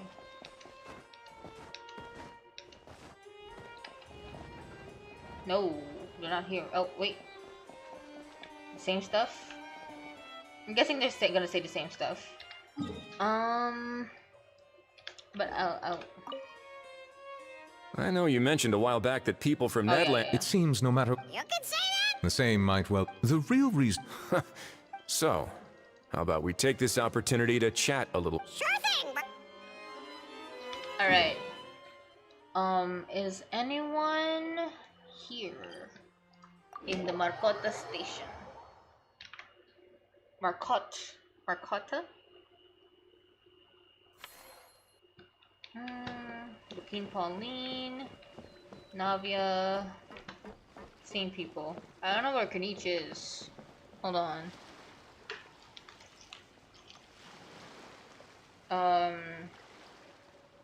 What is this called again? Whirling Waltz. Whirling Waltz. NPC Day 1.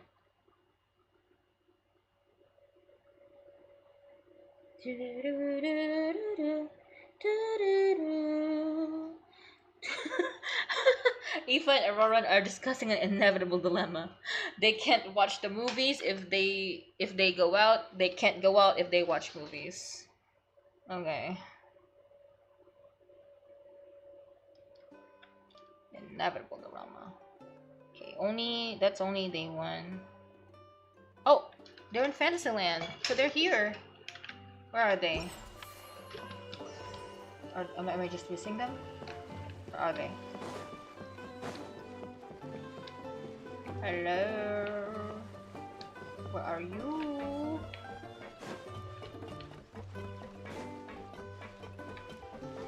Where are they? Are they there?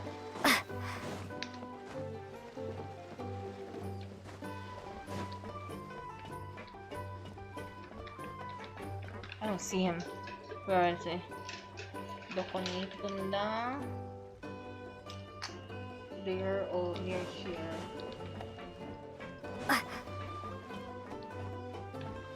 Oh, there they are. I see them. Hey.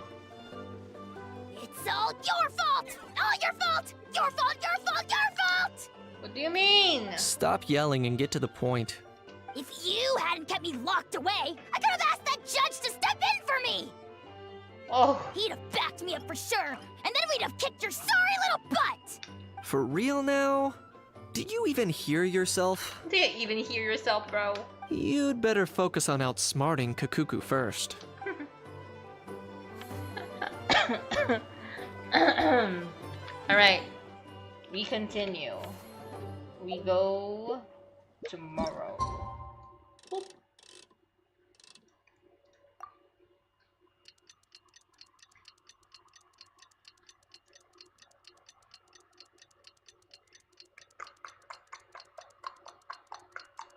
Okay. Okay, where do we go? It's been a few days. Ban on flying objects should be over by now. Let's head back to Polymornia and see how Kakuki's doing.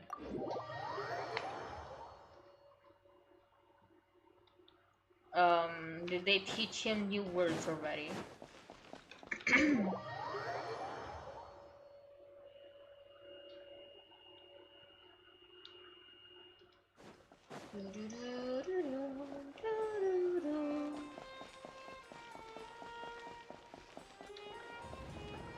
Hello. What's up? How you doing? I think you should be near the water event place. Yes. Thank you. Oh, morning, little dude. Oh, wow! Cuckoo's learned a new greeting! He did. Like, he said little dude. He didn't say little dude before. He always said bro. Is that good news or bad news, though? Sorry, I did everything within my power. But so far, I've only managed to teach him how to say good morning. Good morning, okay. Wait, so that's all you've been up to this whole time? Apparently. Get out of here! I think that means no. Huh? Okay, so good mornings aside, please tell Paimon there's been some other progress too. Of course. That's why I'm here. Kukuku's not the only one that Mr. Ridesley's been getting to talk. I'm referring, of course, to the convicts. It was nothing. These guys weren't exactly tough nuts to crack. So, what's the deal? After racking their brains, they remembered speaking to an inconspicuous middle-aged man just as they were preparing to pack up and leave Natland. He was dressed in the manner of the Children of Echoes and carrying a box. Plus, the description matches the one the gun was found in. All in all, he didn't look any different from your average Natlanese traveler. Perhaps seeing that they were dressed as merchants, this man stopped for a chat, inquiring where their goods were headed, and even asking if they could share a boat. The smugglers were very cautious, though. They didn't tell him any specifics, but all this happened before I crossed paths with them. Really? I happened to notice them as they were preparing to set sail. I thought they looked shady, so I snuck aboard, and ended up being carried along all the way to Fontaine. So you were a stowaway. Series of twists and turns. What? He's laughing. He's free now. Oh no. Boss, do we know if those Fontanians will even like this stuff? What if we can't shift it? And that's why we call you a rookie. It's all supply and demand, kid. Supply and demand. Natland's foreign trade is just starting to lift off. There'll be a market for it, you'll see. That's right. So stop giving the boss trouble, rookie. Just do your job and keep an eye on the goods. Stop calling him rookie already. Are they merchants? Have they come to Fontaine to do business? Scarred face. Calloused hands. On closer inspection, the fabric looks worn at the knees and elbows, and his fingernails are dirty. Not exactly your typical merchant. Could he have previously been a warrior? Or even an adventurer? Something feels off. I'd better sneak up and get a closer look. Someone's looking at you. Oh, this is cool. Hello? Nice thinking, boss. This tourist tub's been fast going and smooth sailing. Plus, no one's been asking us what we're up to. That goes without saying. Big cargo ship would have been too slow, whereas the smaller ones would have been faster but way too bumpy. If we ended up damaging the goods by accident, all these months spent grafting away would have gone up in smoke. Thank you for subbing, Morningstar Pratic. Seriously? Pratic? But there's hardly anything here. Would it really have taken them months to prepare? And why would they need to transport it with such care? Could they be secretly smuggling precious items out of Natland? I'll need to find a way to get to the bottom of this. I see why they needed to have Kenichi's VA like replaced so fast.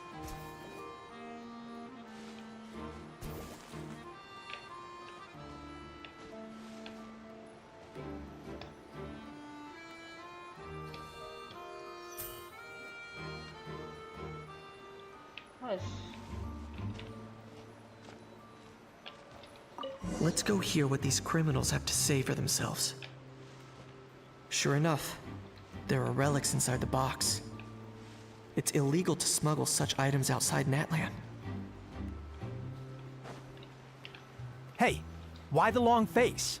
You're abroad on business, and you get to do some sightseeing while you're at it. Sounds like a pretty sweet deal to me.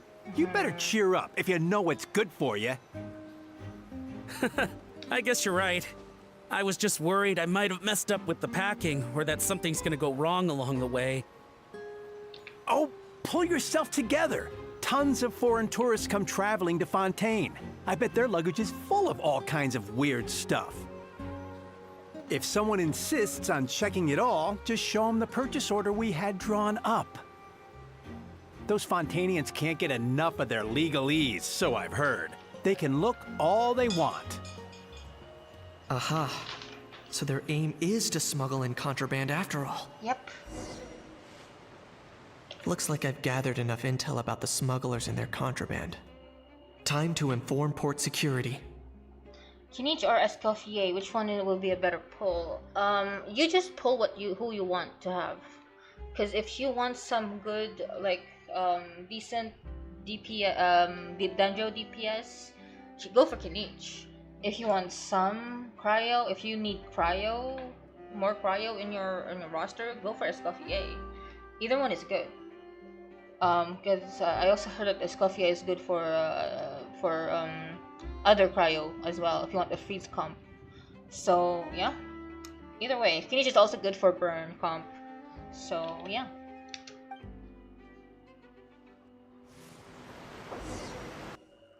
Kinich is not on right now though. So I don't know what you're...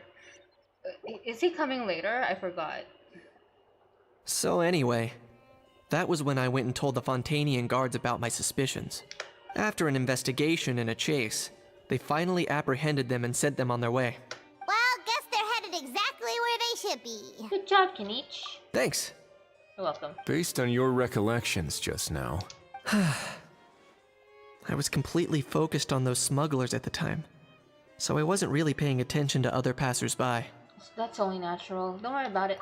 Yeah, Kinich, you did great! In other words, the person who brought the gun here, the one who lost it, has no connection to the smugglers whatsoever. They were working entirely on their own. Yep. Oh dear, oh dear! Sounds like Mr. Kakuku wants to chime in? He said this elusive individual's actions are positively mystifying. Noodle that. What a way with words, okay? It's a good observation. I quite agree.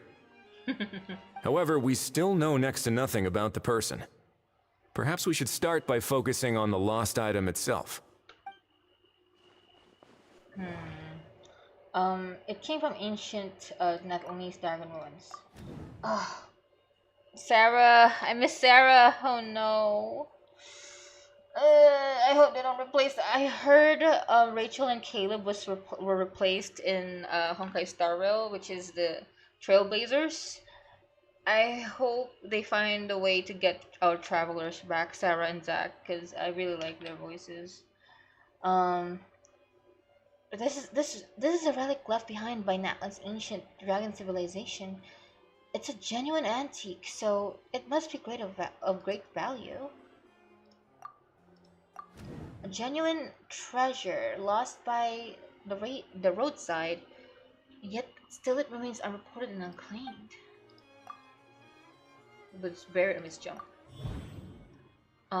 It doesn't seem like an accident. No, it's as if someone left it there on purpose. Bait? Why would someone just leave the valuable antique out in the middle of nowhere? Was it plans for someone to come and pick it up? Bait? It certainly seems like it was the bait in some kind of trap. The only question is, why wasn't the bait made more conspicuous? That's true, it was buried. Has something sprung to mind? I just remembered a film I watched this one time. Yep. Huh? What is it? Oh wow! No way, bro! Hold on, let me explain. Okay. Just now, the traveler speculated that this box might have been placed there on purpose, as if the intention was for someone to come pick it up. That got me thinking about those films about kidnapping cases. When they demand their ransom, the kidnappers tell the victim's family to leave money or valuables at a designated spot for someone to come pick up. That doesn't merely happen in films. There have been similar cases in real life. Yeah, art, something reality. In fact, if anything, it's probably the real-life events that inspired the films. Yes. Sounds plausible. Maybe this time, the film has inspired the real life. Ooh. Wait. This raises the stakes to a whole new level. If the gun really was some kind of ransom, then... Since we took the box, the kidnappers never got their payment, so... Someone missing? Does that mean they executed the hostage? Paimon, stay calm. We haven't heard of any missing people. It's just like a throwback. I agree. I don't believe we have a kidnapping on our hands. Selling off stolen goods is extra work that most kidnappers would want to avoid. Unless they're after something very specific, they tend to just ask for cash. Could we be dealing with a kidnapper who's dead set on getting their hands on an ancient dragon handgun? It's not impossible, but the likelihood is very slim. We can discount that possibility for now. Okay. And speaking of selling stolen goods, don't you think this looks more like a transaction? That's true. About the goods. Before the buyer could show up, Lapine Pauline found the goods by chance while setting up the event venue. Go the seller. The gun was placed in a box and hidden away. Clearly the seller wanted to keep their identity a secret. After receiving the instructions, the buyer would have gone to the designated spot with the money to pick up the goods. To ensure they actually got paid, the seller would likely have been watching the buyer. Before the buyer could show up, yeah. Incomplete transaction. Due to the unexpected arrival of the film Fantasyland, the deal had to be called off. Yeah. So, bottom line, this was an individual smuggler at work. Exactly. And it was the location itself that caused the deal to fall through. The last thing they would have expected was for a quiet beach to turn into a bustling film convention overnight. Yeah, it was too fast. Not only is the area now packed with tourists, but the Spina di Rasula have a presence there. I'll bet that both parties were completely caught off guard. Good job, Lapine Pauline. That sounds like a plausible theory, but how do we verify it? Looks like your people better start rolling up their sleeves. How so? Easy. Just follow the usual procedure by putting up a lost and found notice. The more routine we make it seem, the more likely the suspect will come forward to claim it. Even if they send a proxy, we're liable to get our hands on new leads. Okay. And timing-wise, it's about time we updated the bulletin board anyway. All we need now is a lucky gestionnaire to write up the notice for us post-haste. Ah, so that's what you meant by rolling up their sleeves. Yep. In that case, I may as well write it myself. Delegating this to someone else would require an additional explanation. Yep. Or are you just not used to asking others to work overtime? Is that really a major concern here? Well, looks like I won't be needed around here. At least until the notice has been posted. You could always wait here if you like. The Palais Mermonia serves a particularly fine cup of tea, if that swings it for you. Risey likes Kanich. He's offered tea. Thanks, but no thanks. Oh.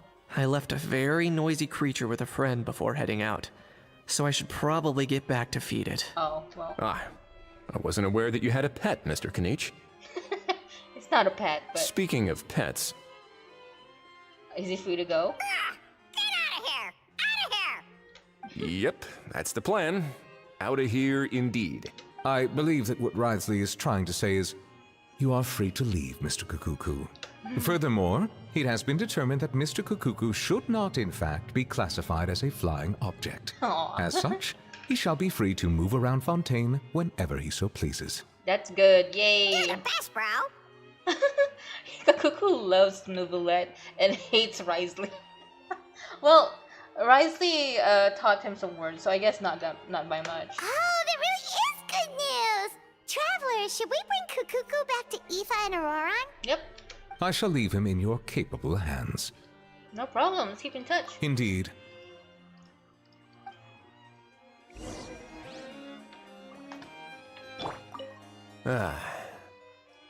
You know, all this has made me realize that I'd quite like to have a pet. Yes. If that proves inconvenient within the fortress of Meropide, perhaps you should consider finding a place in the court of Fontaine. Eh? That actually sounds like a good idea. Ayo? In the past, I always dismissed the idea of buying a property in the city. The prophecy about the floods meant it never seemed like a worthwhile investment. But now... Yeah, it's gone to pass, so you can buy a property in the city and live closer with us, with everyone else. This might be a good time for you to re-examine the documents I gave you regarding your title as Duke. Huh? Huh? Citizens with honorary titles are eligible for certain benefits when purchasing property in the court of Fontaine. Oh, did they get discounts and shit? Really? How about I didn't this? know. You read through your documents from start to finish, while I write up the lost and found notice. He didn't read that shit at all. You better read the stuff that the novelette gives you, man. You have perks as a duke. Let's go. Roran and Aoife should just be outside. No, they're at Hotel de Bourg. Okay. Makes sense. They were from there, so.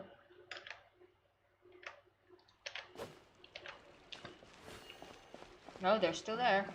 Oh, and Ahau is there.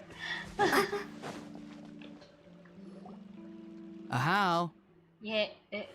Oh, yeah. What? What now? I'm betting Ahau is also annoyed by Aurora. Let's shake hands. Oh no. Fine by me. Get ready for a knuckle sandwich. Whoa. Oh, nice dodge. He evaded. Nice, good one. Paimon feels strangely inclined to keep a safe distance. Did you miss me, bro? Oh. Cuckoo, you're free! Yeah, he sounds so happy, damn. Ugh, not you again. Nope, didn't miss you in the slightest. Hey, other granny. Hey, And grandson. hey, Paimon and Kanich. It's good to see you all. Thanks for bringing Kukuku back. No problem. Get it away! Get it away from me! Nice to meet you, bro. Who are you calling bro? Say that again to my face! I dare you. If you've got the energy to argue this much, you're clearly not hungry yet. Let's go find something to eat while Ahau lives his best life. Sounds good to me. Poor Ahau. He spent all day being tormented by Auroron, only to discover that the suffering's just begun. Aoife, as a Saurian vet, how can you just sit back and watch our little dragon bro suffer? Huh? How am I the bad guy? Even hear yourself? Doesn't anyone want to hear how Kukuku got out of jail? He's not really jailed. Amidst the racket, you'll briefly explain what happened to Kukuku to Aoife and Roran. King Kukuku now has permission to move freely. Ahau's face goes even redder than before. Don't He's lose jealous. hope, Ahau. By the same standard, you have freedom of movement now too. You're still in the game?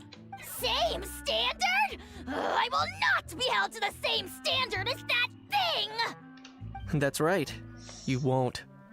As far as I understand, the Palais Mermonia will want to assess your case on its own merits before they grant you freedom of movement. Oh no. Kukuku. Where's that Saurian meat restaurant again? I'm gonna march that little pink balloon right into the kitchen! Okay, Ahau, play nice. Yeah, good luck with that, bro. You'll be putting your own neck on the line, too. Also, there's no such restaurant! Anyway, thanks for looking after Ahau, guys. I'll take over from here. Everyone's just visiting everyone's pets, damn. Why you? Not visiting, babysitting. One Kukuku delivered, as promised. Looks like we managed to swap Saurians too. Between the two, Kukuku wins the cuteness competition hands down. Well, Paimon wins my cuteness competition. Oh, cute. Really? Thanks! Aww. Wait, who are the other contestants, though? You don't want to know. Well, So now that our crew's back together again, what's our next move? do you want to watch the movies? Oh, how about a game of rock, paper, scissors? Huh? No chance. If I lose, we'll end up stuck in the room watching films all over again. Nope. This time, we'll only watch a film if I lose instead. Had enough too, huh? For real now? Come on, bro. Can we just ditch this whole leaving it all to chance thing? Why don't we take our fate into our own hands? True. Aren't we doing that already? Rock, paper, scissors uses our hands. Cuckoo, you're not Don't know helping. why you're laughing. You're stuck with paper every time. He can't make a rock or a scissor.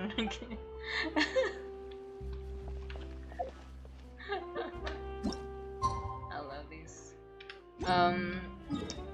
It's not finished yet, so it's not really... Is it? It's not finished yet. Yeah, next day, so... Should be here.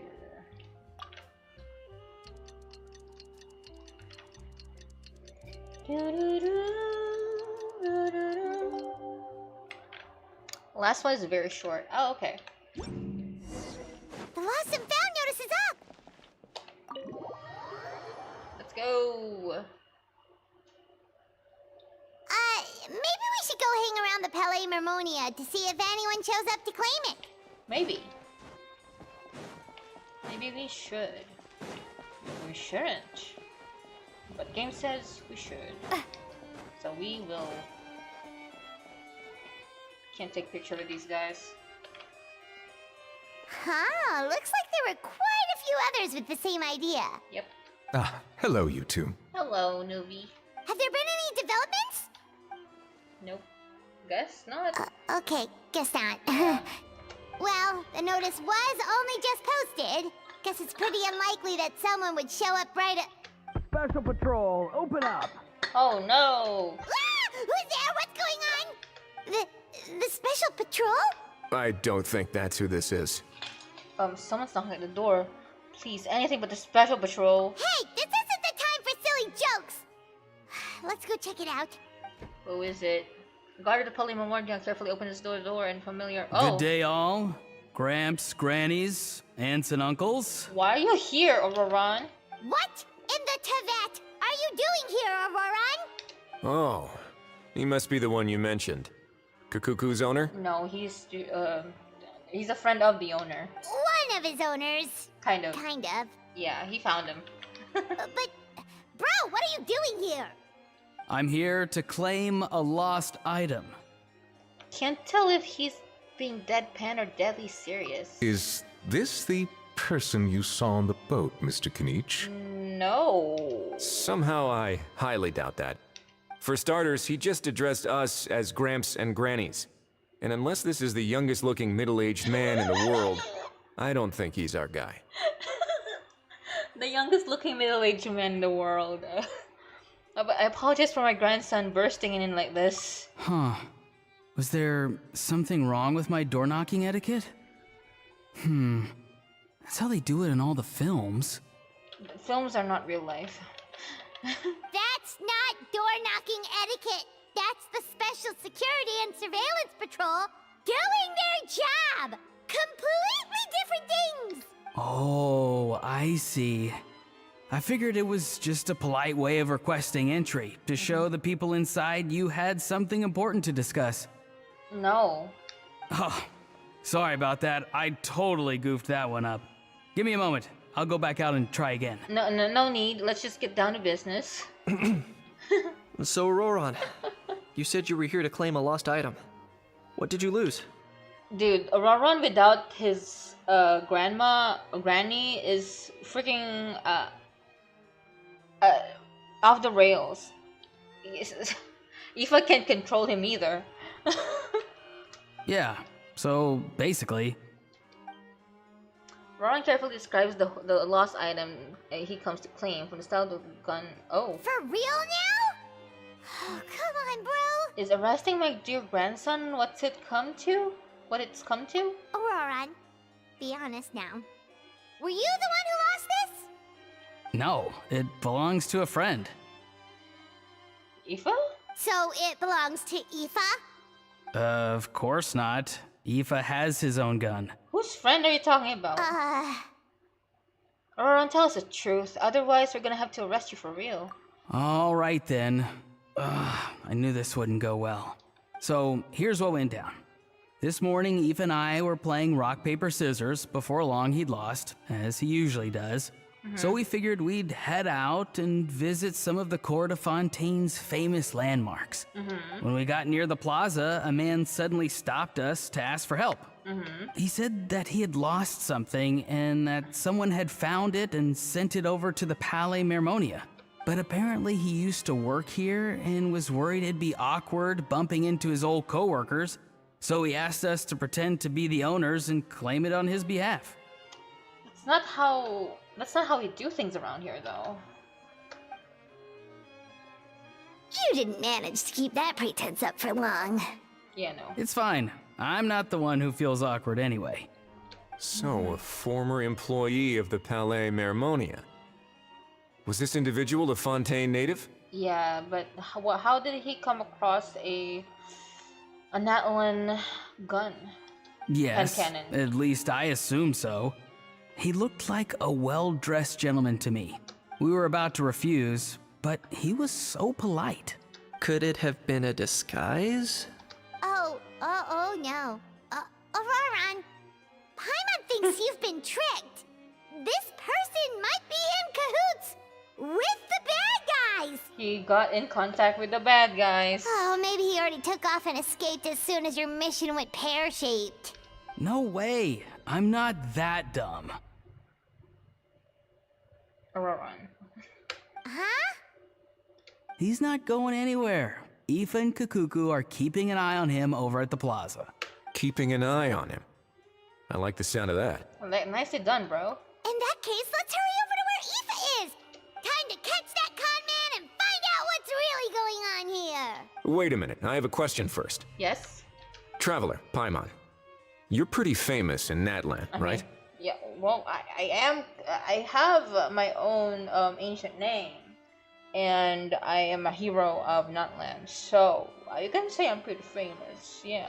Oh, we're basically household names. But why do you ask? My name is, my ancient name is Tamaini, by the way. Well, it's not just us, Kinich, Auroran, and Aoife too. Aoife is famous in his own way, but Kinich and Auroran are both one of the 6 warriors, so yes. Would that be a problem? Remember when I said that the seller might be watching in secret? Yes. If so, then picking Auroran to do their dirty work was a careless mistake on their part. Oh, yeah. It suggests that the person who got Auroran to claim the item might not be fully in the know themselves. There are plenty of unanswered questions, but standing around racking our brains won't help. However, I still suggest that the famous faces among us, meaning the Traveler and Kinich, oh, and of course, Monsieur Nivelette too, stay here for the time being. We'll empty the box, give it to Auroran, and then he can claim the item as if nothing happened. I'll follow to check if anyone is watching. I doubt anyone would recognize me anyway, so I shouldn't draw too much attention. Yeah. Being low-key has its advantage. Yeah, he's the only one that's not famous in this room, actually. I mean, he's famous by word of mouth, but not by pictures. I think this plan is worth a try. I shall leave it to the pair of you. Okay. So, I have to go undercover again, right? Well, not exactly undercover. Just drop the special patrol persona and be yourself instead. As plain Auroran. Roger that. Over and out. Auroran, please. Alright, we're heading there. Oh, thank you, game.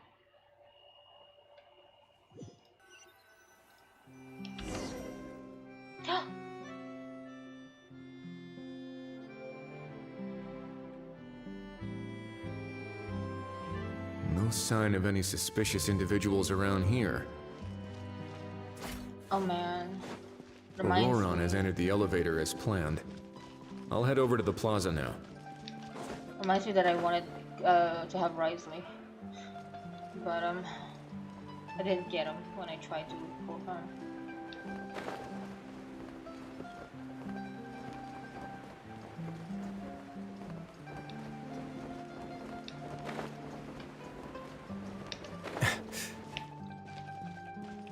Alright, he's on top.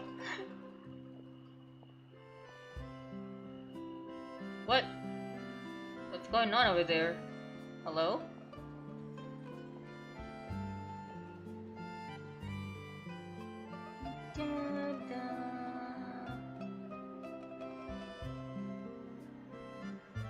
Nothing suspicious going on here either. Strange. Maybe we're overthinking this? Oh dear! Oh dear! Oh, what? Stop with the pecking! Stop with the pecking! Argento. Please, sir, I'm begging you, do me a favor and get this pet of yours under control! The heck are you on about? Oh no, he's so Sorry, mad. but he's not my pet. He's my coworker. And I should warn you, he's not too happy with how you're talking about him. Really? What did you say? This thing has a job? So in that land, they just dish out jobs to any old thing. Uh-oh. Kukuku's not too big on being called a thing either. You're on your own now. Oh no. I'm sorry. Please, Mr. Kukuku. Master Kukuku. Lord Kukuku. I meant no offense, I promise. All right, Kukuku. That'll do for now. Let me ask him some questions first. Okay. Sure thing, bro. Auroron actually looks pretty serious this time. Was he just pretending to be clueless earlier? He's pretending to be a special patrol, I think. Interesting. Think I'll sit back and see how this plays out. You actually got it? Wow, didn't think it would be that easy. Ah, excellent. Looks like sending you was the right approach after all. After all? After all? I mean, because the staff at the Palais Mermonia don't recognize you, right? So I got it, but I don't remember promising I'd hand it over. Oh my gosh, Auroron. Huh? This thing's pretty cool. I've taken a bit of a liking to it. Auroron, damn. Please don't do this, my good sir, my master, my lord. My very life hangs in the balance. His life hangs in the balance? Maybe he did have this traded. If this means so much to you, what are you gonna offer me in return? Are you trying to get him to say my life? How'd you know that? Because I watched that film with you. You should drop the act. We don't want a real misunderstanding in our hands. You're probably right. But honestly, I don't know what else to say. Sorry, this is the most myself I can be. Is that enough? Oh my god, Auroron. No! No! He actually looked at Risley. You don't do that! Come on! Oh my gosh. How embarrassing. Enough. More than enough. Okay, he got the information he wanted. Who's this dude? You know. Just think of me as a staff member from the Palais Mermonia. Now, if you don't mind, I have some questions for this gentleman about that life or death treasure you were just discussing. Truthful answers appreciated, of course. Oh no, I'm toast now. What's that supposed to mean?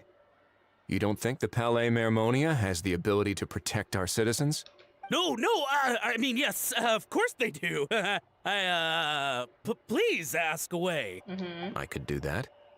But I'd rather you just tell the whole story, from the beginning. The beginning. I suppose I only have myself to blame. Such a rare antique, I couldn't resist. Antique? I'm a collector of antiques. Nothing excites me more than rare, old relics, and to be completely honest, if someone's selling, I'm buying. Okay. I don't care to ask where they sourced their goods. So he already paid them. He just needs to get it. As for the seller of this particular item, well, I've never met him in person. We've had some prior dealings, but always under the cover of coded ads in some shady tabloids. Lost and found notices, missing person ads, that sort of thing. As long as I took care to hide a time and place somewhere within the text, then slip some Mora into the envelope before submitting the ad, it would get published. And that was that. No fuss, no trace. Simple, right? Normally, everything goes off without a hitch. But this time, I arrive at the pickup spot expecting a discreet in and out, and instead, I find a whole construction crew at work. Yep. That was not what we'd agreed. But I couldn't just let it go, so I reached out to him again the same way as usual. He replied, and do you know what he said? He told me that the item's now in the Palais Mermonia. Well, he wasn't lying about that. He insisted that it would be inconvenient for him to make an appearance himself, but said that if I could somehow find a way to retrieve it from the Palais, he'd give me a discount on the price. Oh, he hasn't paid yet. Okay. Of course it wasn't the discount that swung it. Do I look like I'm strapped for cash? No, I guess. Feeling smug now, are we? Feeling smug now, are we? Whoa, new sentence. No, please go easy on me. He's traumatized by the pecking. Go on. Where was I? Well, anyway, I thought to myself, seeing as the item itself came from Natlan, it would make more sense if I could find someone from there to go retrieve it. And by a stroke of complete and utter coincidence, I just so happened to see these two young folks wandering around, so I'm so very sorry. I underestimated the pair of you. I need you to clear something up for me. You haven't paid the seller yet, correct? And yet he told you to collect the item from the Palais Mermonia. Was he not worried that you just split afterwards? Well, to be honest, though I can't claim to know him very well, he, on the other hand, seems to know my name and where I live. Oh, okay. Besides, this is a guy who managed to get his hands on an ancient Natlanese weapon. That's probably not the kind of person I want to double-cross. Who is this? Who is this person? Fair. That makes sense. We haven't met anyone else in this. I trust Queen Pauline. So, Mr. Please, just call me Argento. Argento. All right, Mr. Argento. Listen very carefully to what I'm about to say. It will determine how much of the rest of your life you'll be spending beneath the waves. Uh-oh. What does he mean? Is he gonna drown him just like they do in those gangster films? Waterboarding? Oh, I get it. He's talking about that place at the bottom of the Fontanian Sea. Yep. Shh, can it? Owing to your suspected involvement in the illicit trade of Natlanese relics, you're now one of the suspects in an international smuggling case. A buddy cop duo with Aoife and Roron will be really funny. I'm sorry. And Kakuku as their third. A trip to the Opera Epiclese seems unavoidable at this stage, but on the bright side, you still have one chance to make things right. Put that on him. Okay. Do I really? Please tell me what to do. It's very simple. Just reach out to your seller in the same way as usual, arrange to meet, bring the money, and make the deal. Just be sure to let me know all the details. I'm talking time, place, the whole lot. If we can catch the other party by doing this, you'll have gone some way toward redeeming yourself. Understand? Oh, I see.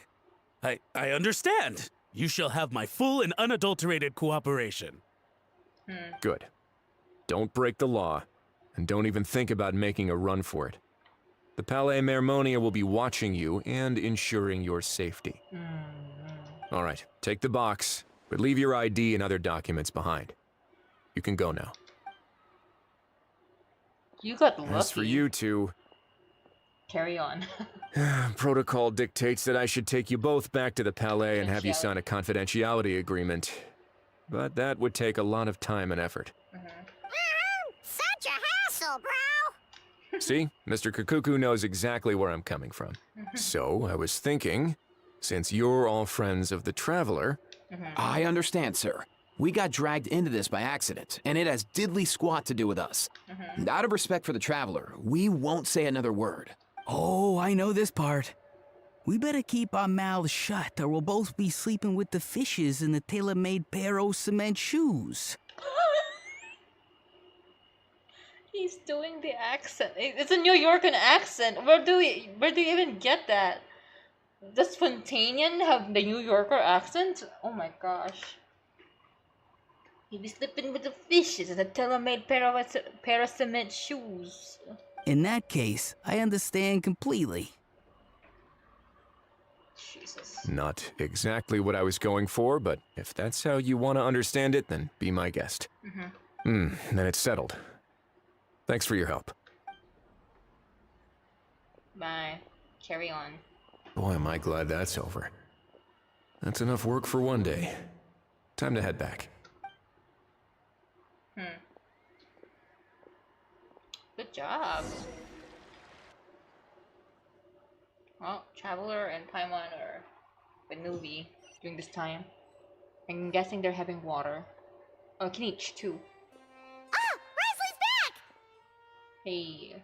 Judging by your expression, it must be good news, huh? It went smoothly, on the whole. Rising recounts what happened. It all makes perfect sense, but somehow it feels like Risley has glossed over a lot of the bro talk. So basically, we hold off until Argento and the other party have set up the next stage of the transaction. Then we plan our next move. Yes. Patience will be key. I get that. It's like hunting. I'm just not sure the other party will take the bait so easily. Well, if he didn't need the money, or if he valued self-preservation over making a profit, he could have walked away as soon as the contraband was brought to the Palais Mermonia. On top of that, although he hasn't shown his face yet, he seems to have no followers or accomplices, and he's relying on an extremely limited set of options to push the deal along. So, if you ask me, he seems like someone who cares a lot about his image and has a somewhat high opinion of himself, but lacks any real ability. I almost get the feeling that if he misses out on this opportunity, he won't have any other way of making money. His every move is like a spin of the roulette wheel, hoping that the ball will land exactly where he wants it to.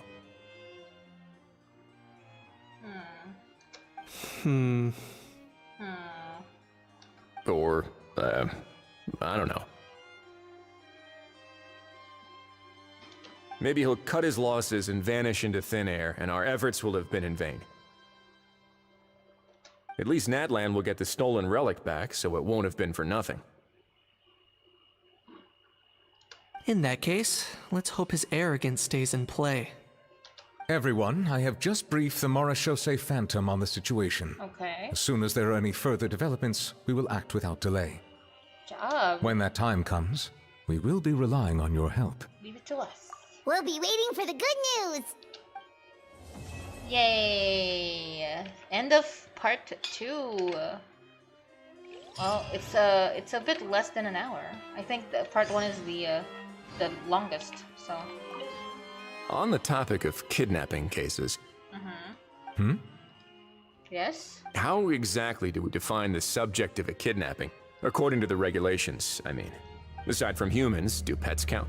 What about sentient non-human beings? Of course, Melazines go without saying, but what about a being like Kakuku?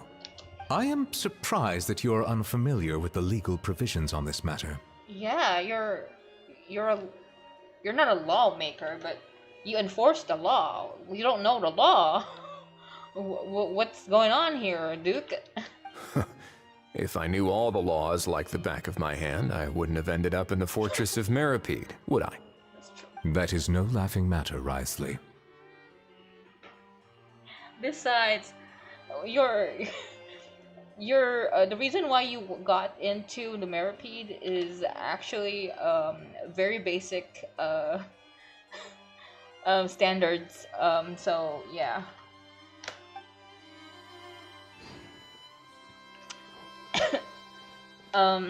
Risley here jokes too much about his own life. Nouvelette is like, that's not, I don't find it funny. You're new here. Don't run off on your own. Okay. You might not be allowed to leave. You have to think before you act. Think before you act. Get out of here.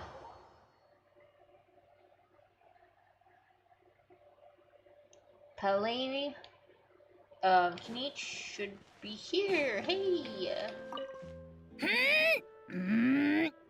Is he muted?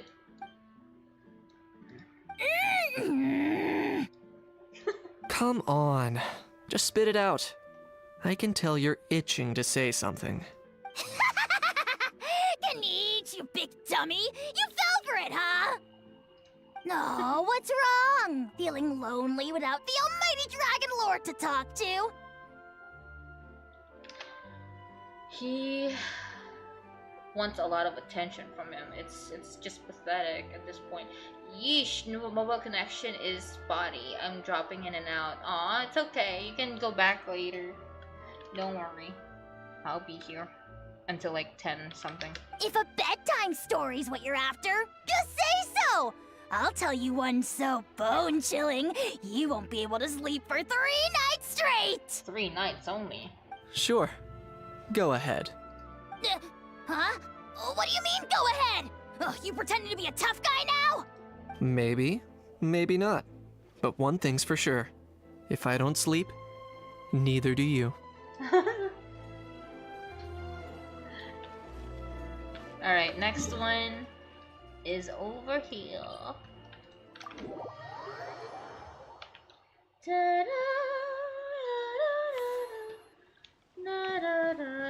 Oh, they're dating. Let's go. Can I be? Oh, you have 2 runs. Oh wait, let's do another guy. Oh, with the Scuffia in the back. Perfect. Hide character. No, hide personal info.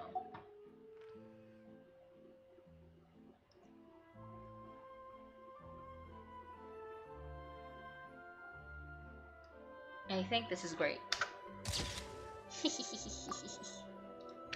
I love him.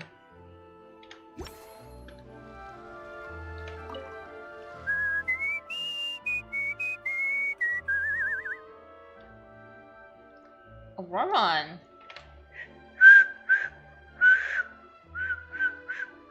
I can't. In a good mood, I see.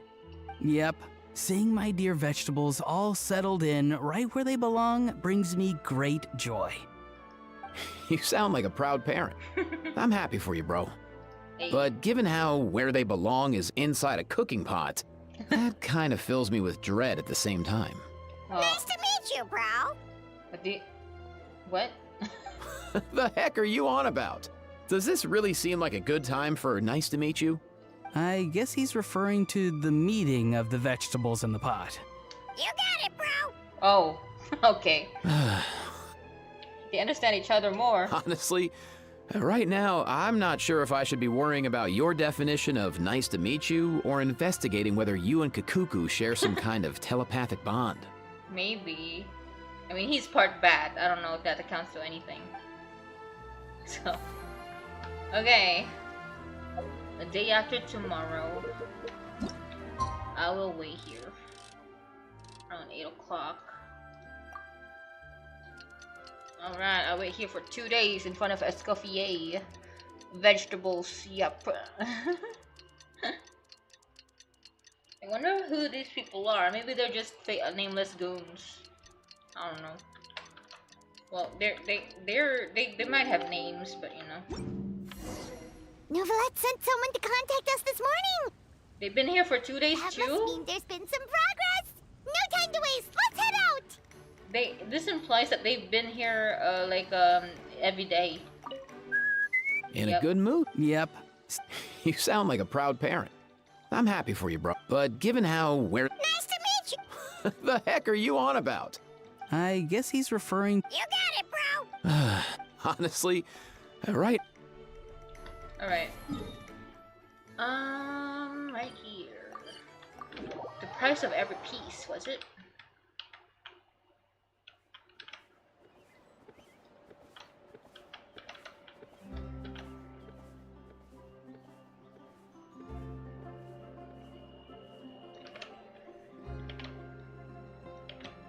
Alright, I think that's right. Okay. Welcome to Palais Mermonia. Palais Marmonia. Oh hey, you're outside.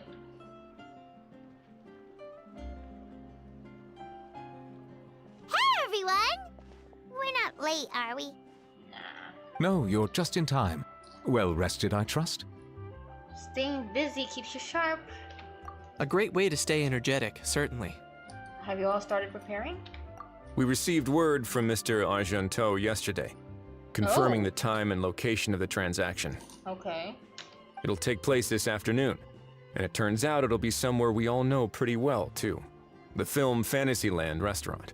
The restaurant. Okay. Oh, really? Huh. He sure does like that place. But... Seems like you share our concerns, Traveler. Indeed. Capturing someone in a crowded event venue will be much more challenging than in an open area. Yep. The criminal might try to blend in with the crowd, or even escape by taking hostages. In light of this, we've had to make additional preparations. As soon as we received the news yesterday, we began coordinating with the Marechaussee Phantom and the Special Security and Surveillance Patrol. Uh-oh. The moment you said Special Patrol or Special Security, I think Roran would have the time of his life. We'll be deploying lots of undercover agents on site. If things go south, the safety of the civilians will be our top priority. Of course, fingers crossed, everything will go without a hitch. I noticed a bunch of familiar faces from the previous case, like Captain Chevrolet of the Special Patrol. Hey. So I'm feeling optimistic. We'll trust your instincts then.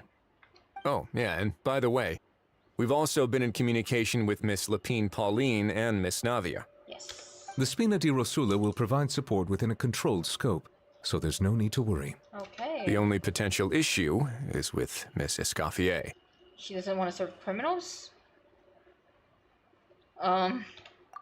It would be easy if it were that simple. What was it? All right, no more jokes.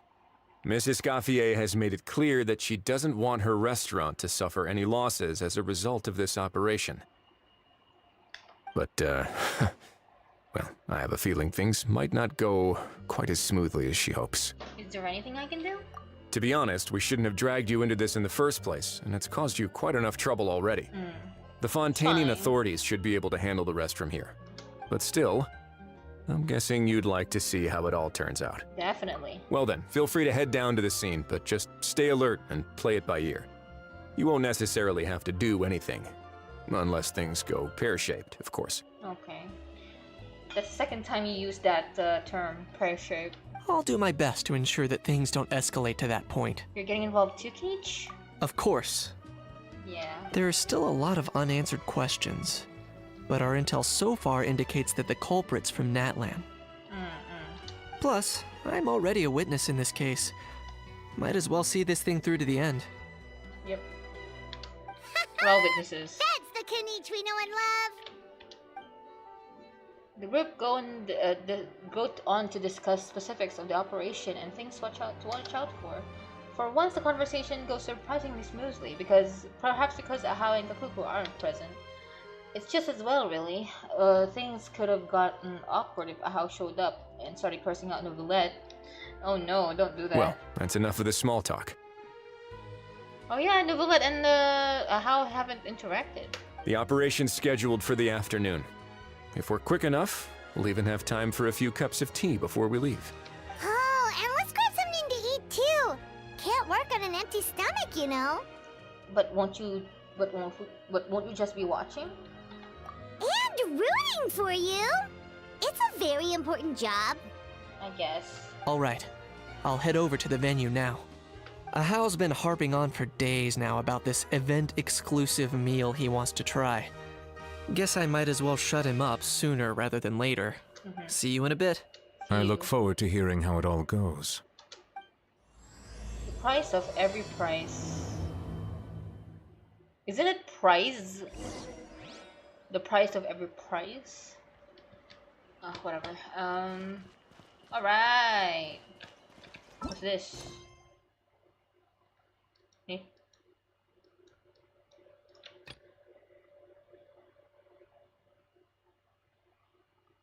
War game.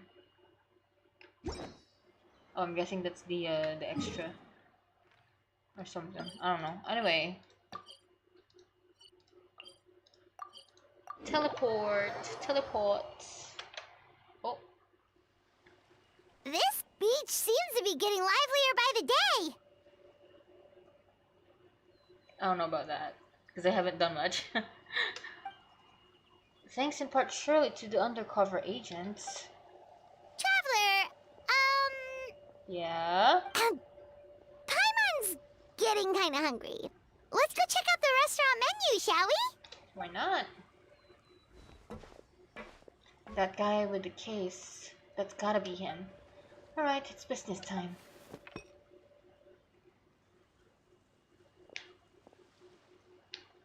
Hmm? Whoa!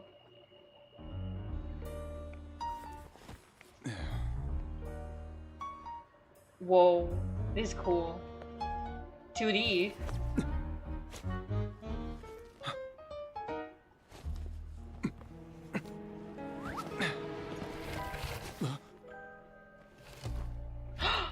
Your friend thought you might be thirsty.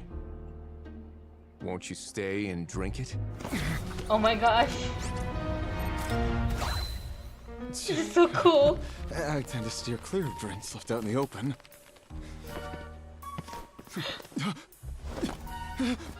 You're surrounded. Give up and come with. Oh shit! You lousy swine! Stop right there! This is so cool. Oh look! A surprise performance! Wow! How lucky we are! After him! Charlotte.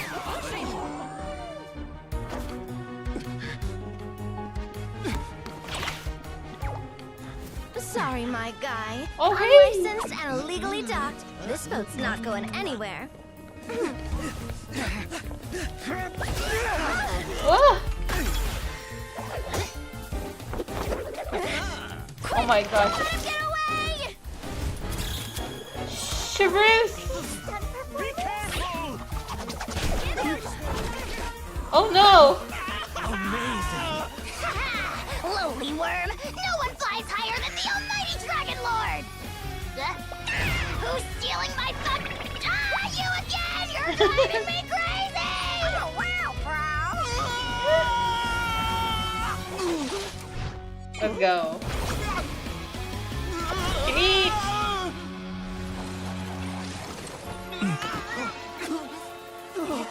I love him so much. All right, that's a wrap.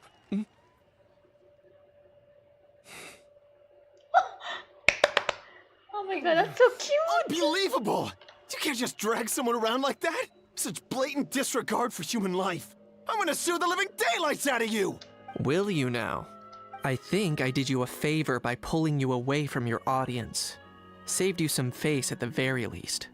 As for whether you were facing up or down along the way, well, that was your decision, wasn't it? Why, you... Ang gulba. All right, I admit it. I was in the wrong. You want a medal? Oh, of course I know the difference between right and wrong, but I had no choice. I desperately needed the money. I was an expert on ancient relics. Not only did I have a successful career, but a happy family too. What happened? But my son, I never imagined he'd turn out this way. Fell in with the wrong crowd and ended up shoulder deep in gambling. Oh shit. He had some savings, but he drained them away like a waterfall. Once he fell into debt, he had creditors regularly coming over to threaten and intimidate him. I'm his father. How could I just stand by and watch him suffer like that? Oh, my son is about the same age as you are. If only he could have turned out more like you. That's the only reason I needed the money. Please, believe me. Okay, acceptable, but doesn't change the fact that you are, you did the do, and it's wrong. No, this is adorable, true. You... Please, kid, I'm begging you. Help me. Kid? I see you're from Natland too. That makes us brothers. Please, have mercy. We're not brothers. I still have a chance to help my son straighten himself out. But only if I get back. If I go to prison now, he'll be doomed, I tell you, doomed!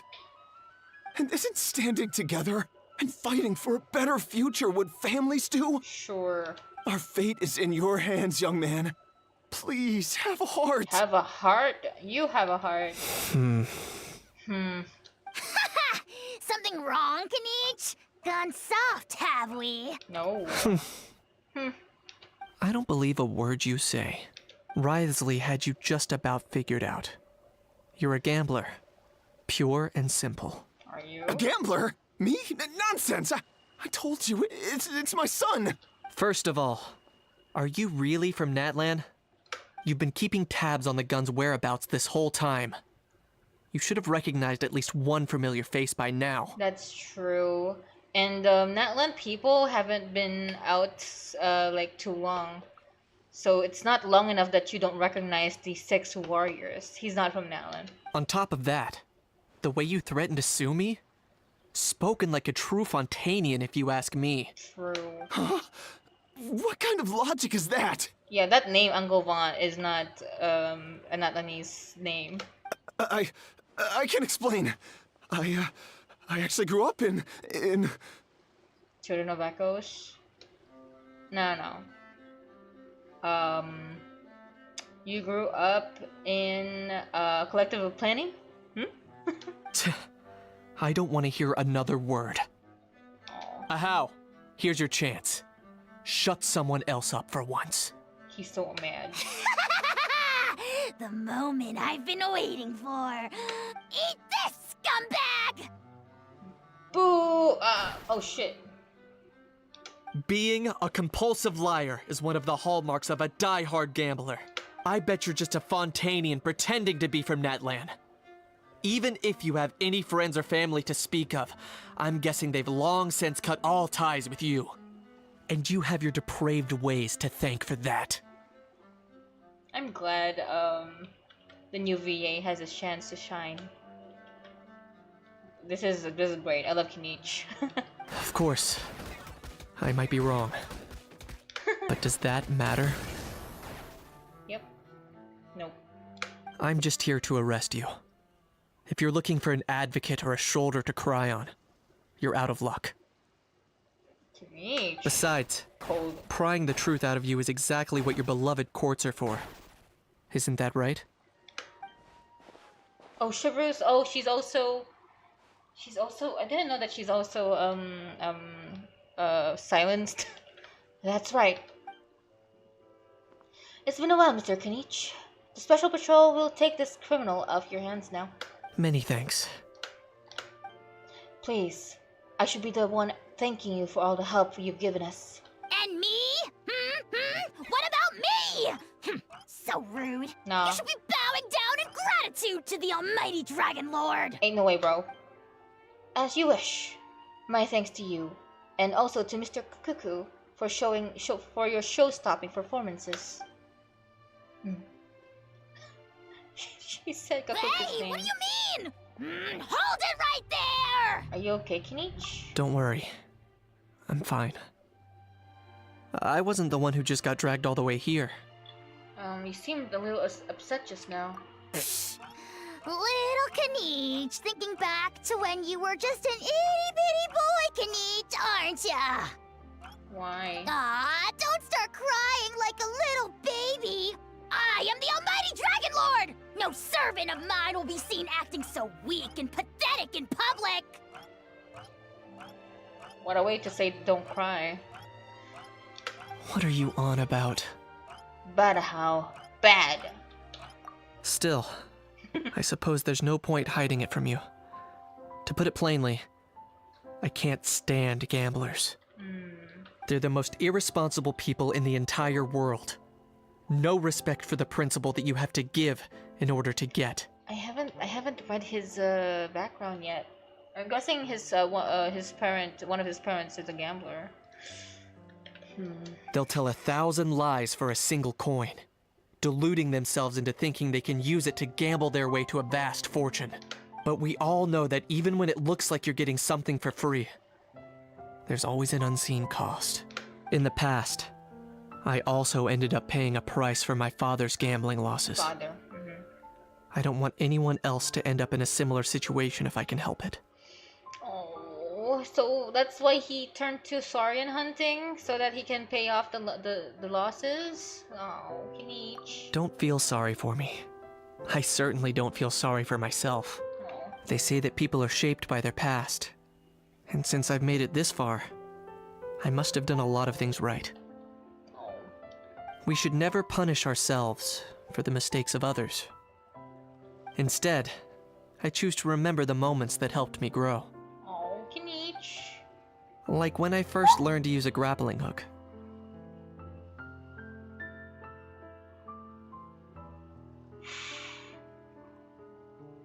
He was so cute. Oh my gosh. He was so tiny. Or the very first my time God. I yearned for knowledge. This is why he's a Dendro. I get it. Yeah, I believe you. Let's get going. If we don't head back soon, we'll cause more unnecessary worry. Aww. I love Kinich, dude. I love Kinich so much. I'm glad I have him.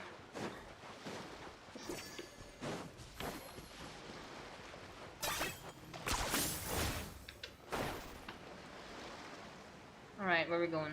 Oh, Charlotte from Paimon. Yay! Traveler Kinich, you're back! We just saw Chevro's taking the criminal away! She looked pretty pleased with herself. Well, it did go smoother than expected. So after so much running in circles, turns out he had no fight in him, huh? Yep, no. Guess running away was the only trick up his sleeve. Oh, also, Risley said to let you know that he's already left.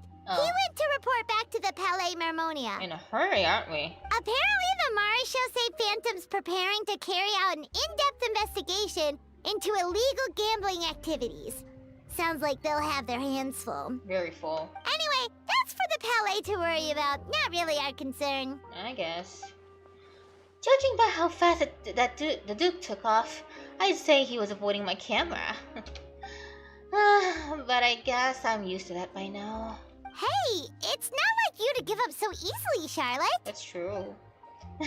It's fine. I got plenty of other great shots back there. More than enough for a front page spread. And on that note, this busy reporter needs to scoot. Those photos won't develop themselves. Bye. Make sure you pick the best shots of Paimon. Oh, already gone. Hope she heard that. You can trust her judgment, Paimon. She's a professional photographer. Yeah, you're right. But what took you all so long to get here? Did something happen? Well, Hal bonked his head and started crying. What? Rumors and slander! When have I, the almighty Dragon Lord, Kahulahau, ever sunk to such sniveling? Better you than picking on Kinich, to be honest. You're easy to bully. Often, actually. Anyway, what's next? To be honest, I haven't decided yet. I want a crab. I want that crab right now, in that corner. At the moment, I've got nothing urgent to get back for. And, in any case, the court might need me to testify again. Plus, that gun's still a key piece of evidence. I'll probably have to wait until the case is closed before I can return it to Natlan. That's fine. So, I guess I'll be sticking around to enjoy the beach a little longer. Yay! That was the end! Hurrah! Alright, that was great.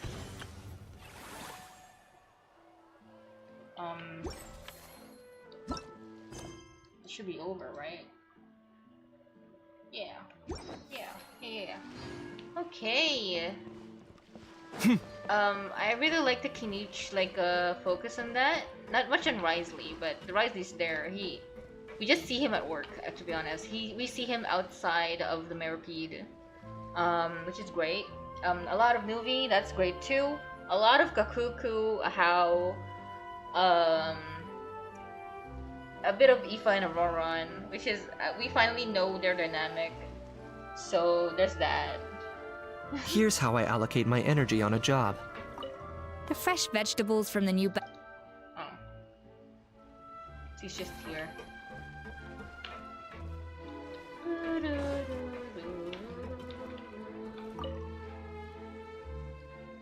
do you have a request for me?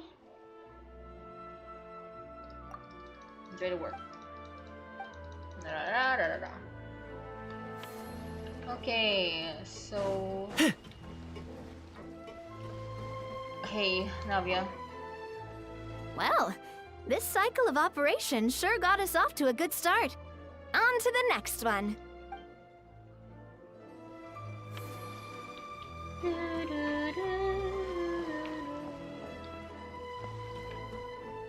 Okay, I think...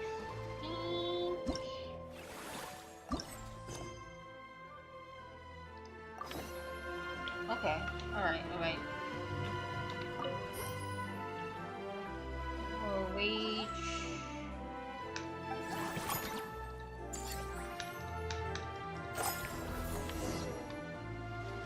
Well, the numbers might not look that impressive, but given that we're just getting the ball rolling, I'd say that wasn't a bad start. Well, Building on this momentum, we must consider rolling out more unique business strategies during the next cycle. To draw in the crowds, I've invited one of Fontaine's very own celebrity chefs, my good friend Escoffier. She'll be performing right here in the amusement park's restaurant.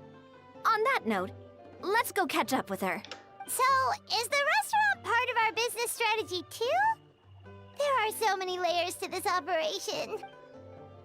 Yes, of course. It's a business. Hey. The restaurant is up to standard, and the waterside location will make for a unique dining experience. The beautiful scenic reflections in the water create a stunning backdrop, lifting diners' spirits and allowing them to truly savor their meals. Ingredients, check. Cooking utensils, check. Looks like we're ready to rumble. Hey there, Escoffier. Oh, my employers are here. The president of the Spina di Rasula, plus the famous traveler and Paimon. I must say, you seem a bit overqualified to be running a film-themed amusement park. I'd say that if anyone here was overqualified, it would be true. the former head chef of the Hotel de Boer. Wherever you walk, the aroma of fine cuisine follows in your wake. Let's get back to business. I'm guessing you want the traveler to help me decide the theme dish for each cycle, right? Theme dish? This is the business strategy I mentioned earlier. Using Escoffier's top-tier dishes to attract more visitors to the park. But this isn't just about attracting visitors. Her culinary masterpieces will surely have other surprising effects. Just imagine, Paimon, if all you needed was a single ticket to enjoy all the attractions and taste all the legendary food. Wouldn't you be tempted? I would be. Then Paimon come every single day. Do you do annual passes?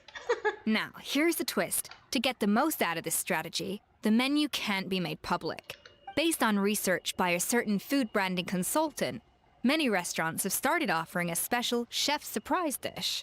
So give me some inspiration every few business cycles, and I'll decide on our next theme dish. Now then, give me your hand. Okay, my hand? A warm and energetic feel. Your hands are calloused from wielding your sword, but still quite delicate. When you grasp its hilt, it's like you're holding the bow of a violin. Oh wow, what a description. A sword then. The theme this time shall be strength. Strength. Alright, let's find out what strength looks like in gastronomical form. Power-packed barbecue ribs, oh my gosh. Spend 30 less next time.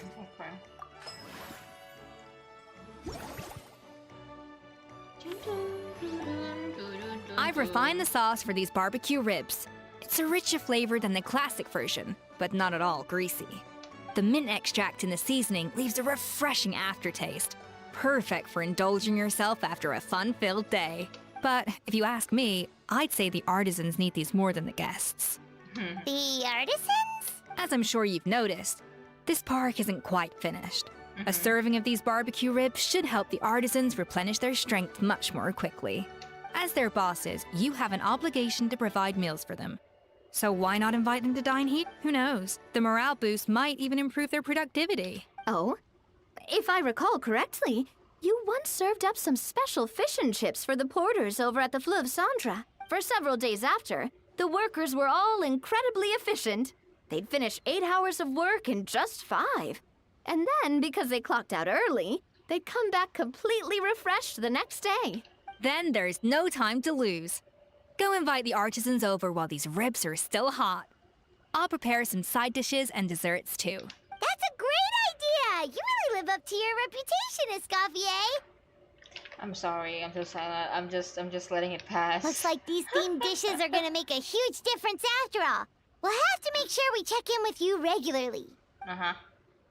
You're not gonna invite artisans The over. artisans are pumped and ready to roll thanks to that themed dish.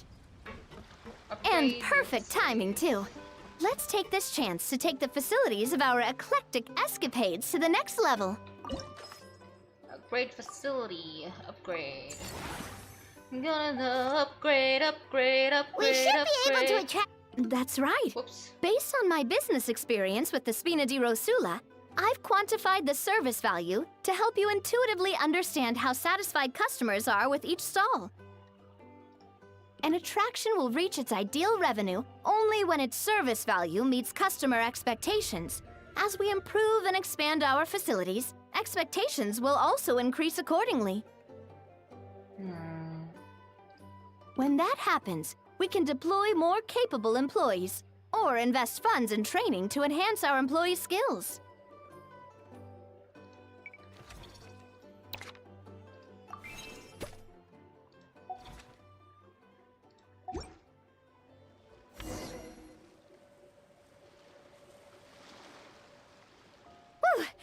That should be everything. Looks like you've pretty much mapped. Huh? Have we really? Thinking about it, we have learned quite a lot, haven't we? Just go show well Navia explained it all. Oh, not at all. I wouldn't say I taught you much. Your intuition's been guiding the way mostly. I imagine long-term operations sounded like a scary prospect the first time I mentioned it, huh? But don't let that scare you. Just break things down into smaller steps and tackle them one at a time. Even if you're not a genius or naturally gifted, you'll get it done in the end. Whoa, seeing her own progress has really got Paimon fired up! Actually, she's gonna jot your words of encouragement right down. From here on out, we'll be running the Chevron Marin. Alright. I'm gonna do one successful cycle or something. And then I'm gonna end it if there's nothing interesting, because looks like we're just gonna do this. You've got this park off to a great start, partner. The ball's really starting to roll, huh? I can't wait to see how it'll all turn out. How exciting. Alright. So it looks like these guys are over here. Hey guys. Earlier on, that lady with the pink hair took a picture of a Hao and Kakuku together. Oh yeah. You sound a little disappointed. Were you hoping to be in it too? I was at first, but after seeing how awkward a Hao looked, I figured I wouldn't really fit in. Huh? And you didn't think of sharing this any sooner? I'd have cuddled your neck and smiled for the camera! Anything to get out of being in the same frame as that thing! Really? Cuddled your neck? Well, no worries, you still can. Come here, give us a hug. I hope your face is ready, because it's about to get flame roasted! I got your back, bro! Kenichi, have you thought about maybe ditching that little rascal? Leaving him here for good when you leave? I have. But given that a Hao's also an old relic, that would probably count as international smuggling. Yeah, no, can't leave him. I can't bring myself to knowingly break the law. Guess we all have our problems in life. Do you want to ditch this little guy? No, he can't. I'm sorry. Alright. I think they're around here. Oh, they're over there. Hey. We're currently questioning the suspect connected to the gray market gambling operations. We'll keep you all posted as soon as we have any new information. Your efforts are much appreciated. Sounds like I'm no longer needed here. Guess I'll be on my way. One moment. Oh?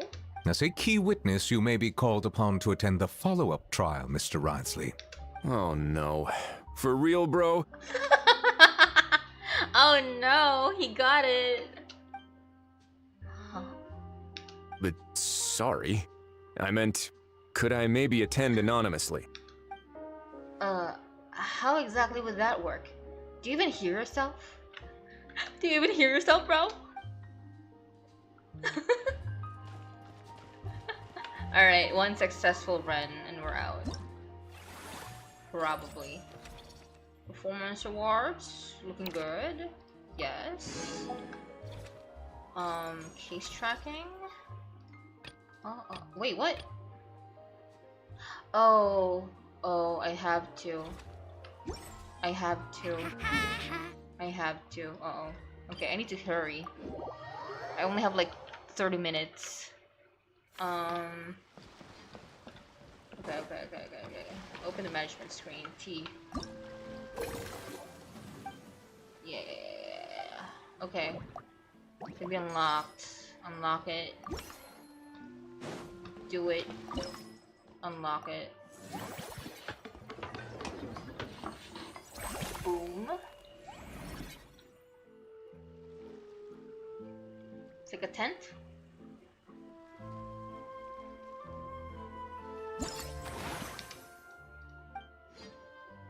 Go to formulate.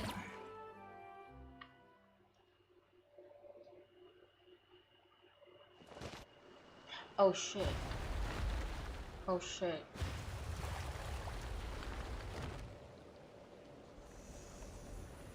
Uh-oh. What do I do here?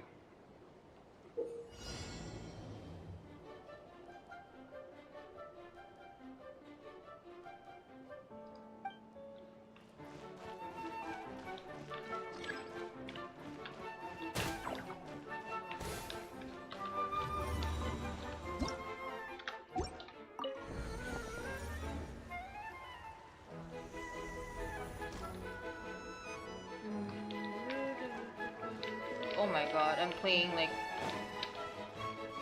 like frigging Toho like 3D. They really like these things now, don't they?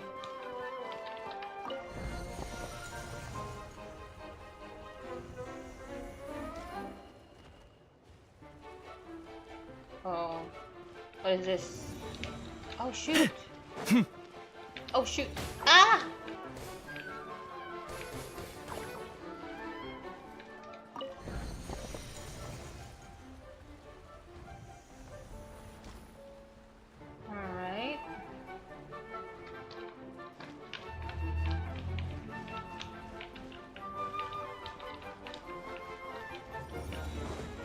Alright. Ah!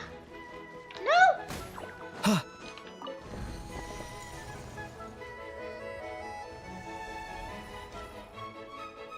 Oh man. Oh damn. Hello? What do I do here? Oh.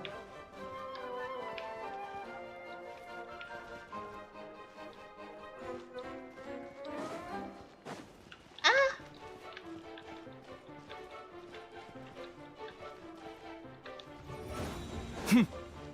Boom! Hell yeah. Alright, that's the 5th time.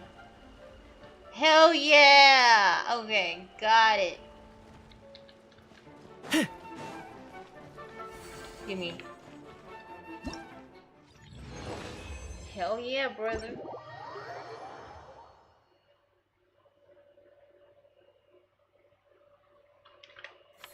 Go! Okay. I don't have the funds. I'm gonna go back here. Oh, staff center. I need to hire someone for the stall. This one.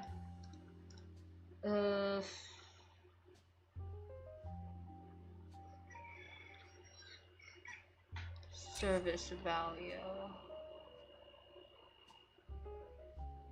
Wage. Okay. Confirm assignment. Okay. Okay, we got it. Okay. Masterpieces. Yes. Okay.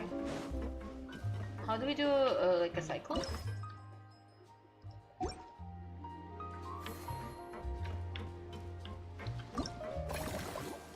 Performance. Okay.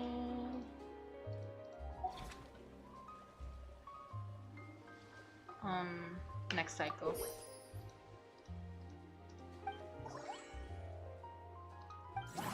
Yes, okay.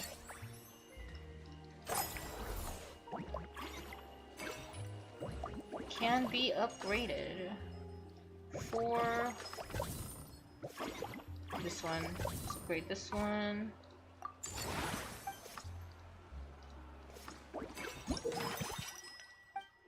Ooh, choose a theme. Today will be 2 attraction 2 times. This one. Oh.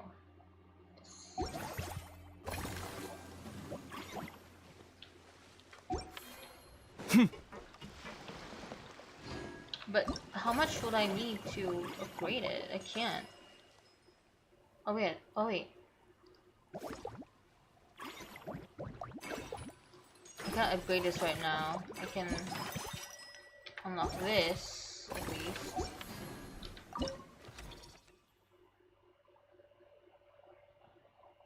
Marine! Alright, hold up. I need to unlock this one. No, is it this one? Is it Mellow Manor? Unlock it.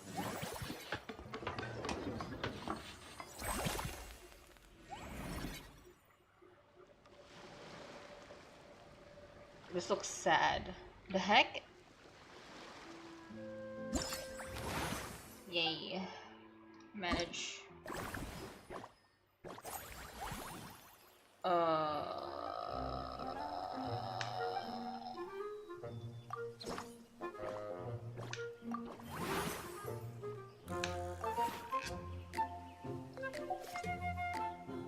Oh, okay.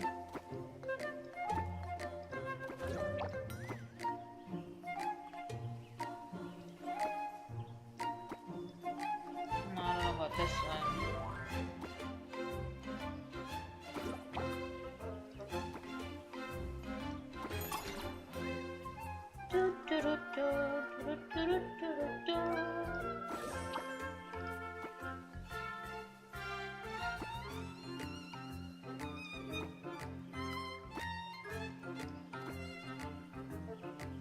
Oh, unique life forms.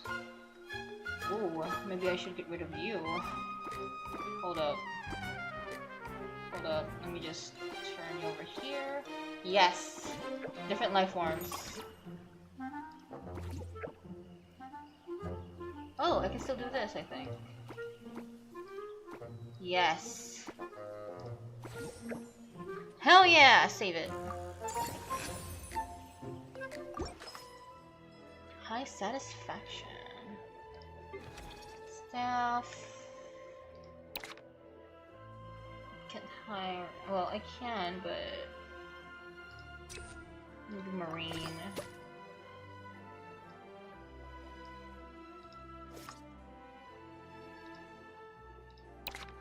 Oh, no manner.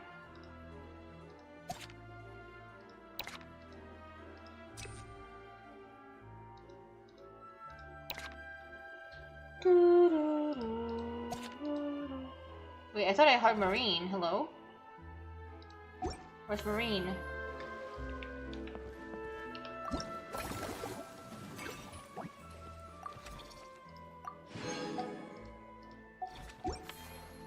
Marine, where are you? The heck?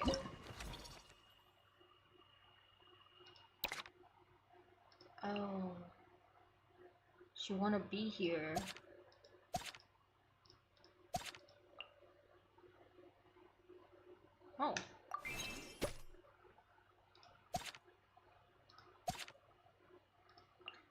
to the sky.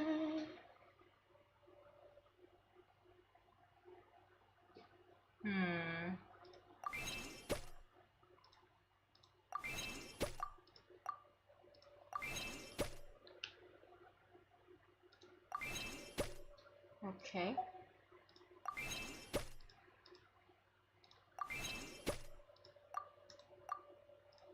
All right.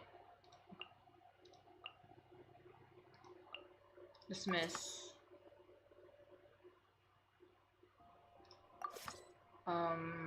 You will be here.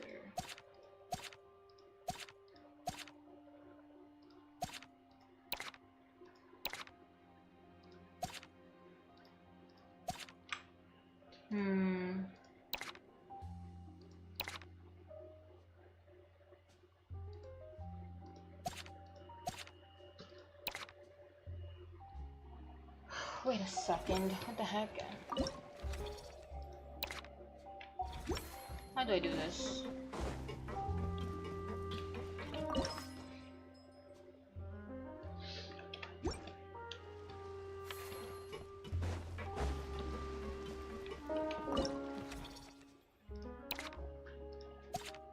Oh, she cannot be recruited again. Fuck. Well.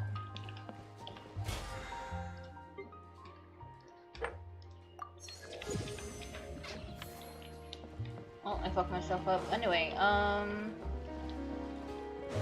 I do next? Next cycle. Okay.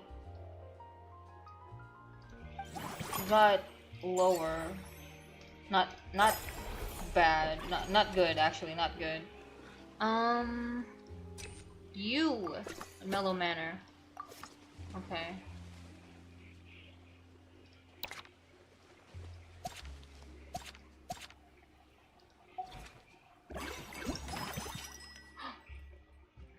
Awesome. Boop.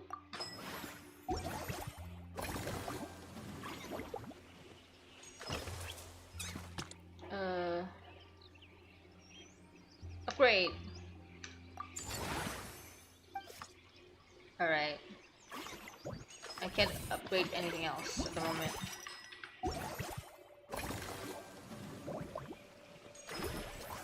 Okay.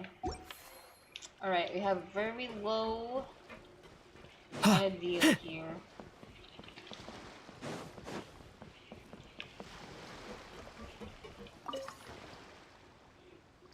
Action points. They can hire people, I don't know.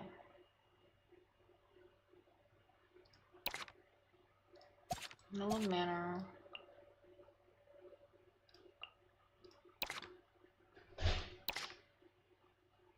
He's already trained enough.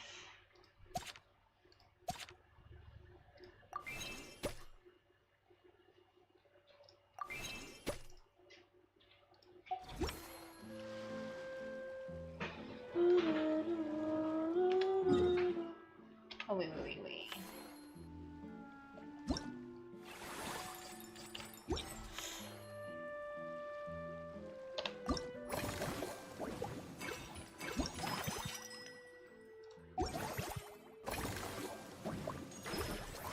I can't unlock anything else.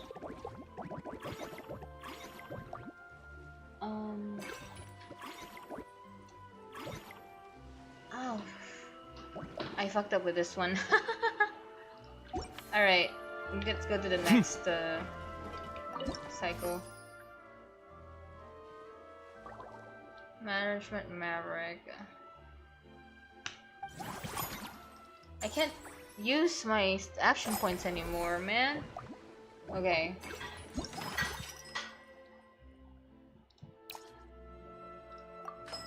Alright. Can be upgraded. 30k. Wait, I don't have a staff right now? What the heck? Marine, get to work. Alright. Upgrade.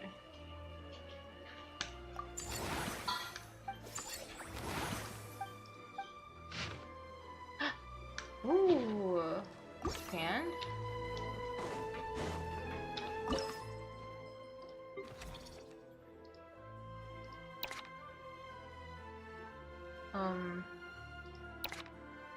This is at eclectic, yeah, so I can hire her back. Alright. Expand it. I can't.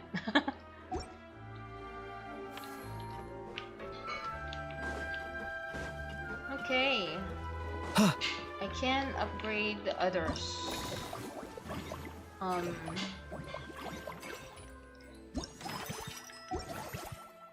Perhaps this one. Upgrade, upgrade. I need to hire more. Movie masterpieces. You, Constantine.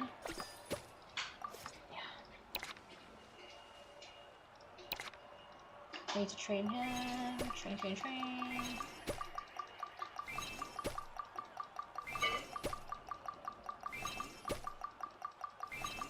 Right. Oh.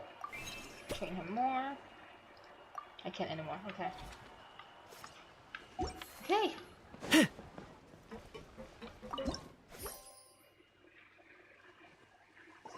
Let's go.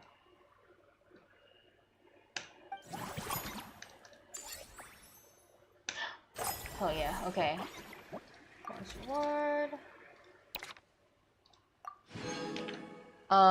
Gate Gaming, welcome to the stream. Long time no see. I did you already do Arcane Quest? The one with Albedo, I have. If you wanna see that, you can check the previous live streams. That's with Albedo. If you're talking about the event quest, I just did it today. So yeah. I did that before doing this one.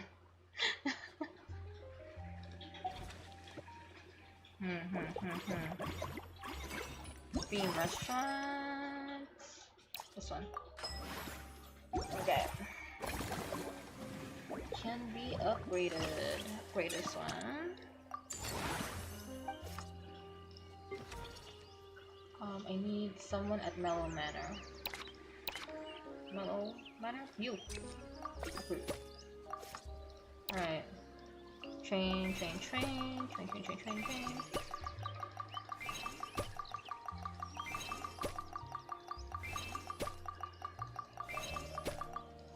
Alright.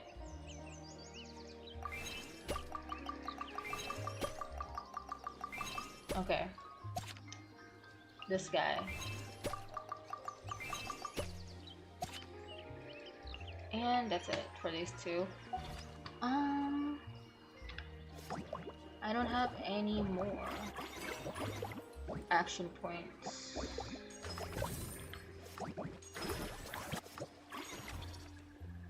Yeah, I don't have any more action points. So I can't do shit right now. Next cycle.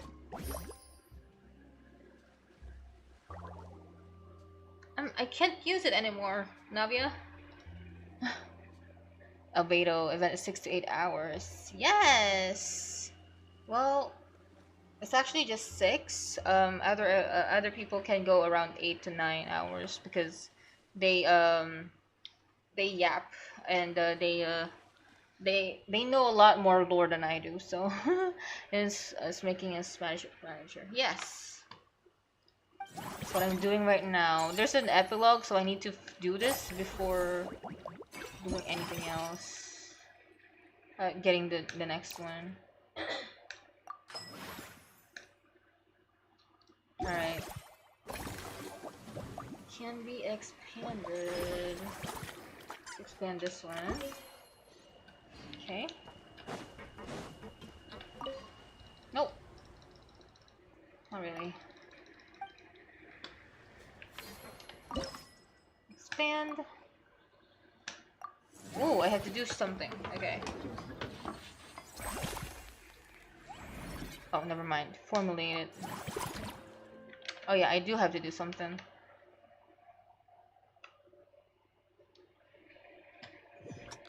Oh, what is this? Hello? Oh, okay.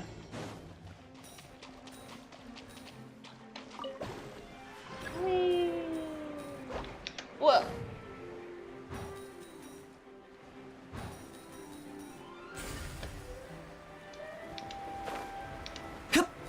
Yeah. Oh my gosh. $140 coins. Oh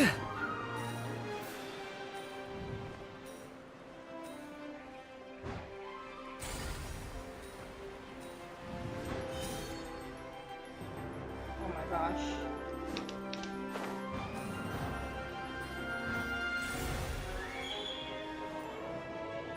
Whoa, whoa, whoa, whoa, whoa, whoa, whoa. I can swim in the air.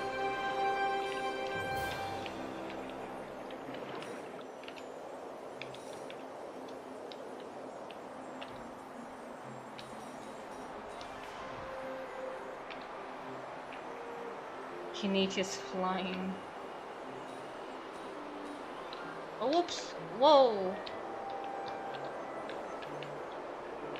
I missed a lot of coins, guys.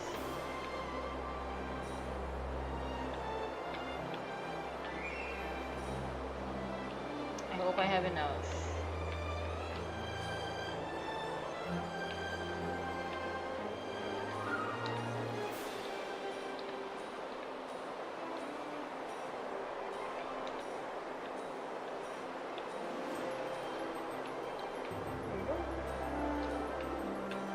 Boom, boom. Okay, we have enough. Good, good, good, good. Whee! Did you pull for Escoffier? I didn't. Because until after 3 years, well, after 5 years of playing Genshin, I still don't have Raiden Shogun. So I'm gonna pull for Raiden Shogun. I'm gonna hold off. I'm gonna stop myself from pulling for Escoffier and her weapon, even though her weapon is very tempting. So yeah. Kenichi from Spider-Man to Superman, true. During the 5.86 Genshin stream, can tell us to skip Escoffier. Okay, unfan. I haven't seen that show, so yeah, I don't have any attachments. I pulled for Kenichi because of an attachment to a BA, so I guess there's something there.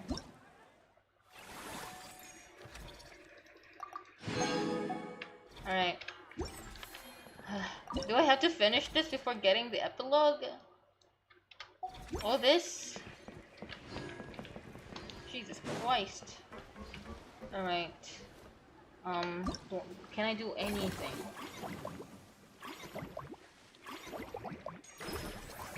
Oh, I can upgrade. Yes. Yes. Hell yeah, okay. Sword. Oh yeah. Level 4, level 3. Yes. Okay. Next cycle. Oh, it got down. Okay. Miss Plutify. Ah, I see. Okay. Ooh, I can hire people. Like the escapade. Hold on, let me upgrade it. Or whatever I need to do with it. Hold on. Ooh. Let's upgrade the others first, I think. Expand. I'm not the friend to come to for words of comfort or encouragement. But when it comes to weighing the costs of your actions,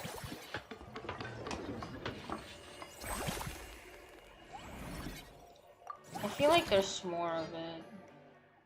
You know what? I can't continue this with you guys. I'll just do it on my own. Sadly, you will miss the epilogue. So it looks like I need to like finish like all, that's 5 each for each what do you call that, attraction. So yeah, it's okay, Autumn. Yeah, it's already very it's already very long stream already.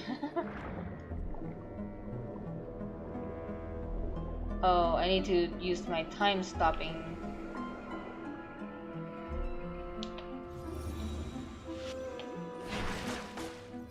Oh, what? It's time slowing, not time stopping. Oh, damn it.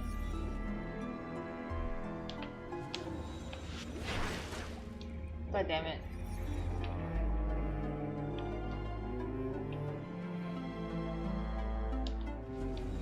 No.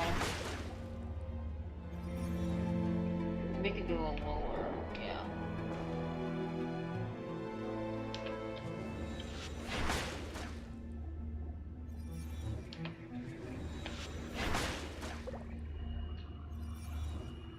God damn it.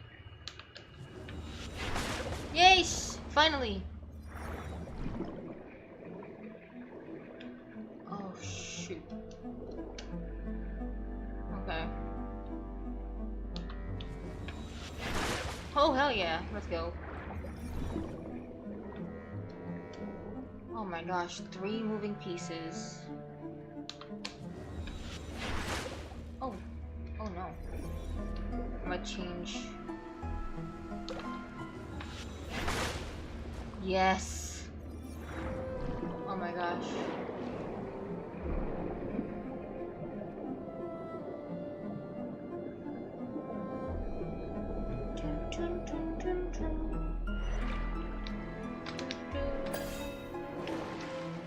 Yeah. Hurry, come on. Oh no. Oh no, what is this?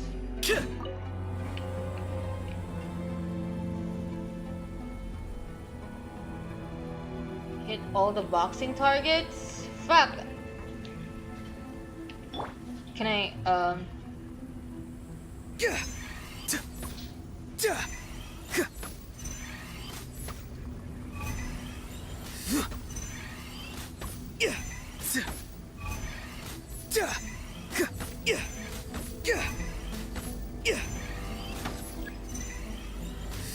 Oh no, what do I need to do here?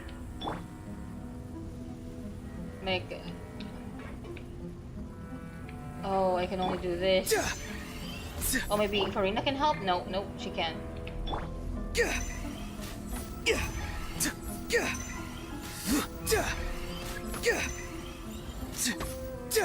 Fuck it!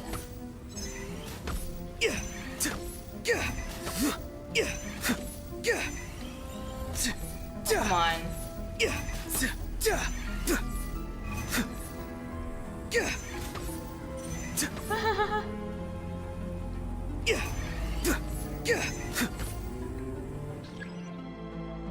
Oh no, how do I do this? FPS?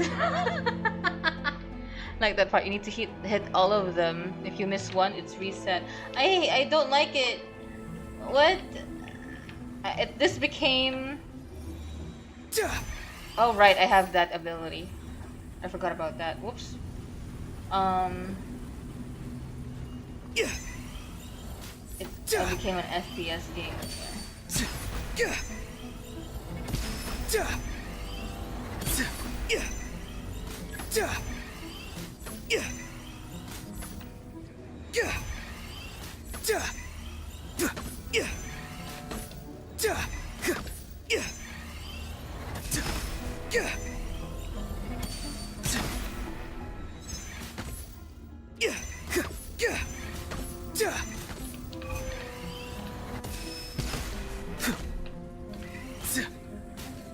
Whoa, hey.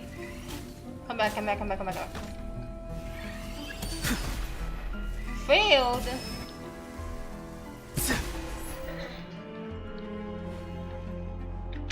Oh my gosh, character who can swing whites. Who?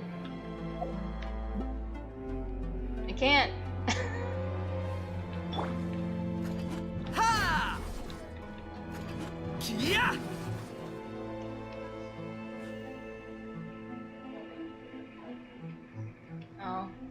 Yeah, I need to do it on my own. Okay, guys, need to go. Bye. Take care.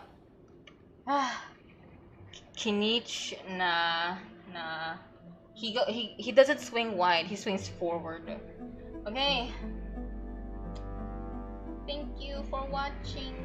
Sorry it has to end this way. Bye.